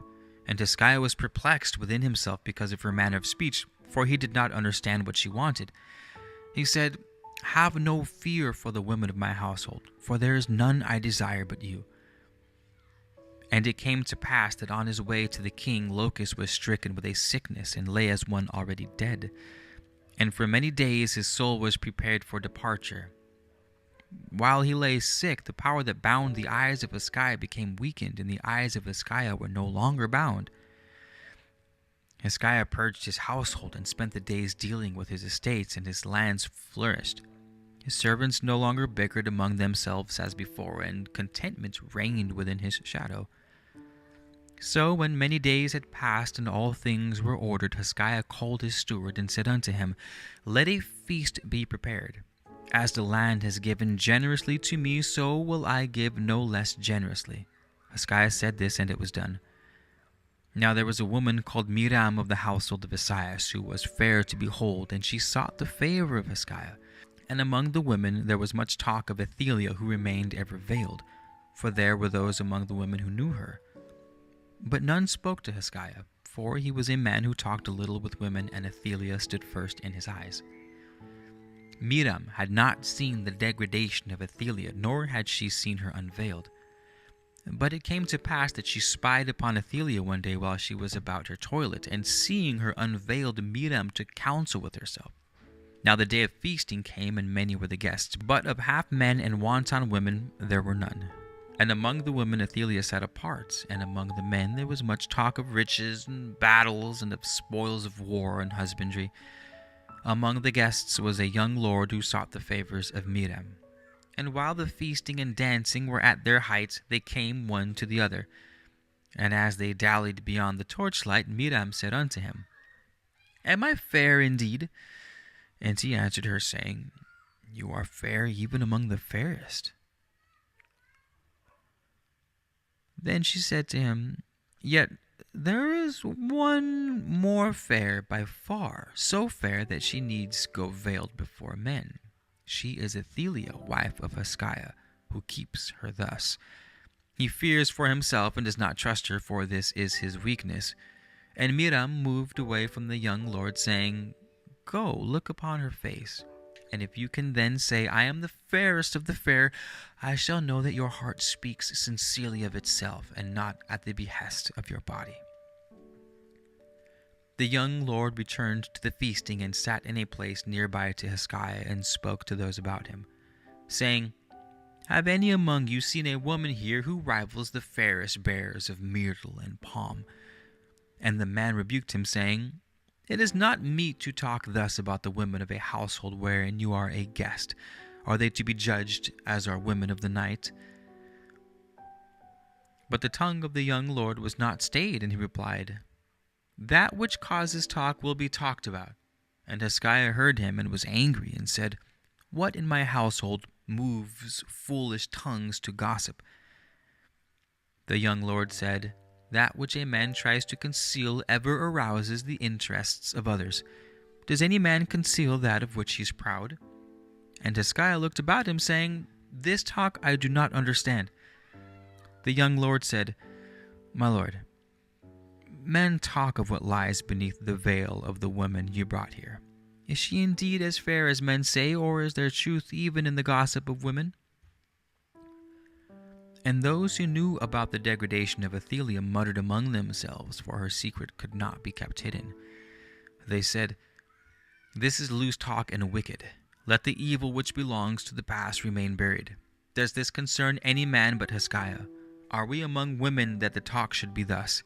Is our custom to be lightly set aside? Let the veil remain.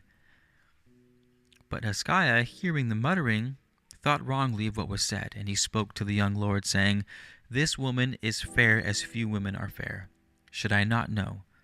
This you shall indeed see for yourself. And Hezekiah said within himself, Long enough have I indulged Athaliah her whims. Does a pearl give pleasure within its shell? And Hezekiah sent his attendant for her. So Athaliah came with her handmaiden, and Miriam came too and stood close behind.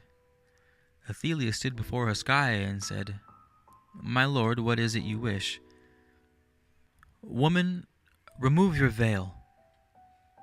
And Athaliah put her hand to the veil and pleaded with him, saying, My lord, there are many men here, and strangers. There is a custom of my people by which I must abide. Men, hearing her voice, looked one at another, and the oldest among them said to Hezekiah, Let the woman be, for this is of no importance and of no interest to us. Allow her the whim, for such is the nature of women. Shall we deny them their small pleasures? Athaliah inclined her head towards the man who spoke, and as she did so, Miriam stepped forward and caught hold of the veil, snatching it aside. And the stricken face of Athelia was revealed to the gathering. All men were silent and still, like statues. And Heskia looked at Athelia, and she at him. And Heskia saw her as she was. And Athelia knew what he saw. Then came the voice of the young lord, saying, Behold, the pearl of Heskia. And Heskia turned upon him in a rage, and killed him. Heskia turns to Athelia, who stood still and alone, saying, What evil has been wrought here? Begone, take your face from me. Athelia went out between the gathering. Passing into her bedchamber, she took a draught of poison. Her handmaiden sped to Heskia, saying, Come, my lord. My mistress dies. Then Heskia, his heart filled with remorse, sped to Athelia, and as he came unto her, she died. Heskia wept over her, and his heart was filled with grief. And he looked upon the body of Athelia and said, I have slain the life within my own heart. I have slain the one who cherished me in my blindness, the one who loved beyond the bounds of love. In his anguish, the eye of his soul was opened, and saw the soul of Athelia standing nearby.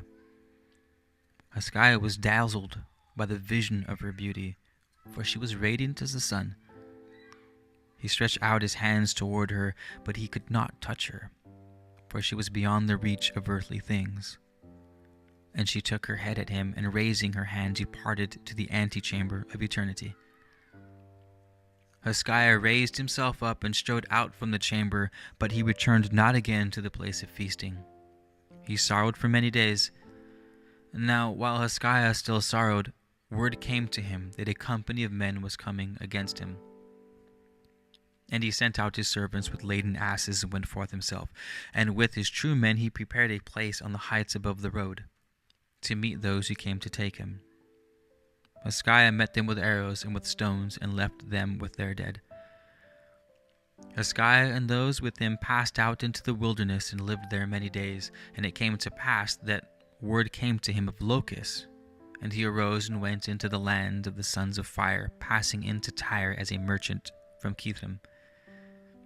So it came about that Heskia came with his sons of the children of light on ships of Arad, by way of Hannibal and Bisonias, where there were many temples.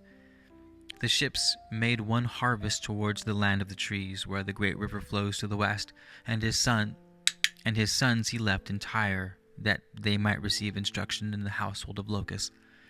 Heskia governed many years in the land of mists, and made laws, and died in his old age.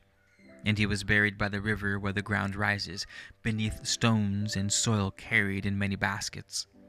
A fence was made, and trees which still grow set about the place. When Heskia came here, he had been 44 years on earth, and 25 years passed before he died. May his God fulfill his hopes. Rabin, the son of Heskia, was born of a daughter from the house of Locusts in this land. Chapter 6. The Tale of Hiram.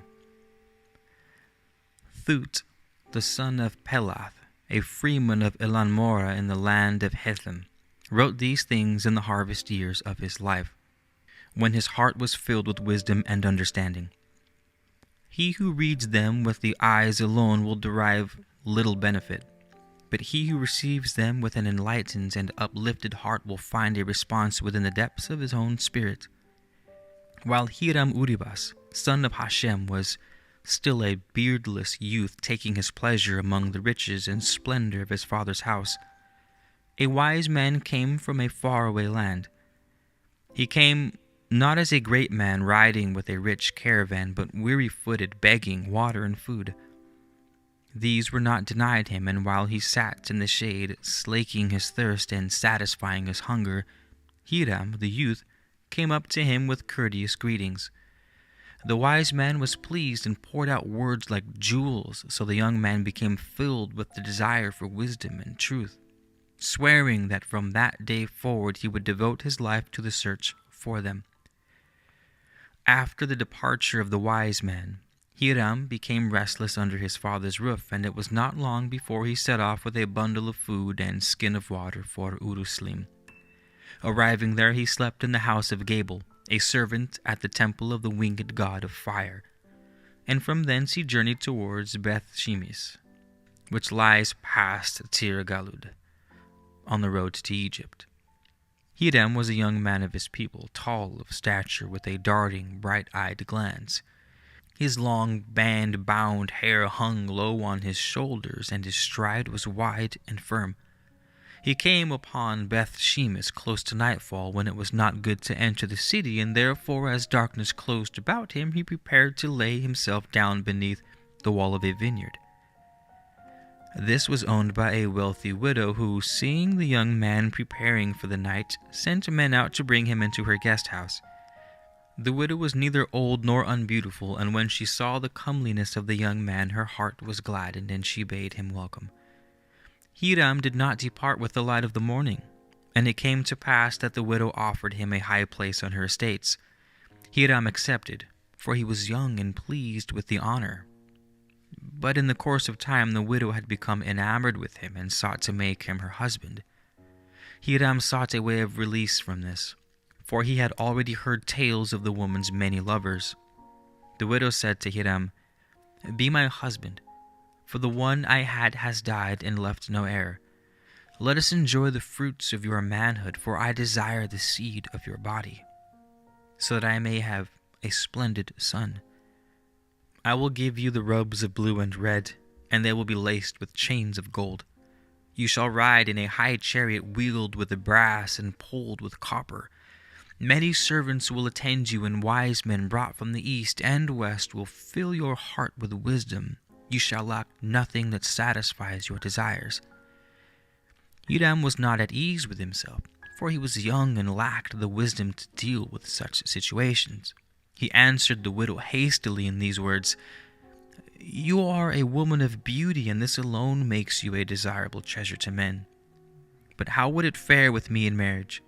It is said that you have had many lovers, and they find you as a smoldering fire in a cold room, a door restraining neither wind nor sand, a roof that falls in upon the sleeper beneath it, a boat that drowns the boatman, the crust over a quicksand, water that does not slake the thirst, and food that sits heavily on the stomach. Which man did you ever love with constancy, so that he walked in the joy of contentment? Which man could ever call you his?" The words from his mouth stung the widow like hornets, and she flew into a rage after the manner of women. She called upon her servants, and they beat Hiram with sticks and drove him off her estate. With a little more wisdom in his heart, he continued on his way into Egypt, and after many days he arrived at the city of On. Hiram dwelt among the southern men on the outskirts of the city, for many had been captured during the wars and made slaves. When lustfully aroused, the bodies of these men exude a sweet odor like honey, which no man can detect, and it makes all women succumb to them. This is the manner in which the nation of Egypt sacrificed its purity. In the days when Hiram came to Egypt, the Pharaoh Ahmose ruled. In those days Egypt was at war with the Abramites, for their great red-headed king had committed adultery with the wife of a prince of Paran. The remorseful king reaped as he had sown, for his favorite daughter was ravished by her own brother, and his wives were humiliated and ravished before the eyes of all men. Because of the war, there was much coming and going of strangers in the city of On, and Hiram went unnoticed. Hiram dwelt long in Egypt and absorbed its wisdom, but the thing which delighted his heart the most was the tale of its long hidden treasures. He learnt about the nest-burning bird whose wondrous many-hued egg granted men the gift of eternal life. He heard about the serpent pearls and the bright jewels which glowed with the lights of the sun even on the darkest night. All these things he desired to possess for himself. The nesting place of the nest-burning bird was among the moth-venom eastward of Egypt. But among the treasures of Egypt was one of its eggs.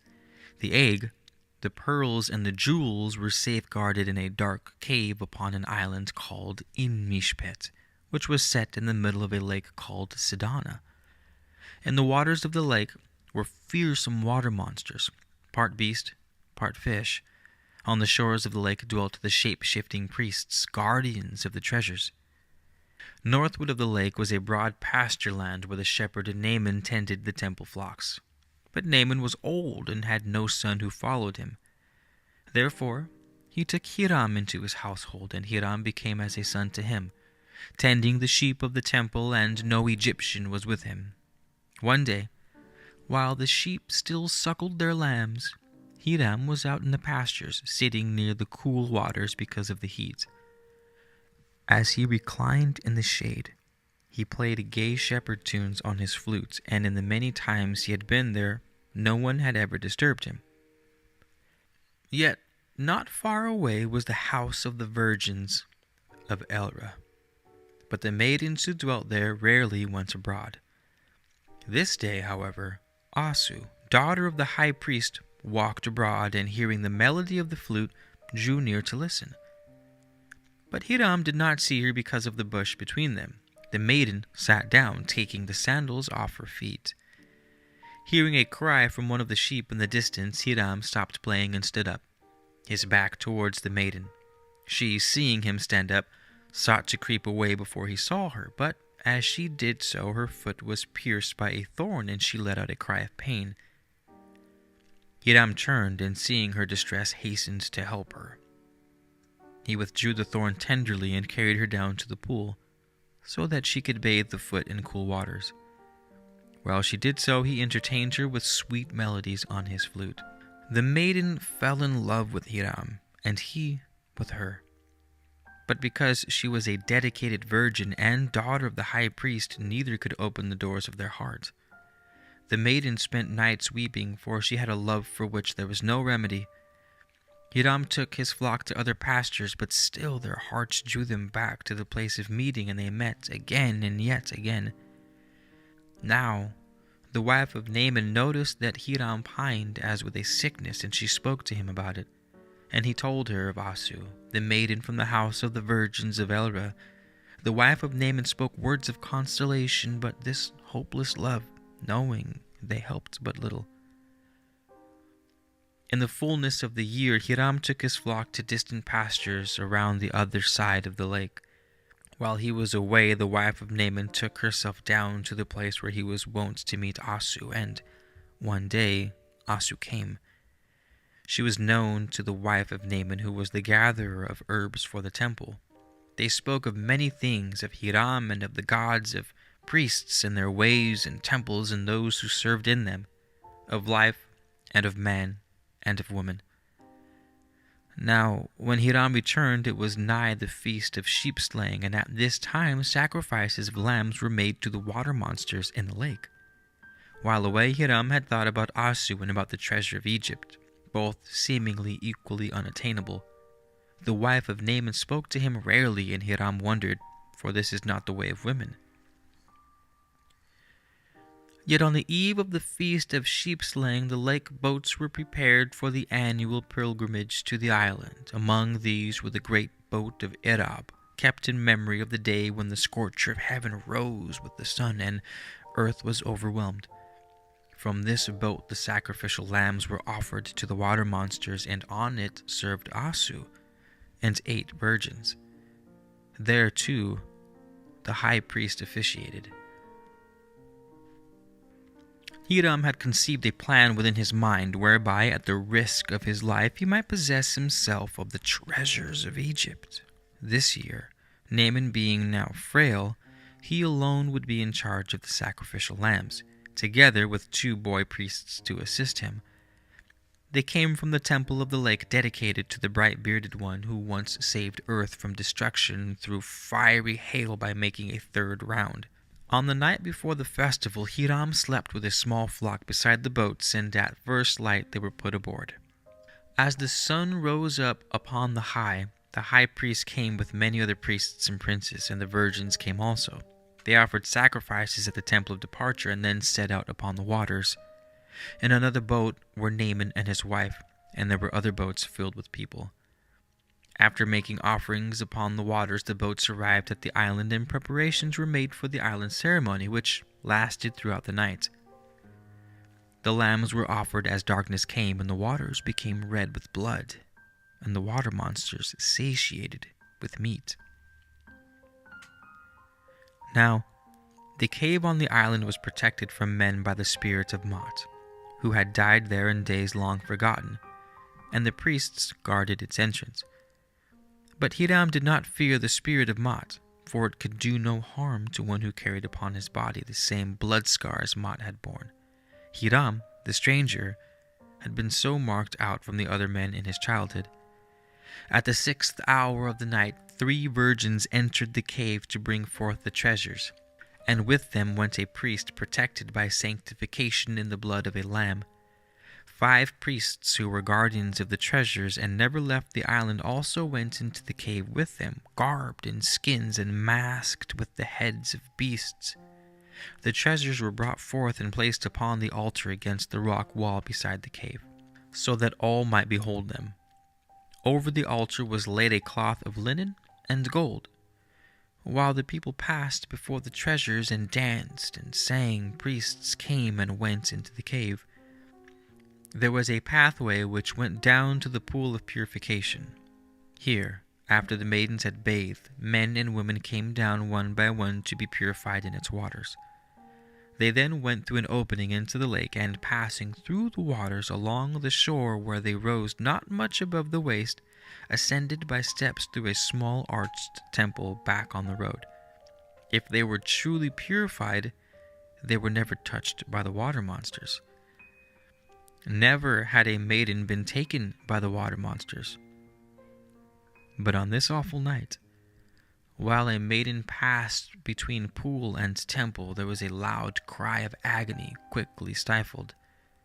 The islands fell silent with foreboding, and as the night time passed, the name of Asu was whispered from mouth to mouth.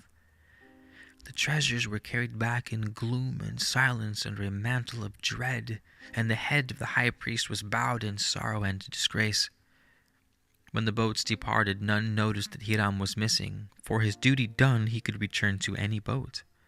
And none was the strange craft that clove the waters of the lake of Sidana that night.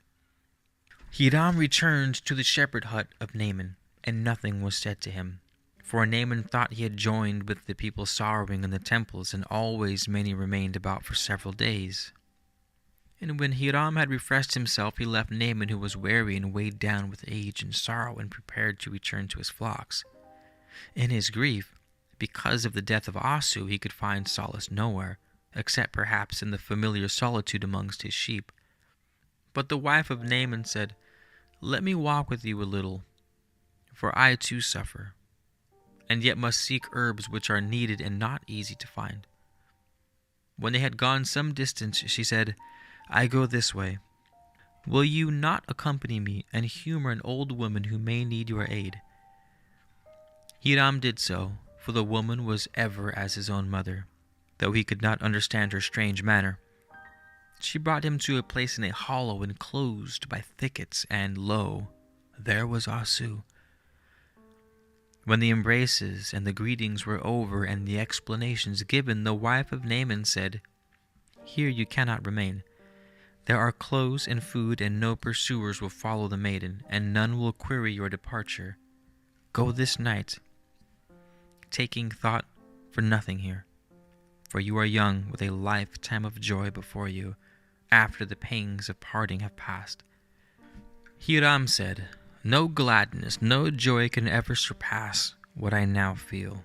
Yet this thing increases a burden already upon me, and is less simple than it appears. For this you must know I have taken the treasures of Egypt, and hidden them in a place where no man can find them. Who would suspect me if I went about my task without change, a shepherd with no thought beyond his sheep and flute? The cry may be raised even now, though I think another day will pass first. Then who could trace the passage of every man who has departed, even though pursuit is made in all directions. Why did you not tell me of your plot?" The wife of Naaman said, "How could you be told of something which might not have been, or which you might have betrayed by glance or bearing? We too thought you no more than a simple shepherd with no thought beyond flute playing, except love. What now? Will you flee with the maiden and abandon the treasures? Or shall she flee alone, for she is committed to flight?" Hiram said, "I cannot abandon love for treasure, but neither can I abandon this treasure for life or let it corrupt. Therefore let Asu the maiden disguise herself, and together we will depart to a safe place without the treasure, none suspecting she still lives. Then in the fullness of time I will return and recover the treasure, for no man can discover its hiding place. However, I will not depart in haste, but wait and bid Naaman farewell and go in the fullness of time." Hiram left Asu and returned with the wife of Naaman. Coming in to Naaman, Hiram told him he had a vision such as no man could disregard, and must go to the land of his fathers, but would return before the coming again of the season. That night, a great cry went up among the temples, and in the lights of the morning men came and questioned Naaman and those with him, but found them simple shepherds. Hiram departed, taking the ass of Naaman, and with him went the wife of Naaman. They were joined by Asu, cloaked as a beggar girl who earned her food by ungainly dancing, whose face was unwashed and clothes unclean. They accompanied men who hunted for the stolen treasures, and their possessions were opened before the eyes of all men. After 7 days, the wife of Naaman returned. Hiram and Asu went onwards until they came to Bethlehem near Phoenice, beyond the borders of Egypt, and they dwelt there among the Cherubim. In the fullness of time, Hiram returned to Egypt and recovered the treasures, bringing them inside skins hidden with other skins filled with water and oil. Now, when Hiram had left Egypt and drawn nigh to Bethlehem, he saw that the dwelling he had left no longer stood, and the fields about it were overgrown with burning bushes. Within the burnt-out ruins he found remains and bones, and knew for those of Asu and Cherubim with whom she dwelt. He saw that they had died by the sword. Hiram did not linger at the place of death, and thought to take himself to a place of safety. But knowing the dangers of the land, he sought a place where he hid the egg of the nest-burning bird and the pearls, all except 2, and most of the jewels. Having secured them in safety, he went on his way. Hiram kept going until he came upon a small wooded place nearly 2 days' journey away.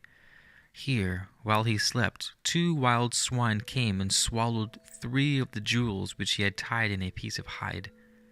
Later he lost one while fording a river, and one was taken from him when he sought shelter in a temple. 2 pearls and 2 jewels were taken from him by other priests, who placed them in the treasury of their god. The remaining treasures which he had with him were lost when he was waylaid. And though his life was spared, he was left bleeding and near to death. As Hiram lay by the roadside, he was succored by wandering metal workers and brought back to health by them, for they were men of his own blood. Hiram remained with the metal workers for some years and learned their craft. He became skilled in the making of weapons and in their use. In the fullness of time, he returned to the place where he had secreted the treasures and recovered them. He went down to a city by the sea and took ship to a far-off land. He then went down to a city by the sea and took ship to a far-off land. No man has seen him since, but it is said he married the daughter of a king and became a prince among foreign people. This is the tale of Hiram. As written, it was a wordy tale and well preserved, but without great import. It has imaginative descriptions and indulged in valueless flights of poetic fancy. Therefore, it is rendered in outline and reduced to a few paragraphs. Chapter 8. The Rolls of Record 2. Lothon, captain of men of valor, victorious over the sons of the new moon and the guardian of the hidden wisdom, maker of the roads in the red lands and builder of the secret fort. By Abisabel, once scribe of the gods Eloah and Ladosa, keeper of records in the new temple, to his fathers in wisdom at the temple of Iswara.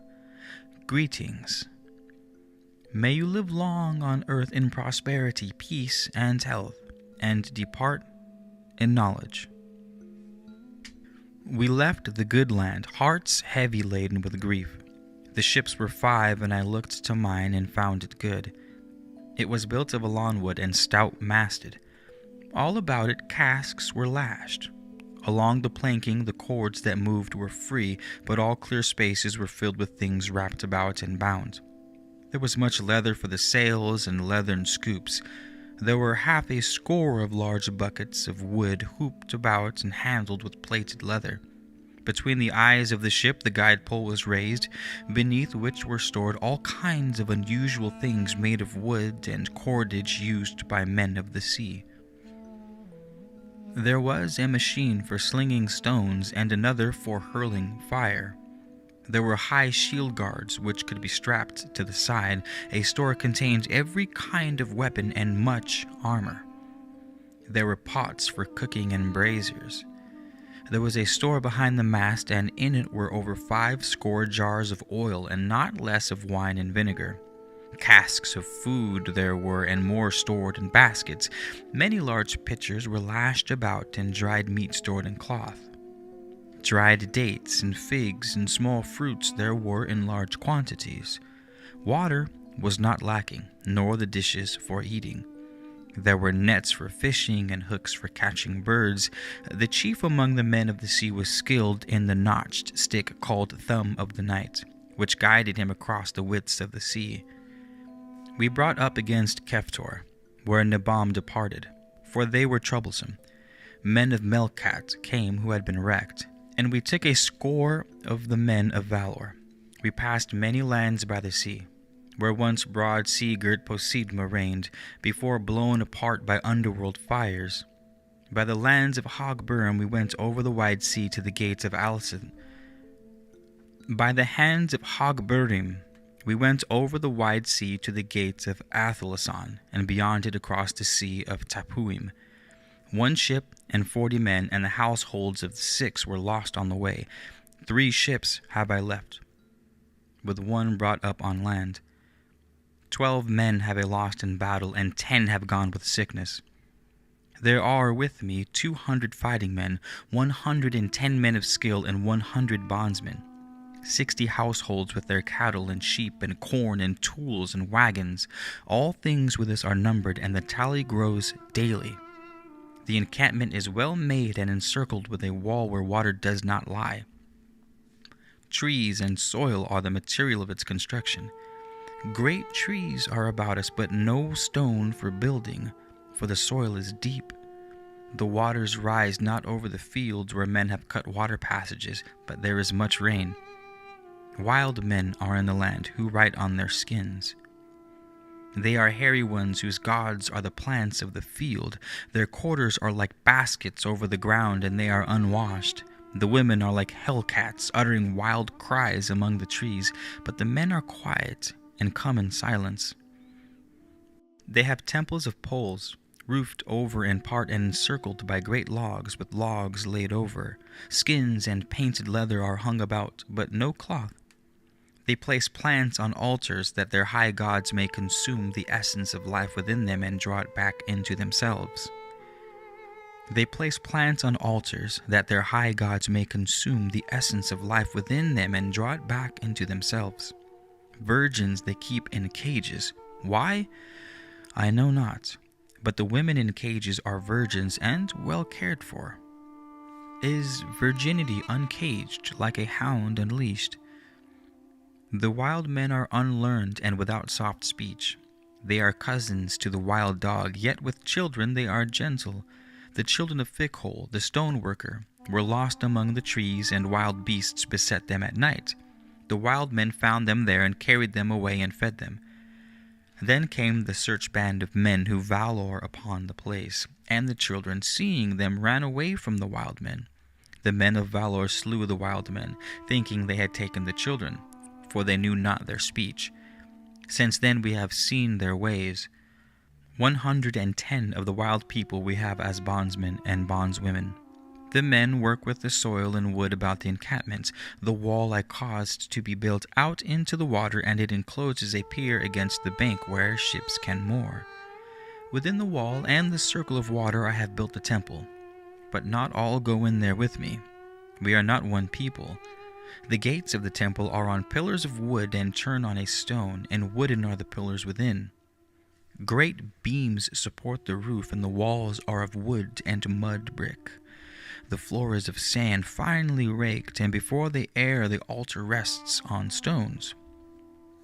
There are no images designed to confuse men, for though the temple is poor, it does not enshrine ignorance. We have no evil men with us. There are men of valor and men of skill, men of the land and men of the sea, no more. Beneath the altar is the grave of life, kept dry with mortar. In its place is the great chest of mysteries, and in the urns of life are the records. Well kept they are, and safe from the unlearned, all the records of the eastern quarter. Thus all things have been done according to your divining, and it is good. In the land at the edge of the earth there is little sun, and the people grow sick with water. The dampness causes a sickness among us, where the teeth become loose in the gums, and skin peels. Flesh puffs up and holds the marks of fingers. The people of the land beset us, and we cannot find them among the trees. Lothon was slain, with 12 men of valor, 3 days' journey inland among the trees. He died in the night. 2 men were caught by the wild men, who burnt them in cages. Men have come in ships from the land of the sons of fire, who are our brothers, Alman the scribe, and Korah the builder. Hoshea, who is a man mighty in battle, having gone from us, brought them here by the Kedaris. Of the sons of fire there are 400, but few are fighting men. They are not men of valor. They are men of the sea, and cultivators, and men who trade.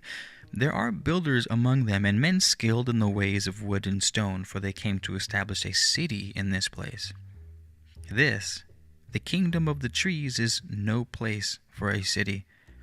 Trees shut us in and hold us captive. They conceal those who lie in wait to do us harm. A house is built, and trees take over the roof, and plants creep over the walls.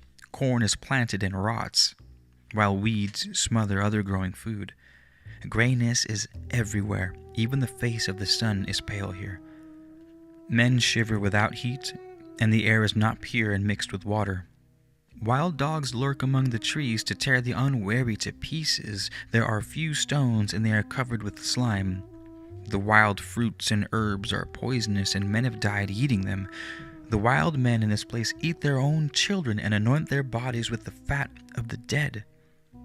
There is a race of men with great hairy bodies and heads of dogs, who carry children off to feast on them.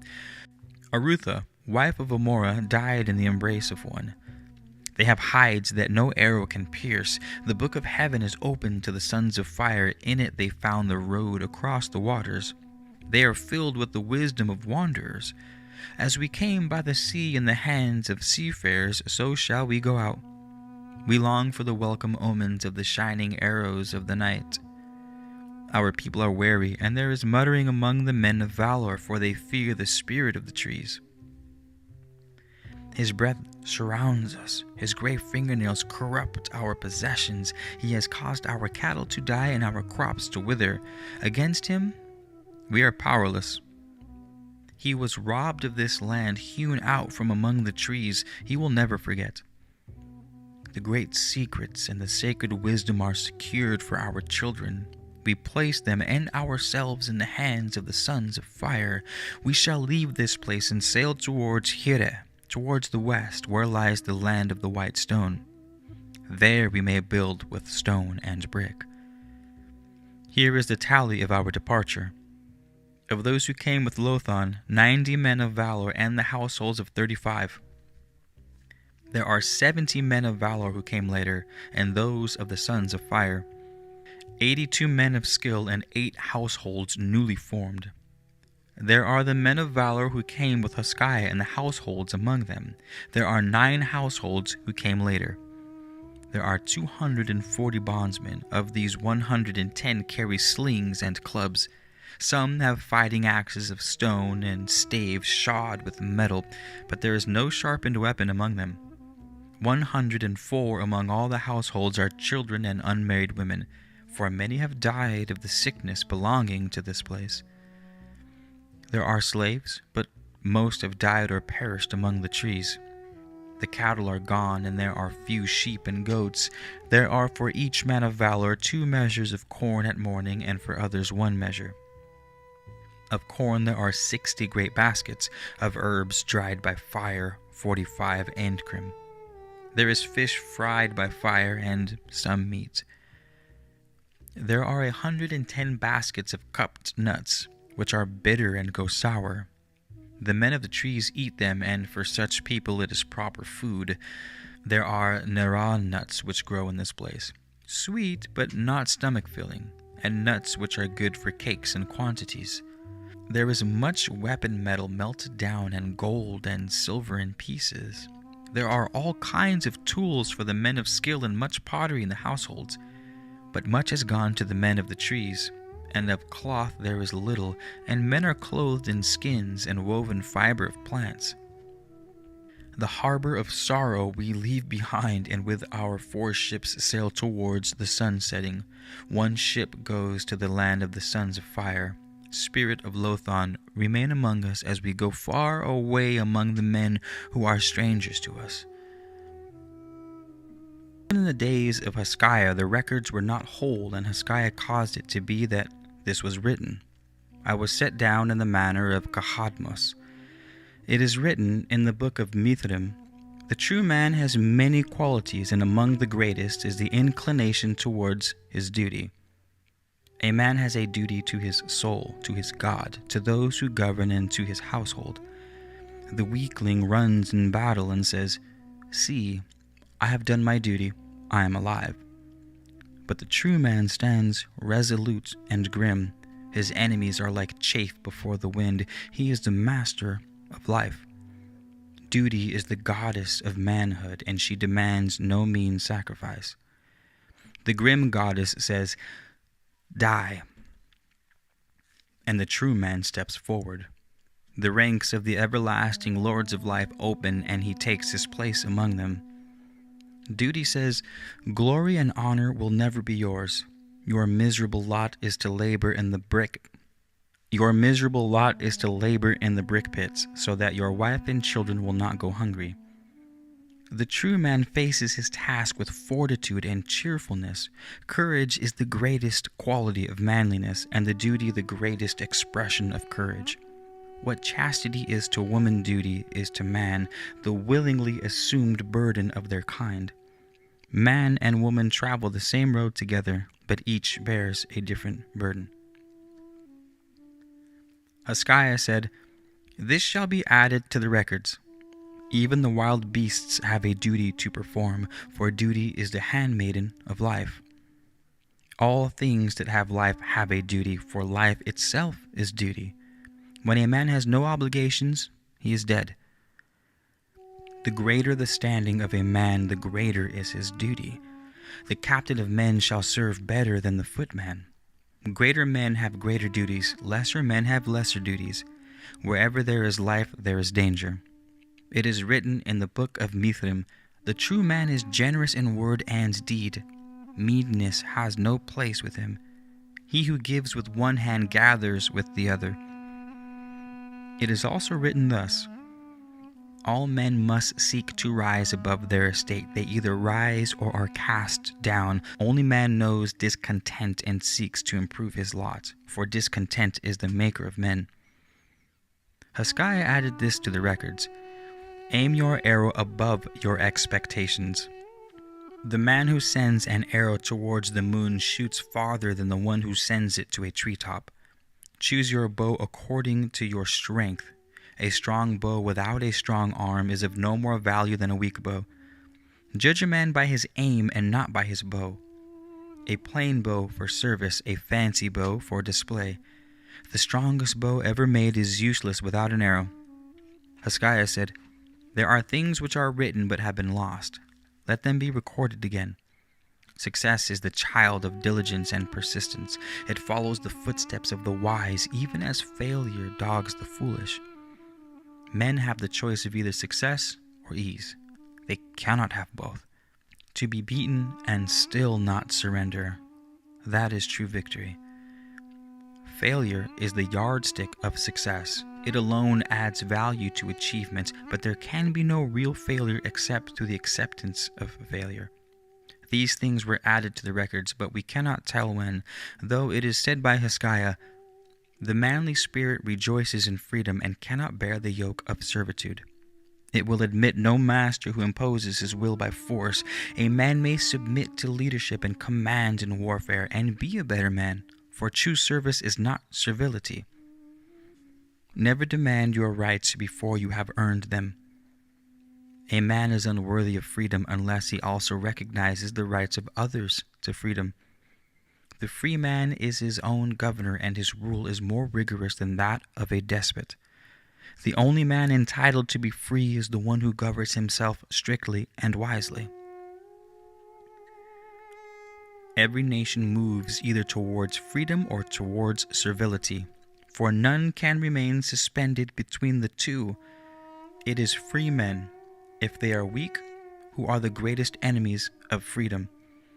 Great events do not make either heroes or cowards, they just unveil them to the eyes of men. Hezekiah caused this to be written, saying, "This too was once written, but it is now lost to us by decay. The way of the evildoer is the path of sleeplessness. The wicked follow a road of darkness, they tread in constant fear of falling. The evildoer is caught by his own wrongdoing. He is imprisoned by his own wickedness. The evildoer becomes trapped in a snare of his own making. He flees when none pursues. It is truly said, 'The wicked in heart praise the wicked indeed.' More men think wicked thoughts than commit wicked deeds, for many who would act are cowards. Observe the man who talks much about the deeds of wicked men. Would he not be among them? Did he not lack the courage?" This was written in records which were lost even in the days of Rechab. In 100 generations men will be less wicked, for such was written in the plans of God. When 1,000 years have passed, women will be more fair, for this was written in the plans of God. A day will come when a great nation will rise above all others to lead the nations of the earth, and it will survive even the day of visitation. Much was written of this nation, which is now lost. As the generations pass, the earth will become more fruitful, for this was also written in the plans of God. The body of the great God contains all that is, and his spirit is contained in all that is. The spirit is perfect, but the body is imperfect. Hezekiah said, "Let this now be written, for it was written before. No man shall walk in ways set against the will of the people. No man shall bear an unjust grudge or take personal vengeance unjustly. These things shall be punished. If a man take a wife before he be 80 of age, though he may have had a concubine, if he empty his body, except in private, if he purify himself, except in flowing waters." Because of his birth, Hezekiah could not become the governor over the sons of fire.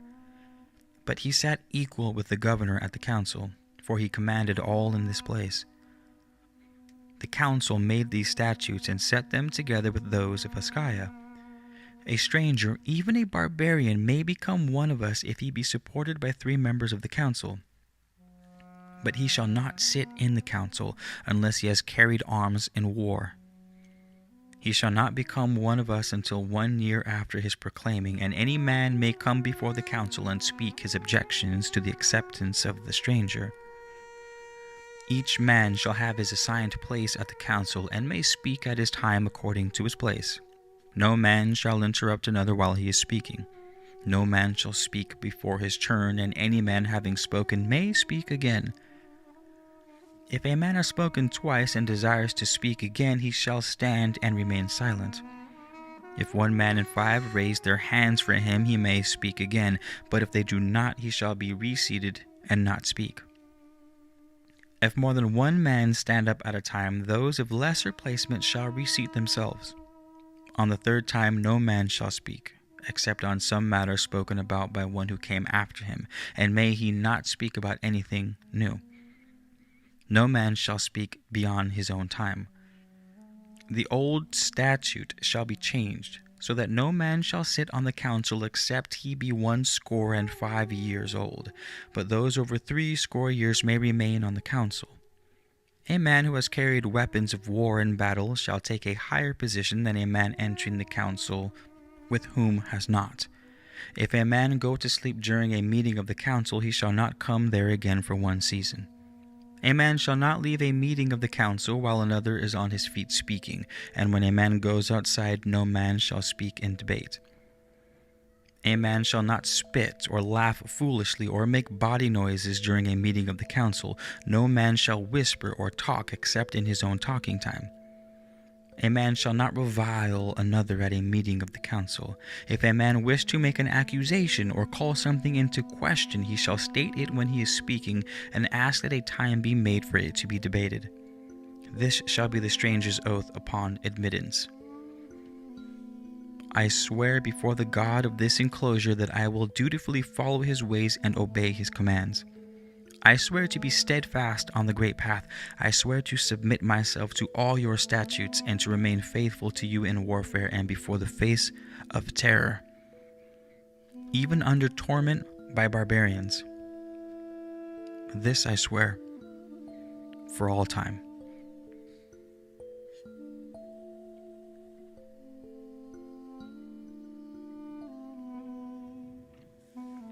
Chapter 11. The Rolls of Record. 5.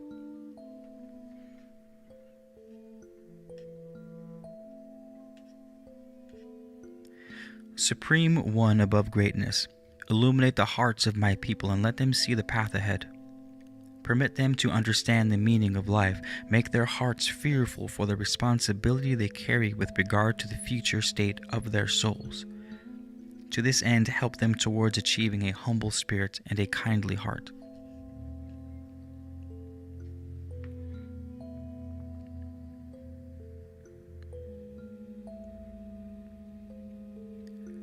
Grant them some glimpse of eternity while here on earth, so that they may better understand what lies before them. Bestow upon them the ability to make contact with the fount of wisdom and truth, and let them draw near the well of holiness to sip its waters. Help them to make right judgments and guide their hearts, so they hold fast to the teachings of our masters who have gone before. Make them steadfast in the light and show them the falsity that glitters in the darkness. When they come to the end of their journey, Supreme One above greatness, grant them immortality in the region of eternal light. Incline towards them in mercy, for you can even mitigate the impress of wickedness upon their everlasting souls.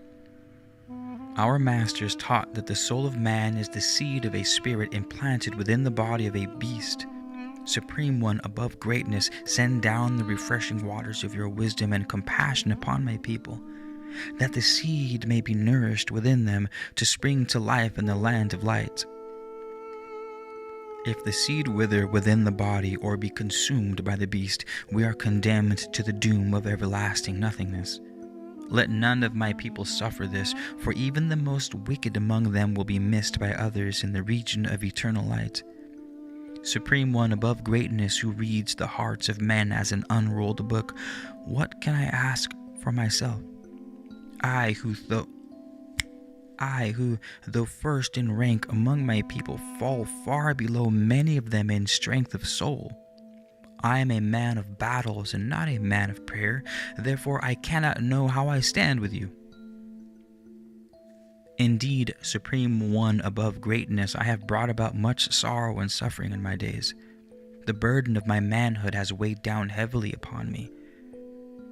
But Supreme One above greatness, I have never robbed the widow or fatherless, or struck at the helpless and those without protection. I have not mocked the afflicted or stood aside in fear when wickedness was being done. I have slain no man unless he has been seen an enemy and would have slain me. When I served any man, I served him well. I have never deserted a friend in distress or violated the sanctity of another man's home. Yet, Supreme One, above greatness, I have done much that men condemn and therefore cannot know my standing before you. Yet, however I stand in your eyes, do not consider me too unworthy to plead for my people. I was not born among those who are now my people. I am not of their blood, and once I called upon the God of my fathers after the manner of my fathers, yet you are not the same being, by whatever name called. You are the being before whom my spirit bows, the sustainer of its strength. You alone know the conflict which has twisted my heart in its resting place, for I cannot know what indeed is truth. I do not expect to know, being unworthy of such knowledge. I did not desert you, but sought only to see you more clearly and serve you better. When I could not understand you in one place, I sought you in another. I looked for you where there was no more light. Amid the people of my youth you seemed close, yet I could not understand you, for they wished to enclose you in a box. Now though you appear further away, I see more clearly and know your nature. Supreme One, above greatness, I cannot say as others do that I have no doubts, for indeed I am often torn with conflicting thoughts. I do not doubt your existence, for I have been granted a manifestation of its reality. But I am full of doubts about my relationship with you. Then too there is so much I cannot understand, yet others turn to me for guidance.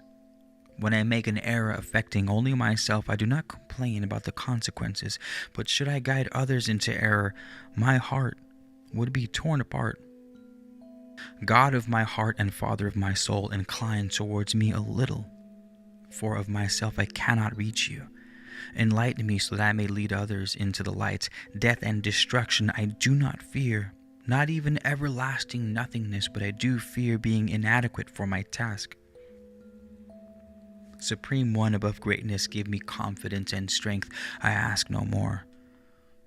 If I cannot find these with you, I can find them nowhere. Guide me, Supreme One, above greatness. What shall I do for my people? This was not written for the eyes of men, but will he who wrote it object if by being recorded for men it adds even a mite to the storehouse of goodness available to men on earth? When Hezekiah was past 80 years of age, he sent to Palasi for the remnants of the children of light. None of them came, for they said it was not meet for them to journey to the edge of the earth to dwell among barbarians. They said, "We will retain the light here, for out there it will surely be extinguished." Later, 4 ships did come, but they carried the standards of Asratum. With them came Enos, Husadim of the sons of Dan, a learned man from the slopes of the mountain which rests in darkness and reaches up to the limits of light. He knew Hezekiah when a child. There came also one named Zodak, who had dwelt in Twalas, and he brought with him all the books of the children of light. With Zodak came many men who knew the mysteries of metal, and they brought with them the light of Amos. When they came, the spirit of Hezekiah had already joined his fathers. Before his spirit took wings, Hezekiah wrote this for the guidance of his people. My trusted ones, the time draws near for my departure on the great voyage, and I cannot complete the tasks before my hands. In one thing I have been neglectful, for though the chief guardian of the records, the time I devoted to their care was little. Thank the priests for their care. I have recorded many statutes needful for this place. Their like was known before, but were not set down for men to see. Now they are made known to the ears of every man. Your welfare and safety has ever been my first concern, but I am a man of battle and a commander of men, not a scribe, not a recorder. My trusted ones, we are few, and the barbarians about us are many. For a while they are well kept in hand, for Cladwiggan wishes us well, and his sons are our friends. We have toiled to raise a city, and men come and go freely among us. Many ships come in their season, yet stout warriors who are not friendly press down from the northeast, and their vigilance can never be relaxed. We cannot sleep peacefully side by side with the barbarians and must ever be alert. Danger hangs over us like a boulder upon the mountainside, and our safety is like a playstone in the hands of a child. The barbarians do not forget that we are strangers in this land, and only while we serve a purpose are we welcome. Yet, my trusted ones, with all the dangers around us, it is the dangers threatening within that I fear most. We are few indeed against the numbers of barbarians, yet we weaken ourselves with foolish strife with one another and people with other people. Our city is a place for buying and selling, a place where things are exchanged. Outside it is a marketplace where men come and go as they please, and they buy and sell without hindrance. We have laws for the city and laws for the marketplace. Amongst us are many craftsmen who exchange the things they make with the barbarians who bring us things to eat. We have a good life here, but it is not a life I fully understand. We came from so far to set up a city dedicated to the light, to hold up the light, yet is this such a city? Do men seek the light and worship it, or do they seek luxury and worship wealth and possessions? When some of us came from the harbor of sorrow, we were full of praise at our deliverance from death, but amid the forests of fruitfulness, much of our gratitude and will was lost. Why must men always be better men in the face of disaster and in the midst of privation than in the green fields of peace and plenty? This does not answer the question of many who ask why there is sorrow and suffering on earth. Why is the lot of men to struggle and suffer, but if not to make men better? My trusted ones, my eyes may be clouded to the things before them, but I am not blind to your ways. Already our women cast their eyes towards the barbarians, and when women seek men outside their own kind, it is a sign of a people's degeneracy. I read what is written, and I fear for the future. Many who are with us in the light will join us, and then we shall be stronger in arms and strengthened in belief. Yet our destiny lies among the barbarians. They are fine, upright men endowed with courage. Do not belittle their ways, but bring them into the light. Our city was not founded as a marketplace, a place for exchanging only the things of earth. Neither did we come here as conquerors, but as men seeking refuge. My trusted ones, remember that the road of life is not smooth, neither is the way of survival a path of grass. The most needful thing for any people who wish to survive is self-discipline. Think less of gold and more of the iron which protects the gold. Remember, too, these words from the book of Mithram. The keenest sword is useless unless it be held in the hand of a resolute man. The man who has gold keeps it in peace if he tends his bowstring. The remainder of Hezekiah's words to the people have been lost. Chapter 12. The Rolls of Record 6. An incomplete fragmentary. Before we left Droidesh, they brought living sheep and goats and hung them upon a tree standing in the place of assembly. Birds of bright colors and things of worked gold and silver were hung upon the branches. Perfumes and oils with garments. They danced about the tree, and hewn wood was brought and laid against it. 3 maidens came, and it was lit and burnt as an offering to success. We went northwards and came to a strand where many strips were drawn up, and armed men, such as we had not seen before, were disputing among themselves with great noise. We drew off, for they were foreign to us. But others came behind, and we were taken in among them and brought before Albanik, the leader of the armed men. They pushed around us, and some cried out for blood. They wished to take our ships and our possessions, but the leader said, "Leave the deed until morning, for if blood flows now, it will not cease with the foreigners." That night the wife of Albanik spoke to him and said, It would be a foolish thing and an evil deed to slay these strangers, for they have wisdom and are men of learning. Why destroy something you may use to good end? That night the wife of Albanic spoke to him and said, It would be a foolish thing and an evil deed to slay these strangers, for they have wisdom and are men of learning. Why destroy something you may use to good end? The leader listened to her advice, for he knew there would be many wounded men, and none more skilled than we to attend them. Because she was carrying a child, our lives were spared and our goods restored to us. The commander among the captains was a warrior who, while hunting, had slain his own father, and so had to flee his own land. With him he had taken the queen captured by sly and subtle means. But we feared him not, for Albanic looked upon us with favorable eyes. Of the warriors who came with us, there were a score of men from Elopenos. They wore helmets of bronze with plumes of scarlet and purple. Their shields were of bronze burnished, so that they shone like the sun and were edged with a band of hardened metal. In length there were 2.5 cubits, and in width 1.5 cubits. They had spears of unknotted wood 6 cubits in length, with blades of hard metal set in sockets. Their swords were of pure hard metal worked in a strange way, and in length 1.5 cubits, and in width 3 fingers' breadth. They were horn-handled and bound about with wire of copper and silver. Some among them were armed with war javelins and darts. They had a curious dart that turned over itself in flight, and another that struck in from the side. In battle they stood 3 and 3 to withstand the rush of the enemy, but they were weak in attack, for they moved heavily. With them were slaves and 60 attendants who were plunderers of the battlefield, pillagers of the land, the cooks, the baggage keepers, and the carriers of burdens. The warriors were the battle craftsmen. In 7 days all the ships sailed together, and in 7 days came upon some land by the sea. It was a place of the dead where all was desolation. In the center of the land by the sea there stood a temple which had fallen into itself, for there were no people to keep it. The leaders and the chief among them went up to the temple and made sacrifices to their gods, whose voices they wished to hear.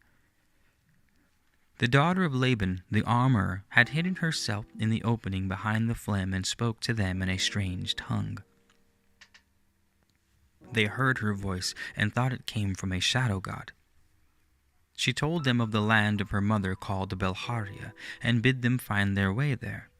She told them to take the Bethdan with them, for they brought good fortune and were beloved by the gods. The leaders went out from the temple believing they had been granted a vision. We sailed with a large company towards the west and had nothing to fear except the whirlpool. For the red men with us knew the way of the waters. For long days we saw only the sea, and the lang-siding birds all came back. We went out through the mouth of the sea into the sea of the great river, past the lands of white copper to the place of painted men, where we drew up the ships and staked them. Among the fighting men were some from Sparcia, whose leader was Corin, called the Axeman, but whom we named the Cunning One. These went out into the forests to hunt, and the king of that place sent men to take them, but they refused to go, and there was a loud dispute. The bodyguard with the leader of the painted men were bowmen, and one shot an arrow at Corin. He slew aside behind his shield, and the arrow churned into the throat of a painted man who held a sword against him. This started a great fight between the forest and sea, and though surrounded by many enemies, Corin fought through them. The battle was his because he went forward through the forest and attacked the houses of the painted men. The ships were divided, and those who wished to set up the eagle and serpents went to the harbor of giants in Belharia. The same giants are builders of temples, and they are 6 cubits tall. The ship with Corin stayed with us, and he hunted them out of their caves and slew them all, save one giantess. She came to us, bound as a surety for the life of the wife of Albanic. We came to a bay on one side of which was a forest, and on the other a plain where herds grazed. For the men of that place it was the first time of the Feast of Fires, and they held games upon the shore and ran races in cleared lands behind. At this time they would not fight, so we met them in peace. They wore garments woven in 2 parts and belted with hide. They had caps of skin or leather, and the tunic which hung about them was darkly colored in blue and green and brown. They enclosed their legs and feet in dressed skins bound in front with thongs. They had many ornaments of copper, but very little gold or silver, though their armbands and brooches shone like silver. They had the art of making copper like silver or gold. These people hold a great feast before the beginning of the heat, when their god Mago appears. Inside the god were the spirits of men whom the god had eaten, and their voices could be heard calling for deliverance from darkness. Because of the feast, these people demanded the giantess, and she was given over to them for the days of feasting. We did not know the ways of these people, and when we saw they wished us to drink blood, we drew apart from them. The headman sent a messenger to us, and Corin and the giantess wrestled together, but the giantess was the stronger, so Corin lured her towards the cliff's edge. Corin taunted her and laughed at her clumsiness, and then at the break of the cliff he tricked her, so that she rushed forward. As she passed beside him, he turned behind her and pushed, so that she fell over the cliff edge onto a large black rock below. Her back was broken. The same black rock was later split and taken up to be worshipped. In the place to which we came, the deathless stars ride high. The adze rests on the morning, and the watchman at the gate of the sky sits at the eastern tiller in the evening. The falcon is rarely seen clearly. This is the land of Dada. We warned them, but they would not listen. They were fasting before the battle, the sacred fast before they ate the meat of the offerings. We buried salt beneath the floors of their houses, so that no man would live there again. When the horns sounded the alarm and danger threatened, these shrewd bargainers came running to us. Their faces were wet with the sweat of fear, and their lips trembled. When the danger was past, they came out with chests puffed up and tongues bragging about their deeds. They were the first to push forward for a share in the plunder. Corin left to seek them. He took 2 ships but did not return to his children. The leader may be carried away, but the lowliest of those who followed him has a will which need never be broken. Now when men wish to say a thing is impossible, they say, "Where is Corin?" Chapter 13. The Rolls of Record 7. In the 7th and 20th year came Emos, who was a learned man, and with him came Zadok, who was one of us. Masu, son of Shanthel, came also, and others in 4 large ships. Kita came in a ship apart. They were welcomed, and Kita set up a place of learning, and many came and sat before him. When Kita died, those whom he had taught said, "Let us record the knowledge of our master, so that it may be added to the records and not lost. We who are the pupils of Kita and have been blessed by him and purified by water shall be one. From this day we will call ourselves by the name he has given us, which is Bartha Het Shah Hethed. The meaning of the words is lost. God and goodness are one and alike. God is not a person, but the Supreme Spirit. He made the earth so that it brought forth man and woman, and they lived together in a faraway land where everything was pleasant, even the forests. Woman tempted man so that he ate something which was part of God, and man was punished, for he is responsible for woman. Children were born in their generations and multiplied until earth was filled. They built cities of stone and cut channels for water to flow away and made lakes. They were cunning workers in stone and in wood and in ivory. They made instruments from firestone and pottery in many colors. They raised up temples to the sunlight and worshipped inside many pillars, but within the temples were inner temples where greater things were known. In the land of copper, which was the land of the golden light, 1 man in 12 was a priest. There were priestesses who took care of them and watched over the sacred elements within the temples. The headdresses of the priests were red, and they wore feathers and cloaks of black. They had circlets of gold and beads of silver, and there was a spiral of black stones at their wrist. There was war between those who lived within the city and those who lived beyond its limits. Those who lived within the great city grew all kinds of things and clothed themselves with the labor of their lands. Those who lived outside the city were hairy hunters clad in the skin of wild animals. Outside the grounds of the city there was a holy mountain, and priests lived within it. The men of the city brought them herbs and fruit with bread and wine. The men who were not of the city brought them sheep and goats and beasts of the chase. The men of the city loved wealth, like city dwellers, and were less generous than those who gained their food by strength and hunting. The men of the city held back portions of their dues and caused the priests to look upon them less kindly. When the great day of the sun came and the high priest gave his blessing of fruitfulness, he withheld it from the city dwellers and gave it only to the hunters and herdsmen. That night, when those who had received the blessings were rejoicing beside the mountain, the city dwellers fell upon them and slew many.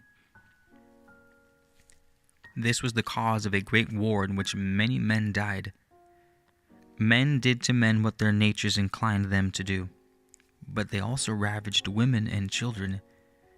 The evil grew in greatness until the land could no longer contain it and had to be purged clean. Therefore, the revenging dragon was called up out of the heavenly abyss, and it lashed the land with fire and thunder. The whole land was filled with its smoky breath, and the men choked to death. The land was split apart between the city and the mountain, and the sea rolled in upon it, so that the city was destroyed. The valleys of the mountain were filled with dead men and animals and with trees. The high priest survived with 7 others who were priests. He brought these together with 110 men and their wives and children into Lebeth, which is a land among high cliffs at the edge of the wide plain.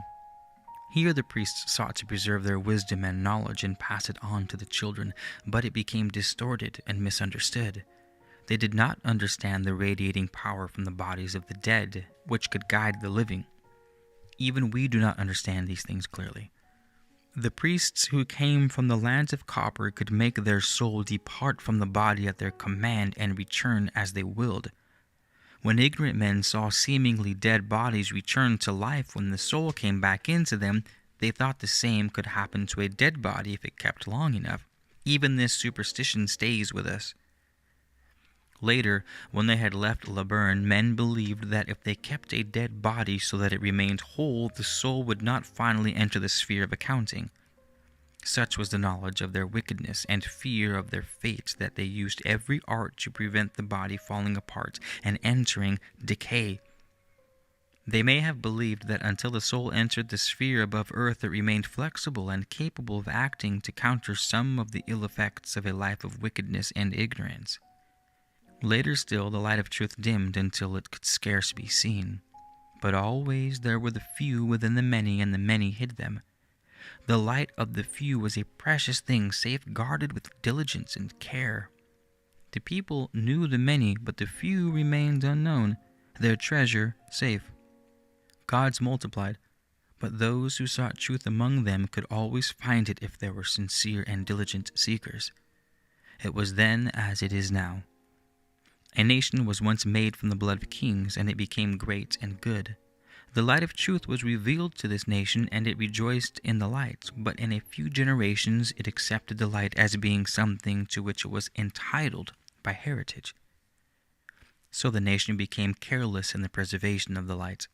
It was kept in a poorly built and neglected shrine. The winds of adversity came, and the light was blown out. Another nation was made from the blood of sturdy herdsmen, and the lamp of truth was lit among them. They too rejoiced in the light for a few generations, and cherished it in a house of gold. Then a powerful king coveted the house of gold, and came with many armed men, and drove out the guardians, together with their light. The guardians built a house of reeds for the light, but because the house was so humble, they no longer bothered to guard it closely. Then some drunken men came by, staggering like ships with broken steering oars, and the house of reeds was knocked over. The light within it burst into an all-consuming flame, and not only the house of reeds, but the house of gold was also destroyed. Still another nation was made out of slaves, and they lit a lamp from the eternal flame which belongs to all men. Because they had no veil over their light, they were blinded and thought it the only light. They became arrogant and called themselves the chosen of God. But it was they who made the choice, not he. Though their God was a God above earth and their God, he was not the God of mankind. And though he serves the Supreme Spirit, he is not the Supreme Spirit. So it is that the children of light understand that the majority of men who seek the light are like children playing about a brazier. As a man long confined in darkness is blinded by the sunlight, so are most men blinded when brought into the presence of the light of truth, even though it be heavily veiled. Only gradually can men be brought out of darkness into light. Yet even the children of light have been divided among themselves, and one institution became two. The institution of the East claims it is the true guardian of the written records. But now we have books written even before those copied by the scribes of Askaya. We are not the children of the lesser light, and we know the mysteries of the hidden light. Only we in the cold north will survive, for did not Amos write? Our destiny lies in a much bleaker land where our seed will be planted in strange soil. It will lie within the bosom of an untamed land until quickened to growth by the warmth of the desires of men. Kita taught that this means we should not seek to spread or reveal the light until our day of destiny, which must lay ahead. Therefore, those who say we must multiply our strength or be lost like a bead among the wheat harvest are mistaken. They talk against our destiny, which is written and unalterable. We know nothing of our first leader in light except that he was a priest warrior skilled with the spear, and he lived in times of war. His name is not recorded, for he said, "True masters are to be known by their works, and not by their names. They who seek to stand forth from other men and raise themselves up to increase their stature before the generations seek vain glory." He also said, "I am no more than the storehouse into which the harvest is gathered. The good grain within comes from many fields and is produced by the labor of many men. If I said all this is my own growing, I would die. Therefore, so that men cannot attribute undeserved greatness to me, I make myself faceless, and men may see as they will." In those days the children of light were sought out and persecuted. No man knew another by his name, for the tools of the tormentors awaited them. Many were hung by the riverbed, feet uppermost, for the governors said, "These people read their books upside down." The women they consigned to houses of pleasure, so that many died in their degradation. We know that the first leader of light was among the highborn of Egypt, and his name was struck on marble pillars. He was cast down because he carried the lamp of truth, and his name was removed from the records of Egypt. He raised an army, but it was like a goat attacking a wild bull, and he was slain in the great marshlands lying near Ethiopia. He wrote the book which is known to all, and the book of rites and ceremonies, which is known only to the elect. He did not write the 3 books in the lion urn, which we alone know, or the book of the secret way. He may have written the book of instruction for the children of the written word within the children of light. The manner of keeping the book is taught from generation to generation. The books are our foundation, our shield, our sword. They are our promise and our hope, our guide and our defense. It is said now, as in the days of our fathers and their fathers in the generations before them, that men steal our words and light their lamps from our flame. This may be so, but we have gathered seeds from the flowers of wisdom wherever they grew and planted them within our own garden. Shall we then deny to others what we ourselves have taken?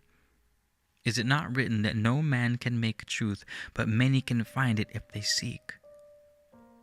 Therefore is not truth the property of all men, even though most spurn it? For truth is not a pleasant draught. Nevertheless, it is true also that we may keep the truth as we find it secured to ourselves. If a man seek unwrought gold and find it, he has not made it, yet it is still his. Is it not also written, "Gold is the treasure of a lifetime, but truth is the treasure of eternity"? Gold can nourish the body, but it may poison the soul. Which do men treasure most in this place, gold or wisdom? Is it not the earthly thing they can hold in their hands and not the treasure they can safeguard in their hearts? The things they hold in their hands and hearts are already being weighed on the scales of fate and our destiny decreed accordingly. Many in this place who seek the light and have gone so far and no further declare this is not what they sought and go back discarding what they have. Yet if a man seek gold and find silver, does he throw it away? Better half a loaf than no loaf at all. If gold were as plentiful as copper, it would be valued less than silver. Only the things hard to obtain have value. And what is more difficult to discover than eternal truth, which must be sought beyond the boundaries of earth? Only the beginning of the long road towards it here, and it is the beginning you must seek. Every journey has a beginning and an end, and you can make your way only in one direction. If you are dispirited, be comforted by the knowledge that you need only find the beginning of the road. Then, having found it, let every step take you be in the right direction. The journey is long and the road rough and stony, but do not turn back before you reach the first staging post. You will find new strength and encouragement there. Our light was lit in the land of our beginnings. Many books were made and kept in 4 places, and we were in truth children of the written word. There were scribes and readers, officials and guardians. There were servants and those who served in the courtyards. Then strangers came into the land of our beginnings and brought practices which were different but more acceptable. They promised an easier road. They displayed deceitful marvels, the usual baits thrown to the ignorant. Their hands were heavy against us, and what could we show except truth arrayed in her earthly robes of simplicity? Even the princes turned against their own customs, and the twin priesthoods of the undergods became earthwise and corrupt. Few were ready to undergo the perils of initiation. No more were prepared to accept the austere life prescribed. As spiritual barrenness spread, evil practices crept in to fill the places vacated by the sacred mysteries. The candidates accepted into the body of light became fewer and fewer. As the name the children of light is written in the old characters, it may also be read as the children of the written word, and this is a truth. We alone preserve our secrets in this manner. The children of light followed a destined course by abandoning their altars in the land of their beginnings, and went to dwell among strangers where many ate at one table. We do not know what befell of their books, for those we have are rewritten. We know the children of the written word went northward after the scattering, but we do not know what were their journeyings. We know about Lothan and Kobel Kai, designer of houses, who sailed around the edge of the earth. With them was Raleb the scribe, who knew hidden mysteries. They gathered the records, which were in Kindia, and carried them the long sea journey, believing the records safer among the barbarians than among those who sought to destroy them. If the records are destroyed by barbarians, it will be done in ignorance and not in the knowledge of wickedness. Many books were laid open to the eyes of ignorant men and destroyed. They came here to the harbor of sorrow, which lies by the hazy sea, away from the land of mists. There great trees grew and smaller trees upon them, and moss hung from them like door curtains. It lay near the great shallow waters, south of the Isle of Hawhidge and north of the sea pass. Green pearls are found there. Many died in the harbor of sorrow, for it was a place with a curse upon it, which caused an evil sickness. The sons of fire came with Hezekiah and saved them, and they came to this place and built a city. Labran, the son of Koreb, was governor. Chapter 14. The Rolls of Record 8. This was originally transcribed in full, but many portions of the written pages are missing. The sister of Kabul-Kai was born in the house of Sothis, and her name was Amarahiti. There were 4 children, and one still remains among us. Amarahiti was said to be a lovely-faced woman. In the days when the city was being built, the barbarians came and went freely among us. Many came but stood off and watched from afar, for they did not understand our ways. Among those who came was Cluth, the son of Clada and brother of Cladwigin, and he talked with Amarahiti in the days when she was still in her father's household. In those days she sat at the place of the talking stone, which still stands in its place, for she was among those who sought to know the speech of the barbarians. In the season of fruitfulness, the true wife of Clada was overcome with a sickness which no one among her own people could cure, not even the wise men or priests who were able enough in such things. Therefore Cluth came to Ramana, the mother of Amarahiti, who was known afar for her skill with herbs. Amarahiti came with Cluth. When Ramana understood his needs, she and Amarahiti went with him, taking 2 armed men and men of the barbarians. The peace of Cladwigin went before them. They came to the place where the true wife of Clada lay on the evening of the 2nd day. The wise men and priests went among the people, muttering against the women, and dark looks were cast upon Ramana. The mother of Amarahiti cleansed the sick woman with ashes and made a brew of herbs and bitter bark of the river ash. She sat by the true wife of Clada, and in the morning the sick body no longer burned, neither did it consume itself. When the priests of the barbarians heard about it, they declared it was not a thing of goodness, but something brought about by evil arts. They told people a devil was loosed among them, whose trailing vapors they saw going among the huts. When darkness came that night, there were loud cries among the barbarians, for many were seized with weakness and vomiting. But this was something brought about by the priests, and not by the devil. Among the barbarians, the priests were held in high regard, and so the true wife of Clada sought to appease them. She called the highest of the priests to her and asked him what should be done to make the evil depart and leave the people in peace. The priest told her that if the 2 foreign women were sent away, their evil and the devil would depart with them. He asked her to let her own people treat her after their own manner. He told her that the thing which cured sickness in another race would not cure sickness in theirs. The true wife of Clada, seeking to avoid strife and being already half cured, said it would be done as he wished.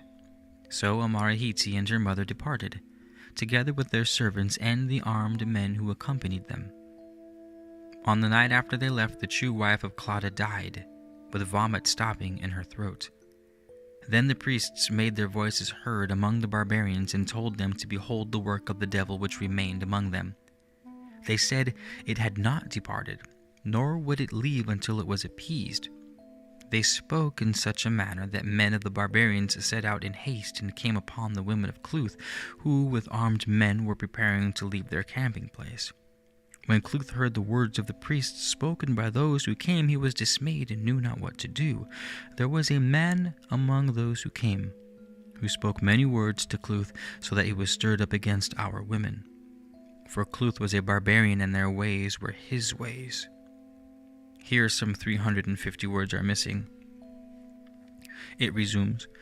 Amarahiti turned her face towards Cluth and told him that by strength alone he had brought her to this distant place and its stronghold, that through his stubbornness her people had died and her mother had been wounded.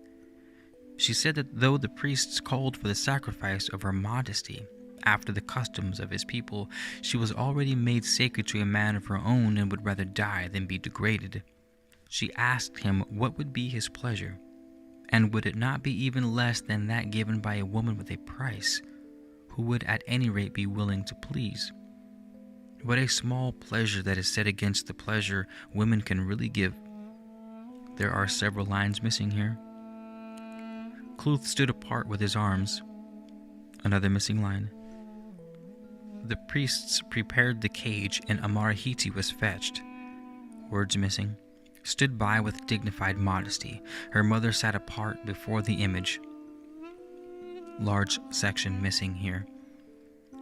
It begins again. Away Cluth lay against the bole of the tree, and when they fetched her to him, he raised himself up. He hardly stood, for he was bloodied and weak. Amarahiti told him that never had woman beheld a braver man, though a foolish one. And down at the water's edge lay Kabul Kai, and the men who had cut the lashings off the structure laved his wounds. The old man who had read the omens and divided the people bade those nearby to carry Cluth to the riverbank. When they came nearby, Kabul Kai had disappeared into the thickets of the forest, and the men of Kelkilith remained on the other side. They left the destroyed place and the buried dead behind them, and Amarahiti stayed in the keeping of the priests of Cladwigin.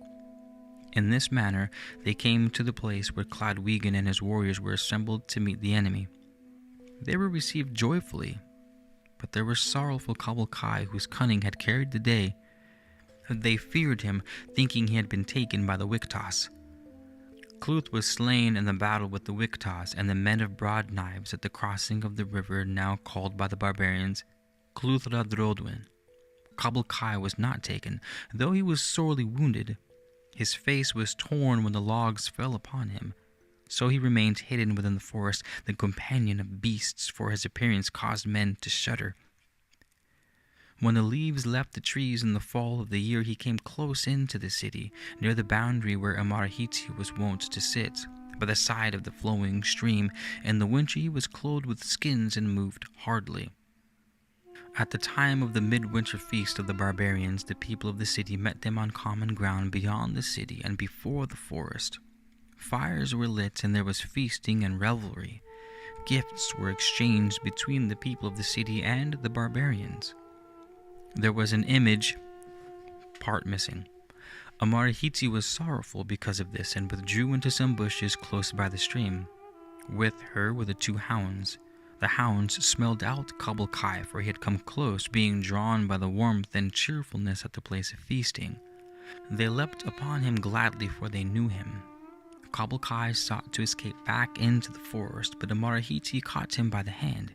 She looked at him and fell on his neck with tears. She covered him with her cloak of conifer, and when her two attendants came, they carried him off to a sheltered place close by the stream. Some 5 paragraphs are missing. It goes on. The most skillful with herbs among them, in the spring of the year they returned as husband and wife and were welcomed with a great feast. They were remarried within the house of Kabul Kai. The fortress of Cluth was built up again by Kabul Kai according to his promise, and the sons of Cluth lived there in these days. It stands on high ground rising out of the waters, surrounded by a high wall of logs. The city was built and finished with a wall which was 2 walls of wood with soil between. Men came in ships with cloth and pottery, with things of metal and shells and beads. The barbarians gave much for cloth dyed scarlet, for their tree blue is not fast in cloth. Scarlet is made nowhere except in the land of the sons of fire, where a white fish churns scarlet under the warmth of the sun. Men say that those who bring the scarlet cloth declare it to have been found in this manner. A man was out hunting with his dog, and while they walked along the strand, the dog caught a fish which it carried to its master in its mouth. The man saw a scarlet stain on the dog's mouth and wiped it away with a piece of linen. When the color could not be withdrawn from the cloth, it was taken to a dyer who sought out the thing that had made it. The temple was built within the city and raised up on logs. Beside it was the place of instruction, and just before it was the place of exchanging. It stands today as a sanctuary and a center for those who seek the light. In its keeping are the records of the children of light, who are the children of the written word. But all is not well with the heart and the spirit of the city, which is the people. A city lives not by the wood and stones which it is built. Therefore, since the coming of Salmon of the Bar Hodboy and those who follow Ameth, we who are the heart of the children of light prepare our departure. Some words are missing. By the waters of Glaith, not far distant, where we may dwell by ourselves. The first books we leave in the temple with those who guard them, but we have made other books which will go with us. In another place we will make them incorruptible. Piece missing. This we leave with you, as we also take it with us, so that it may not be lost. The names are written and the seals placed.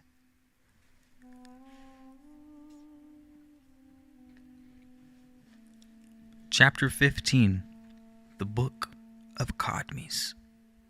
By command of our master Lodas, son of Cadmus and Carla, by the hand of Orialuga, the rider born of Horthonai, set down in the 87th year of the temple, which is the 4th year in the cycle of Balgrin, in the 9th year of our oath.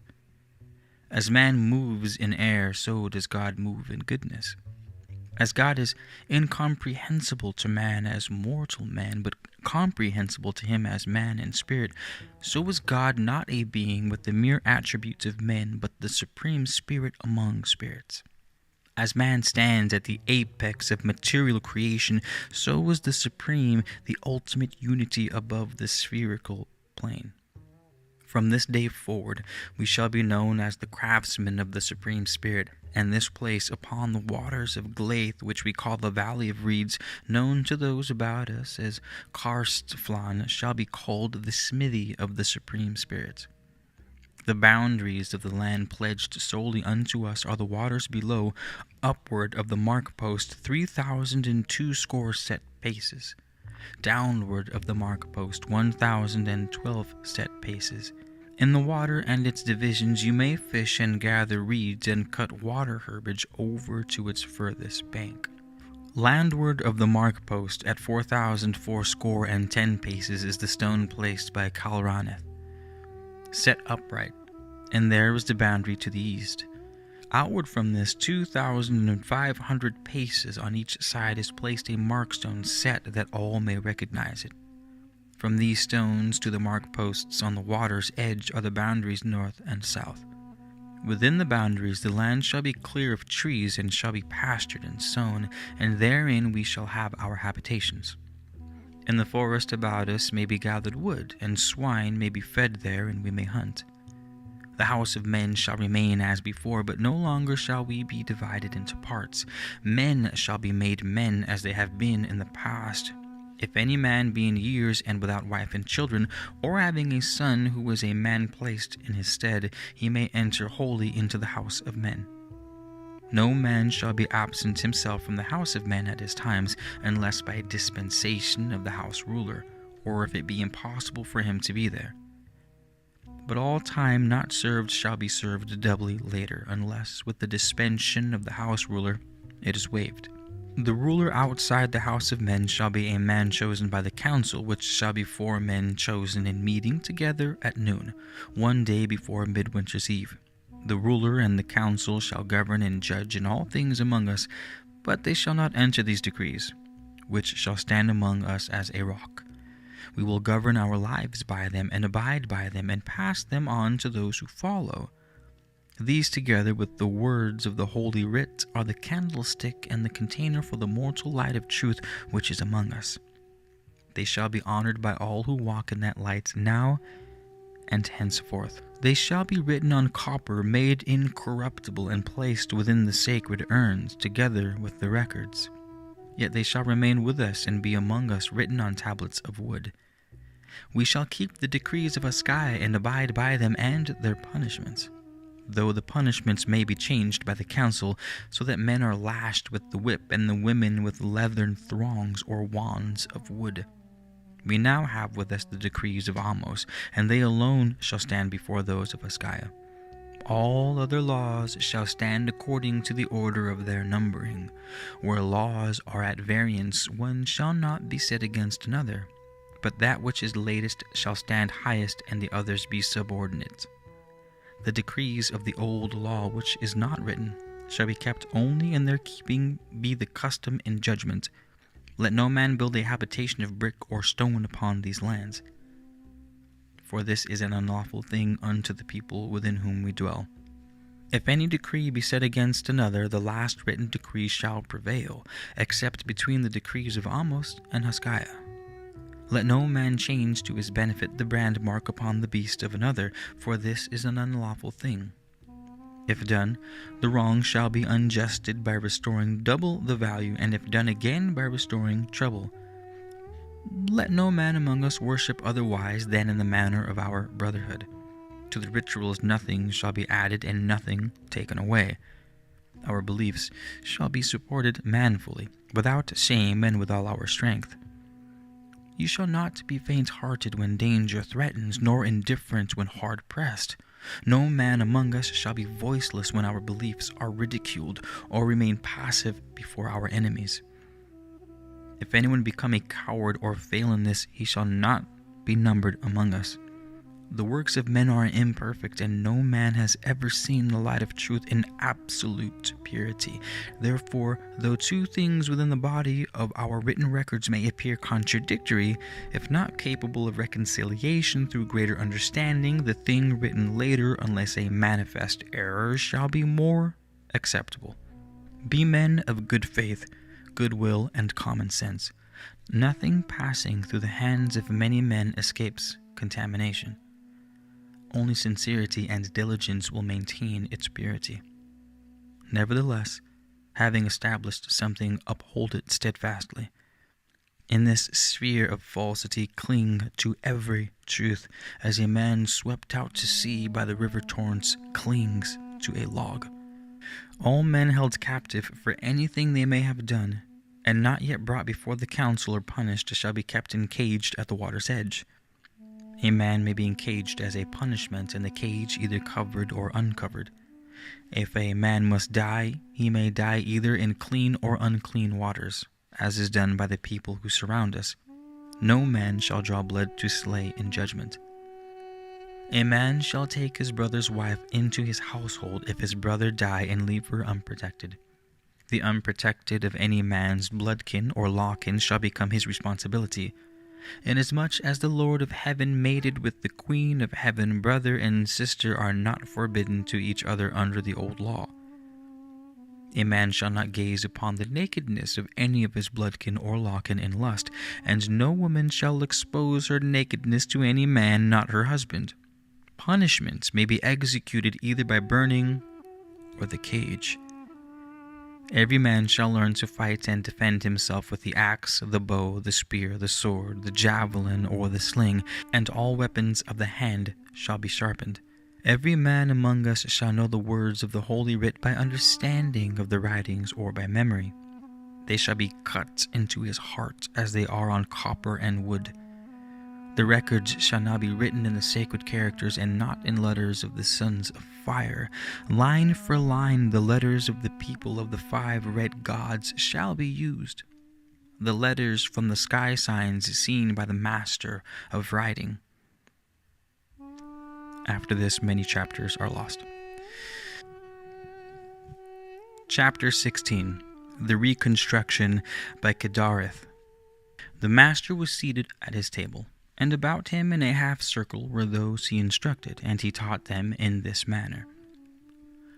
My brothers, these are the ordinances of living and the laws which are the ordinances of men.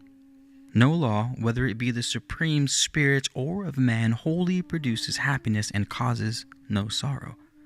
So, to be worthy and in good or an ordinance, a law must produce more contentment and happiness than it prevents. It must also prevent more sorrow and confusion than it produces, or would be a work of wickedness and a memorial to the follies of men. Pleasure never comes unadulterated, and no form of goodness which man seeks to promote is unencumbered with restriction. Nonetheless, there is no form of goodness which is unproductive of happiness in the hands of those governed with wisdom. Joy, sorrow, pain, and pleasure, success and failure are all molding processes operating on the spirits and natures of men. Neither of the opposites is of less importance than the other. These were the things taught. The nature of every person is different, and all tend to drift towards the circles with accord within their natures. Therefore we set a standard which not all will find acceptable, so that only those whose natures demand the best find our company congenial. Unless the soul of each man and woman is developed and disciplined by the restraints of spiritual and material decrees, it cannot rise above its earthly elements. As the earthly body must be kept fit by discipline and self-control, and become gross and weak through overindulgence or indifference, so is the spirit controlling the body required to exercise restraint. Every law, whether arising in the sphere of the spirit or the sphere of matter, suppresses something arising out of the nature of man and therefore calls for the exercise of restraint and forbearance. Yet it is not true that though every just law restrains something within men and women, it also restricts evil and things which are not good. The less a law imposes upon men and women, and the more it imposes upon the things detrimental to their welfare, the better the law. All laws are paid for out of the treasury of freedom. The lower the cost, the better the law. The laws of earthly rulers are kept by force of arms, but the keeping of the higher spiritual laws can only be ensured through enlightenment and wisdom. The causes of misjudgments, sorrow, and remorse stem more frequently from breaches in spiritual laws than in earthly ones. Moral laws and restraints are essential to the progress and welfare of mankind. When passions are unrestricted and weaknesses unfenced by moral laws, various forms of vice and perversions become accepted and sap the stamina of nations.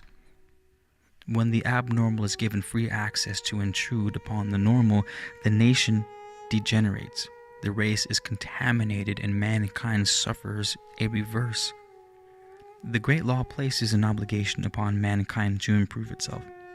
Every man and woman must safeguard their heritage and raise themselves above earthly sordidness. This is one of the reasons for living. The struggle of life is with man. The struggle of man is with himself. Wise leaders in every land and age have made laws restraining the weak and abnormal from satisfying their carnal appetites and immoral urges. If their own uncontrolled desires were allowed freedom to dictate their actions, then not only would the weak and abnormal destroy themselves, but they would be like a cancer in the living body of mankind. The sacred book tells us that the nature of man contains a sense of shame. This is so, and it is there that he may also know the meaning of decency and be proud of himself as a man. It is there to make a better state known to him, a state of spiritual cleanliness and purity. Such knowledge does not come naturally to man any more than good pastures come naturally to the husbandman. The city over the hill was founded in goodness, and its founders were not men who found pleasure in wickedness. Nonetheless, as the years passed, it became apparent that all was not well within its walls. Now, because of the inclination of its inhabitants, the city's days are numbered. The men come across the sea in ships from the south, bringing things much sought after by the people who surround us, who go into the city to exchange the things they have caught or grown, or which have been dug out of the ground. Things are exchanged in the marketplace of the city, but they are for the enjoyment of the body, not the satisfaction of the soul. Nonetheless, men will always be driven by their very natures to seek for and obtain things which do not satisfy an earthly appetite. Such things are those which delight the hearts of men by their beauty, or bring inward joy and contentment. Also things which bring pleasure to loved ones, and things which inspire men to do noble deeds. With all the earthliness of man, the things most sought and desired are those which stir the forces within the soul, and not the forces within the body. When it is otherwise, mankind will slip backwards towards the beasts. This is written in our tongue, through a rethinking of the text by Audiobook. Chapter 17, Part of a Marriage Pledge. My name is Farsis, from the house of Galath, and I am without wife. These are my pledges to Arowets of Glendargy. Here, in the light of day, before the Supreme Spirit and before all men, in the sight of my father Belin and your mother Guranwe, I establish you as my wife. I shall not fail to consult you before I take another wife, and you will never be other than head wife. You will never lack for food and clothing, though the food may be uncooked and the cloth unwoven. A roof shall always cover your head, and a weapon be ever ready for your protection. I will always be considerate of your wants, and always careful in things relating to your welfare. Whatever good fortune comes, it will be shared with you and our children. I will protect you through every year of my life and shelter you from every calamity to the best of my ability. An insult to you shall be an insult to me and every man of my blood. As from this day my house is yours. What your father and your father's house were to you before, now am I and my house. Should greater duties call me from your side, I will take every precaution for your safety and your welfare.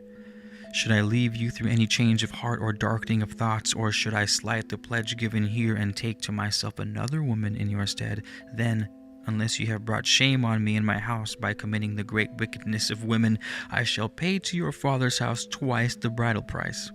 I shall also bestow upon you a half share of our property and possessions joined together since marriage. Each of our children shall be given its proper portion of all my property and possessions, and it shall be established in the hands of the king's servants. Whatever comes to you as a bridal gift or is brought with you as your own shall be yours. I shall always safeguard and defend it, and will never take it to myself so that you are deprived of it, unless for the one wrong which defiles my house and mocks my name. Whatever your father gives shall be ours, after the custom of the great laws. Your infirmities are accepted to be shared with you, and the children you bear shall always be mine. No man shall ever mock you or abuse you without my hand being against him. No man shall ever wrongfully lay hands upon you, for you are mine now and for always. I will not neglect the upbringing of our children, but they shall be raised according to my own light. You may follow your own creed even as I follow mine, each being tolerant towards the other. Those are my pledges, my hand, and my token.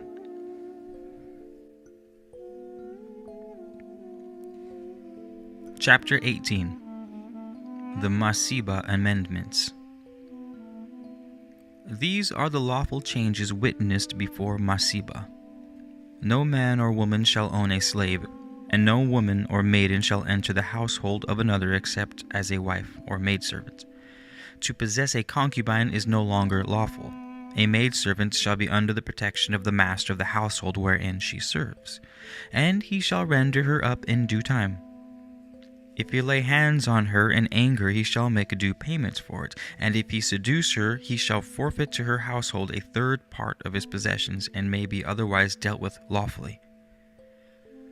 If anyone strike a half-wit or injure one in any way, he shall be severely dealt with lawfully. Court fathers shall be appointed who will be protectors of widows, orphans, half-wits, the afflicted by fate, and those assigned to them. The court fathers may be responsible themselves, or they may appoint guardians.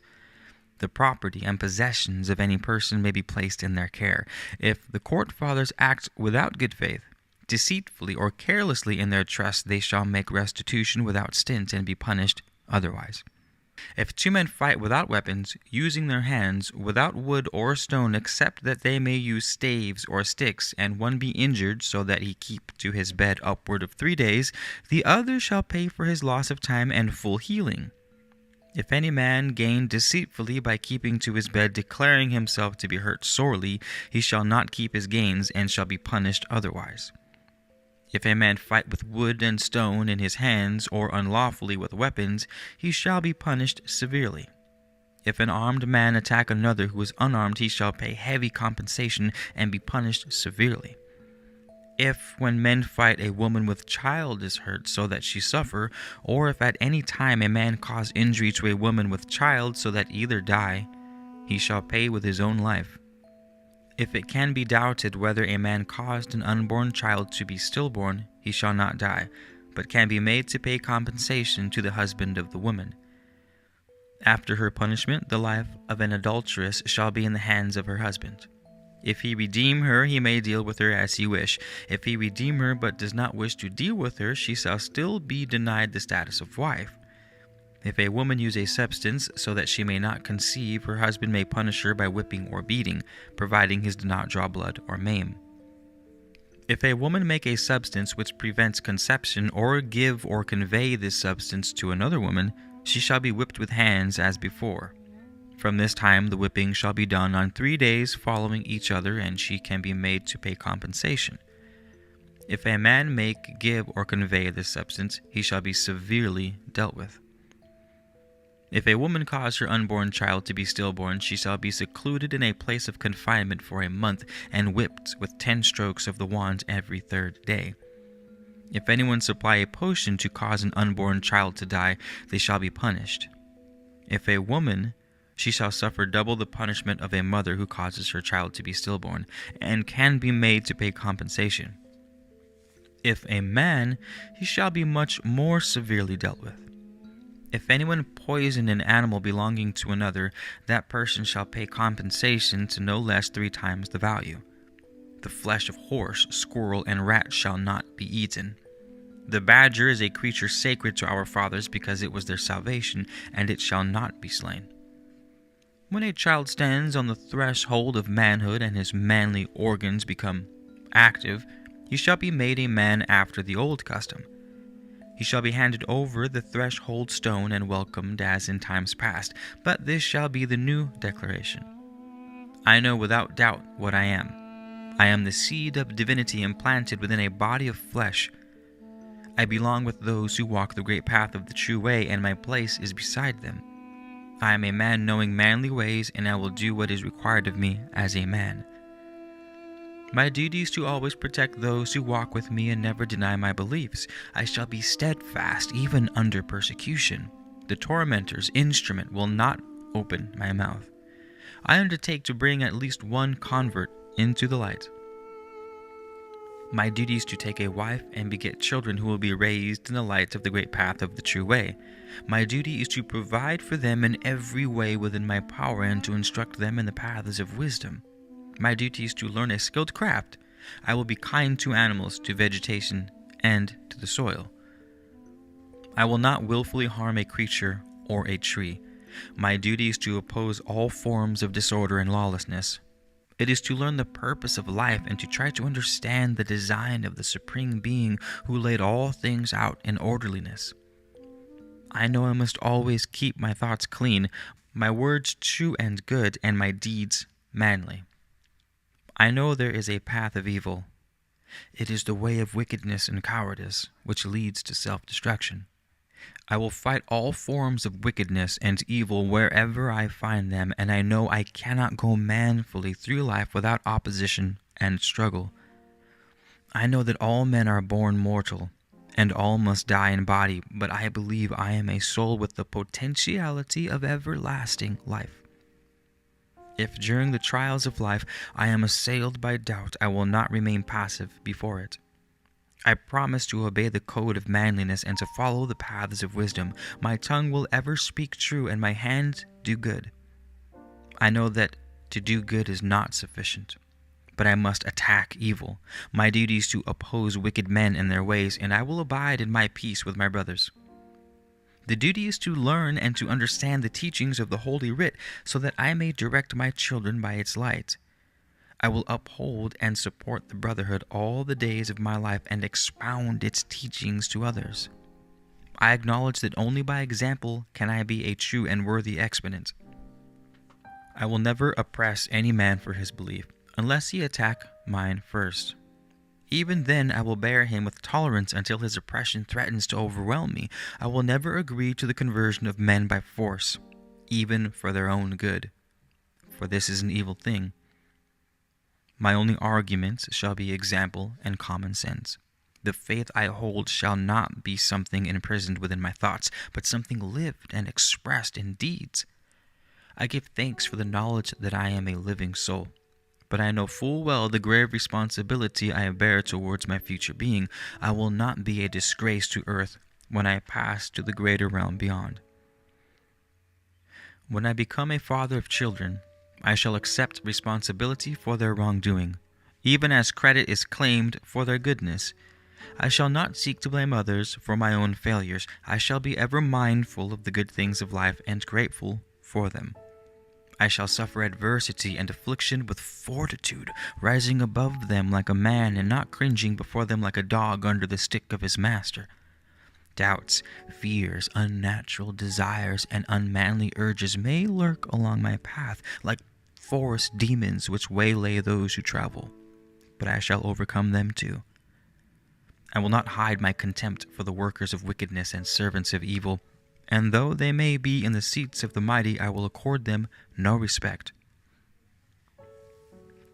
I will never commend that which is wicked. I recognize that my soul and body compete for the satisfaction of their separate desires.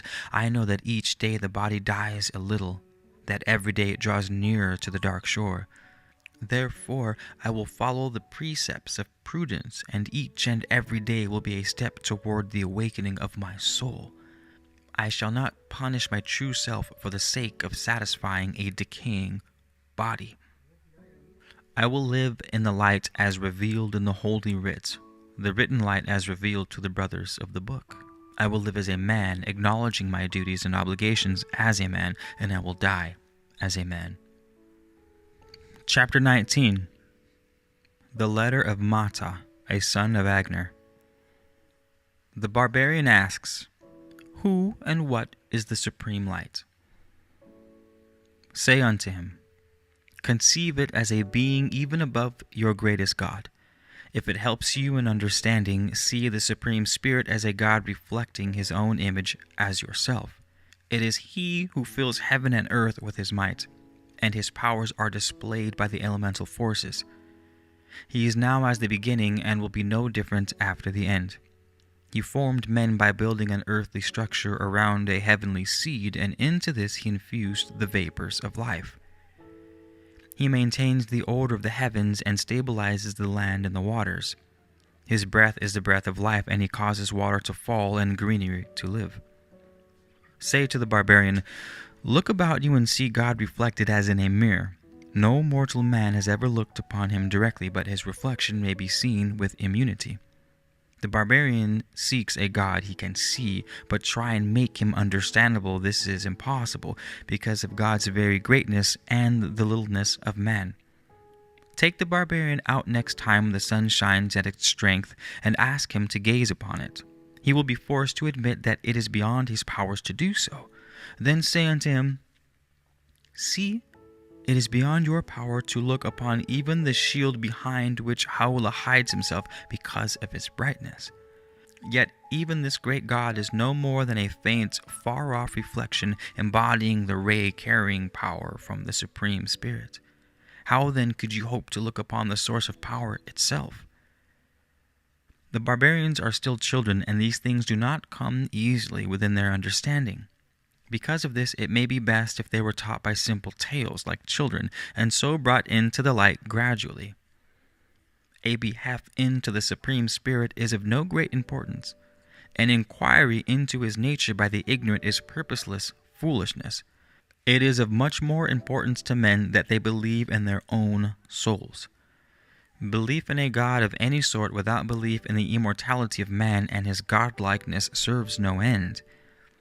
If a God existed without man deriving any benefit from his existence, it would be better for men to ignore him. This, however, is not the only case. Man seeks unity and communion with the Supreme Spirit only for his own benefit. Man has a destiny founded in something greater than himself, and hence his need for that something. The existence of a Supreme Being is not just something to accept, believe, and ignore. A belief, faith alone, cannot be ends in themselves, for nothing exists without purpose. Simple belief in a Supreme Being is not enough. We must know the purpose or intention of the being. If we believe this Supreme Being created us, however this was brought about, we must seek to discover the purpose behind that creation. If we were created to serve some purpose, to do something we were intended to do, we must do it or earn our Creator's displeasure. Does the potter keep the pot useless for its purpose, or the smith keep unwrought metal? Only things which serve the purpose for which they were intended are kept and cherished. Therefore, we who are brothers were taught not only to believe in a supreme being, but also in our similarity to him.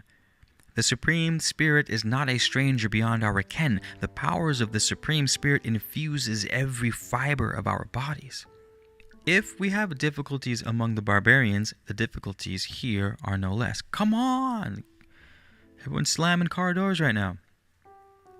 If we have difficulties among the barbarians, the difficulties here are no less. The truth we have seen not only unpalatable, but also indigestible. Men seek tastier food, even though it is less sustaining, and few replace the brothers who depart. Would we serve better if we presented truth as a draught diluted with water and honey? The threat of the barbarian king is something which you shall be counseled. If you are threatened with the alternatives of death or transgressing our laws, you may transgress them without reason and within the bounds of conscience. But if, however, you are required to deny all that you hold to be good and true, to betray all that we hold sacred, then you must accept death for the sake of your soul.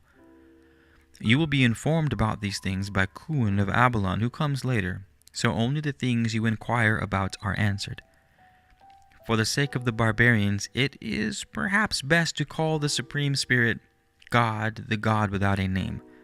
This will solve some difficulties, and if the barbarians think themselves superior because they contain him within a name, then let it be so, and hold yourself in peace.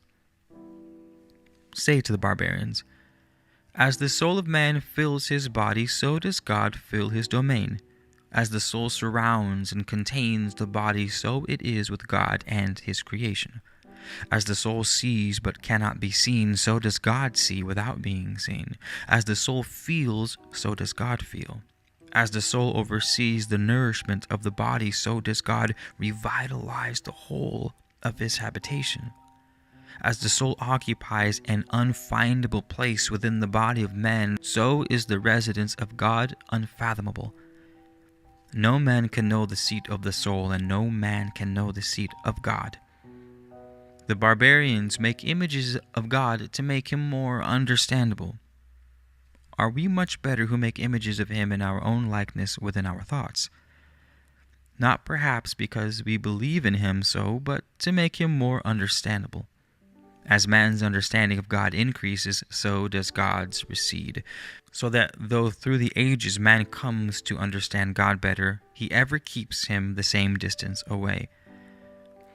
We who dwell in the light of the Supreme Spirit have come closer to understanding, not because we are better men, but because we have devoted our lives to the search. If any man seek carefully and diligently enough, he must find whatever he seeks.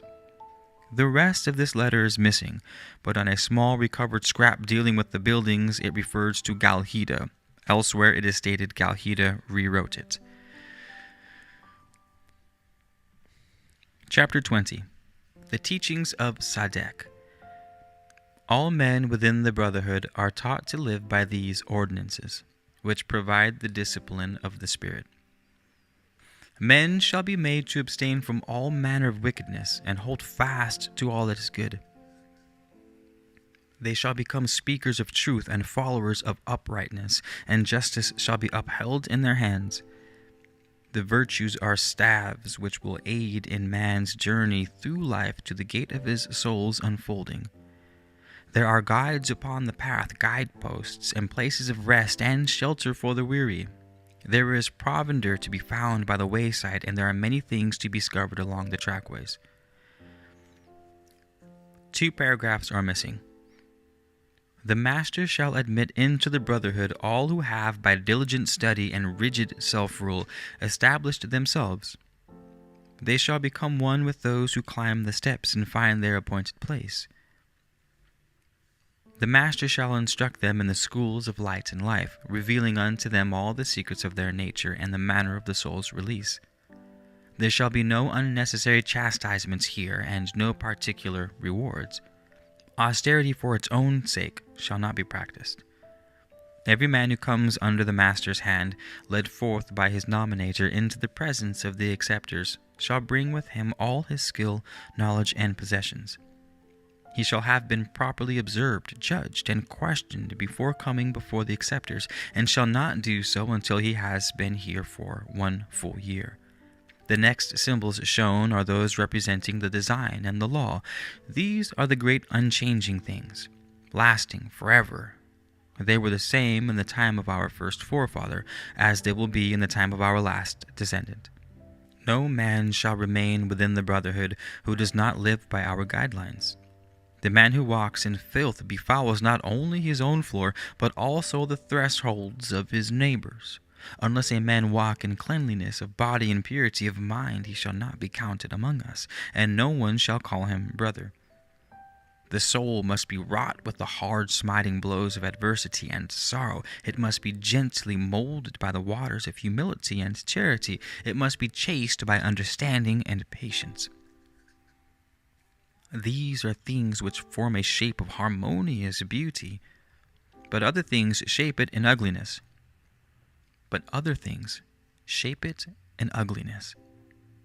These are falsehood and greed, deceit and malice, cruelty and haughtiness, together with the evil qualities. The just reward of those who follow the path of ease and indolence is condemnation in the recesses of disgrace and shame. There will be sorrowful groans and tear-shedding in the misery of soul loneliness. These our ordinances are not made to provide for the comfort and ease of man, not even for his bodily welfare, but for the benefit of his eternal soul. Here his soul is to be purged and quickened to life by the strong waters of wisdom infused with the greatest amount of truth he can tolerate. Only by himself submitting his soul to our discipline can any man acquire benefit from our mode of life. Man was raised out of the womb of earth to rule its surface. But here, the existing powers gather into two camps of everlasting hostility. Life opposes death. The champions of light challenge the champions of darkness. Truth confronts falsehood. There is a leader of light and a leader of darkness, a commander of life and a commander of death. The legions of wickedness opposed the legions of the upright.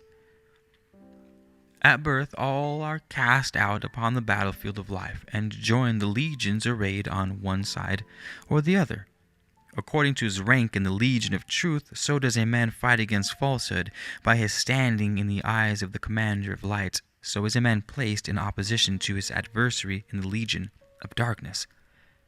The wicked will be delivered to the sharp edge of the sword, but the good will be remembered. So it was in the first days when our ancestors left Cabrai and followed the master who guided them across the seas. They came over the pathless waters, forsaking soft living and delusions which amused the eye. The wicked are not only those who knowingly do wrong. An evil man is one who seeks to justify the wickedness and weaknesses of others. The fires kindled against him then became a raging flame in which their legions were swallowed up. Now that you are invested with new life, open your eyes and behold the works of the Supreme Spirit with new understanding. Always follow the path you have been shown, so that your steps lead you towards perfection. Never incline towards degrading thoughts or look into the eyes of lust, for these things have led men astray and brought down mighty ones. Be clean in all ways. Never profane the temple of man by lying with a woman whose flow is upon her. Be clean within and without, in body, thought, word, and deed. Sure, things were done by those from who were divided. They lit their temple lamps in vain, and the smoke from their dark altars was blown aside.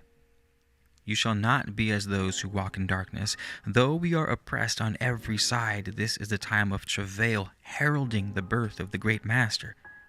You are not like those who shall be cut off from the tree of life, to fall to the ground and return to nothingness. You shall always attend to the welfare of your brother and not deceive your neighbor. You are to live in dedicated communities, marrying and begetting children.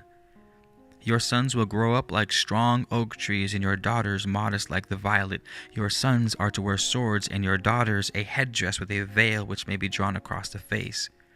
So too shall it be with those who are counted with us, but are faint-hearted in the performance of their obligations. They are men who melt away in the furnace. Here we do not practice discipline and austerity for the futile modification of the flesh. We do these things for the sake of our souls. Even as a warrior exercises to keep his muscles supple for the fray and so preserve his life. 92 generations have to be born. Then gods and men intermingled will do battle, and there will be great carnage on that catastrophic day when war is waged in the red-hued darkness amid mighty blasts. That is the time of which it is written, "Fire shall leap forth from the heart of a stone." These things have been written about, so we concern ourselves only with the ordinances governing the brotherhood. This is the place to which you belong, and if you have unsecured it, will be upon your own head. Those who declare that beyond the gate of death there is a place of torment where demon tortures inflict unspeakable agonies upon the wicked are led by a misguiding light. Certainly there is a gloomy place of sorrow haunted by dark spirits, but they do not inflict torment by fire. They are there because they are evil, and their companionship is awful enough to bear. Do not come to us holding heathen gods in your heart, even though they are within a hidden and closed recess. Purge yourself of all false beliefs outside the gate. Here, all brothers are to practice the way to full soul realization in common. Here, truth will bind one with the other. Humility, modesty, and justice will govern our lives. This is to be no straying of heart and eye towards improper and unworthy things. Every man is to command or obey according to his rank. If anyone is found to have lied upon admittance, whether it be about the past, the tribal allegiances, or possessions, amends are to be made by labor. No madman, no simpleton, and no one who is blind, deaf, or dumb is to be admitted. If anyone strikes someone of higher rank or refuse to obey instructions given, then if the striker have rank is to be lowered, and amends will be made by labor and restraints of food. If anyone strike another of equal rank without just cause, the rank of the striker is to be lowered and amends made by labor. If two men fight, the ranks of both are to be lowered. If anyone lie with intent to deceive, or if injury or sorrow be caused to another, amends will be made by labor. If anyone causes damage or loss to something belonging to another or to all, amends will be made by labor. If any man expose himself improperly and heedlessly before another, he is to be made amends by labor. If anyone defame another behind his back, he is to be made amends of labor. But anyone may accuse another to his face before witnesses. If anyone rebuke another in anger, amends will be made by labor. If anyone bear a grudge and make it known, an apology will be given with humility and accepted with good grace. If anyone speak filthily to the hearing of another, amends will be made by labor. If anyone wastes metal or causes the loss of metal, amends by labor. If anyone bathe in water used by another or in unclean water, amends made by labor. From the hour of darkness beginning the 7th day until the hour of darkness beginning the 1st day is a time of rest and meditation. It is to be a time of tranquility for soul communion and sacred study. The only labor to be undertaken is the providing of provender for animals and their care and attention. Food may be eaten, but it is best if prepared the day before. Decorative trees and plants may be attended to, relaxing pastimes may be indulged in, and all essential tasks undertaken. An essential task is one which cannot be done on any other day or is made absolutely necessary by circumstances. On the day of rest we are all to wear clean raiment, and the chastisement of children is to be deferred until the morrow. The first concern of a man should be his wife and children and anyone else under his care. He should not cause them to go unfed or underclothed to provide for the needs of another. If anything belonging to any one or to all is lost or taken away and hidden so that it is not known who has it, the thing is to be made accursed in the hands of its possessor. When something is found which has no owner, it is to be taken to the sanctuary and remain there for 1 month. If it remain unclaimed, it is to be restored to the finder. No one is to take anything from an outsider except fair and full payment, and no one is to join an outsider in buying and selling. We are ruled by a council, and this is to be 12 men and a master. There will be high council of 5 and a low council of 7 within the full council. There will be half council of 4 chosen by the full council to be judges in disputes and overseers of chastisements. The high council is to appoint headmen who will lead the brothers in groups of 12. The low council will appoint beadles who will report to it. All are to obey the headman and beadless and those of higher rank than themselves, but they may complain to the low council about any instructions given to them. The larger part of this and the next chapters are lost, and it has been difficult to assign a proper place or order to anything. Perhaps no more than 1/10 of the original remains. Chapter 21. The Laws of Malfein. May your souls be enlightened by the central light. May all you who assemble between the great pillars at the appointed times be cared for by the Supreme Spirit, as you care for his earthly affairs. May he keep you as you keep his laws. May you receive the grace of enlightenment from the center of the sacred circle, and may an eternal fountain open for you, from which your souls may drink and be refreshed. May you receive the gift of everlasting regeneration. These are the laws of the outsiders which you have to obey, and they can be justly added to those you have, for right recognizes no origin. They are in 2 parts, those which are to be wholly yours and those which govern you among the outsiders. If one whose position requires him to bear witness to a transaction give false evidence concerning it, so that an outsider is at a loss, he is to be bound and given over to the outsiders. If an outsider suffer loss, the one causing it is to be deprived of his rights and made to labor in the place of captivity, until the loss is made good and twice the amount has been paid to the council. He must not be reestablished in his rights. Only a man of good repute, having no interest in the things being judged, can witness to it with immunity. If he accept a payment, his voice is not to be heard. No one who gambles or lends money, who buys to sell, or collects payments or taxes may sit in judgment. Neither may a man whose house is in turmoil or who has been condemned in judgment. No one may sit in judgment on a kinsman, a friend, or an enemy, unless no other judge can be found.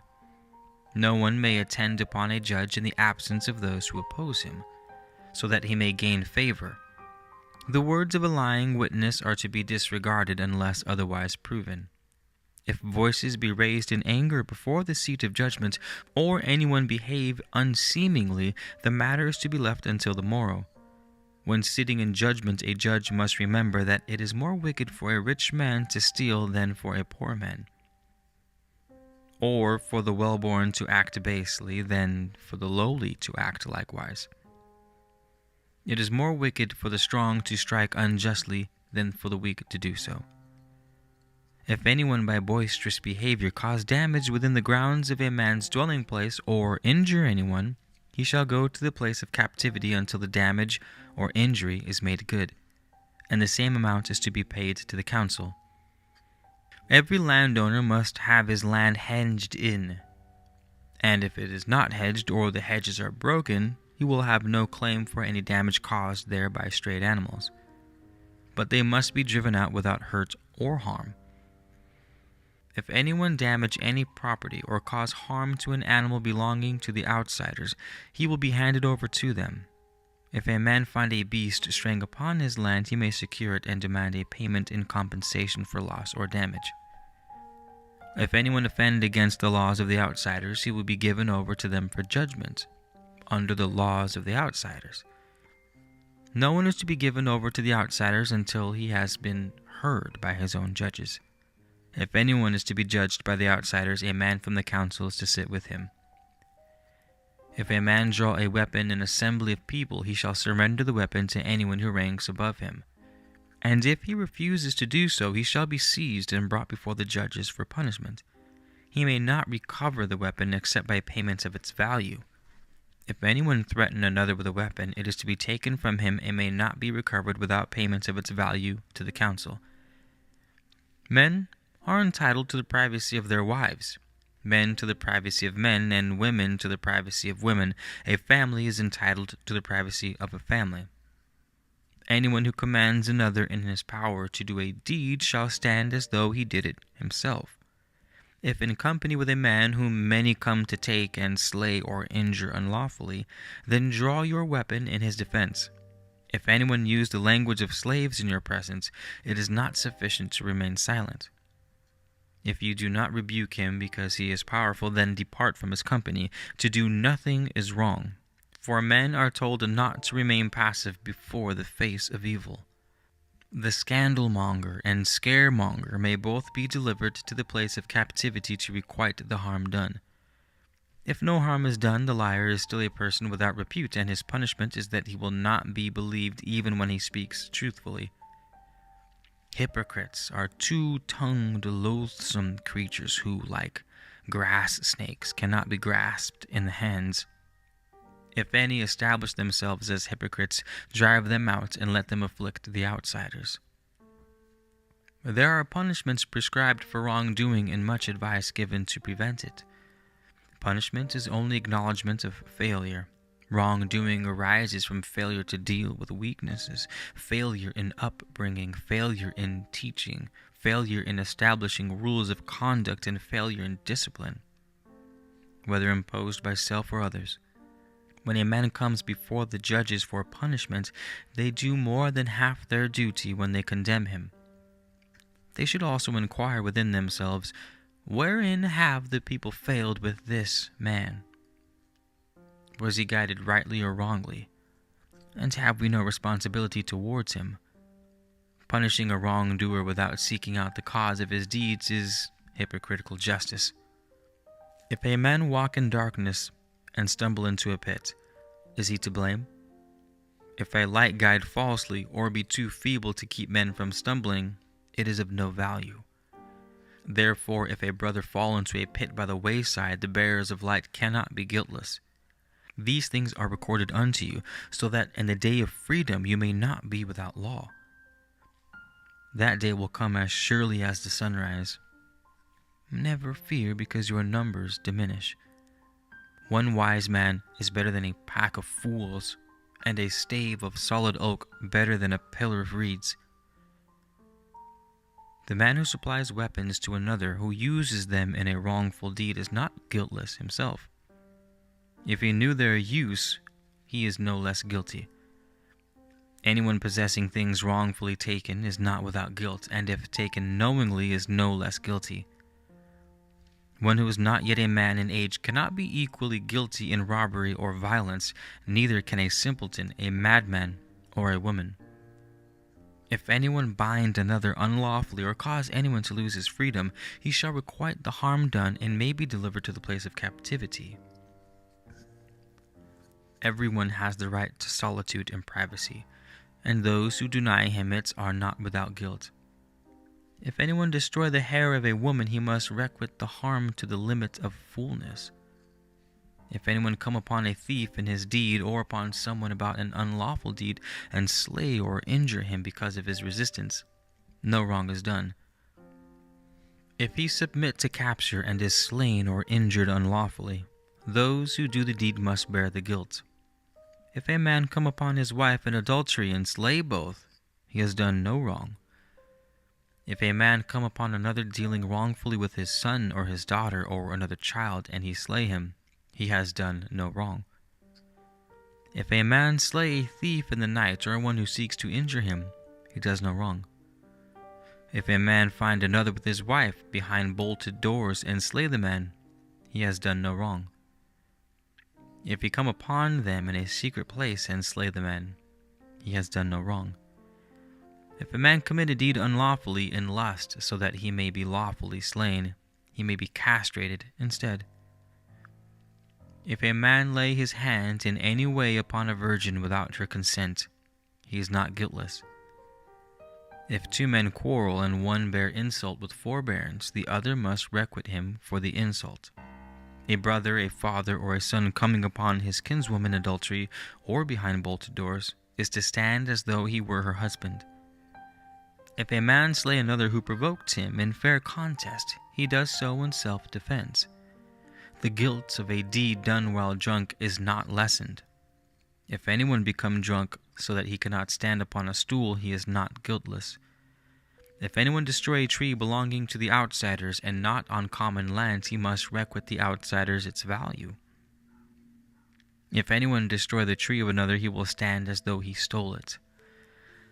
The man who is betrothed to a woman coming upon her in fornication or behind bolted doors is to stand as though he were her husband. If he came upon her in a secret place, he is to stand as her husband. If anyone knowing a woman to be unchaste permit a man to marry her, beheaving her to be chaste, he shall bear the guilt and may be called upon to requite the husband. At the trothing, a man must pledge the father of his betrothed, or the next of kin to her father, that he will maintain and protect her. The bride price is to be paid 7 days before the marriage, and it is to repay her father for bringing her up with all the womanly virtues. Marriage by deceit or force is not valid. It does not bind the victim, but binds the other in every way as though married. If a man marry a woman by deceit, he is not guiltless and must requite the wrong. If a man marry by force and she was a virgin, he is to stand as though there were no marriage, but the woman has all the rights of a wife against his possessions.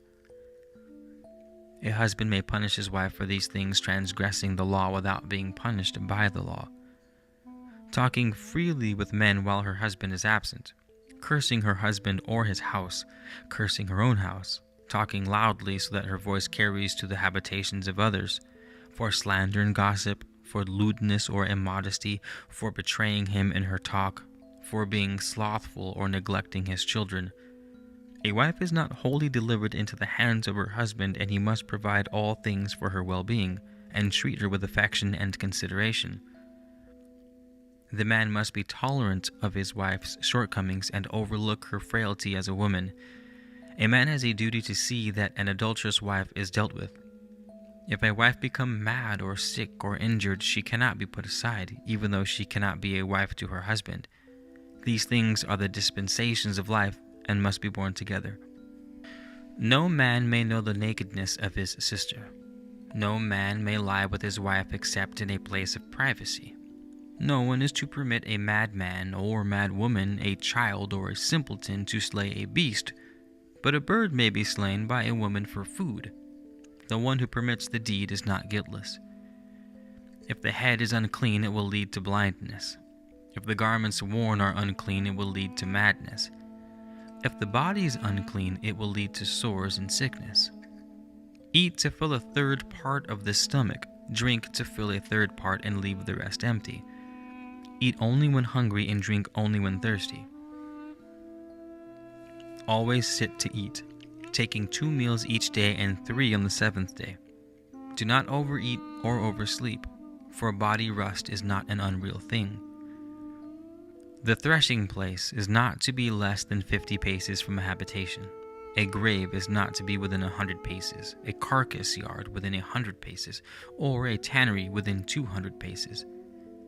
The midden is not to be within 50 paces and hogs within 30. The privy hole is to be within 20 paces and is to be screened and covered. No beast, except the dog, the cat, the horse, the cow, the goat, and the ass may come within the dwelling enclosure. The barn must not adjoin the dwelling. Corn for eating may be kept below ground, but corn for sowing must be kept above. Water should not be drunk under a roof without herbs. Roofs must not be thatched by bending the reeds under a lath, but by laying them straight over an underpinning. The middle and pillarmost should rise a third part above the crossbeam and either rest upon itself or lie in the cumber. The outer posts should be pegged and not bound. Inner walls should be caulked with moss and not with grass or bark. The roof should lie down under the outer wall an arm's length, and the open work of the wall should not be left unplastered. The foundation should go down 2 cubits and rise 1. The door is to turn upon itself, either to the side or upward, and should not be hung. The wall hangings within should be of fiber or skin, overlay outside with wands of betham. Stones should not be pressed without heat, and their outer parts should be kept. The herb offerings must be burnt on each day when the sun does not show its face. flour must not be used to purify sharpened metal. The offering log must be burnt at its hour. A man must teach his sons to swim, to ride, to hunt. The stranger is not to be denied a sleeping place and food at nightfall, but he may not remain during the day without labor. Any man who deals with metals shall be as a brother. Anyone may come before the high council for justice. In all assemblies, opinions will be given first by those of lower rank, so that their words are not influenced by those of more knowledgeable men. In the lands of the outsiders you will abide by their law, but you will keep your own law within theirs. Where laws conflict, let conscious duty and the Holy Writ be your guide. This is not the end, but the remaining writing on 3 plates cannot be read. It is transcribed in meaning and not in word. Chapter 22. Salvaged Fragments Reconstructed. 1. If any who have joined in cause with you or become allies act treacherously, grant them no quarter. Deal with them in such a way that their fate will be an example restraining others from doing likewise. Never join cause with anyone proved treacherous or unreliable. If any hold the same belief as you and have suffered for it, they are your brothers. Those who fight for the betterment of mankind or suffer for it are your brothers. To surrender to the threats of those who demand you abandon your beliefs or ideals is something which must not be done. Any man who has fought with you in battle is bound with you in the tie of blood and becomes even as your own kin. Though you fight in the cause of truth and justice, be reluctant to commence the bloodshed and never do so with any other means, except cowardice or capitulation, lie open to your hand. If, however, you truly believe the foe will launch an attack, you are justified in getting in the first blow. You are answerable to your own soul. When battle is joined, you may slay the foe wherever you find him. Never acknowledge defeat and never submit meekly to domination. If the battle goes against you, withdraw to fight again. The live dog eats the dead bear. Never fight among yourselves, for such quarreling is worse than the bloodshed of battle. Differences and arguments among you are to be settled in an orderly and just manner, so that there is no severance or weakening among your people. You are the people of light, the law, and the book. In the place of captivity, men and women will be kept apart, for it is a place of requital and retribution. They will no longer be free, neither will they hold the rights of the free. They are to labor according to the judgment, but the labor of their hands is to be counted to them. Each one must be used to get the greatest benefits from their ability, and no one must be kept even one day over their requital. Chapter 24. The last of the metal plates. In the containers I have gathered together all the books given into my care, and have done all things I was instructed to do. And the work of my Father is now complete. The metal will stand the test of age, and the cutting is the finest workmanship. The 5 great book boxes contain 132 scrolls and 5 ring-bound volumes.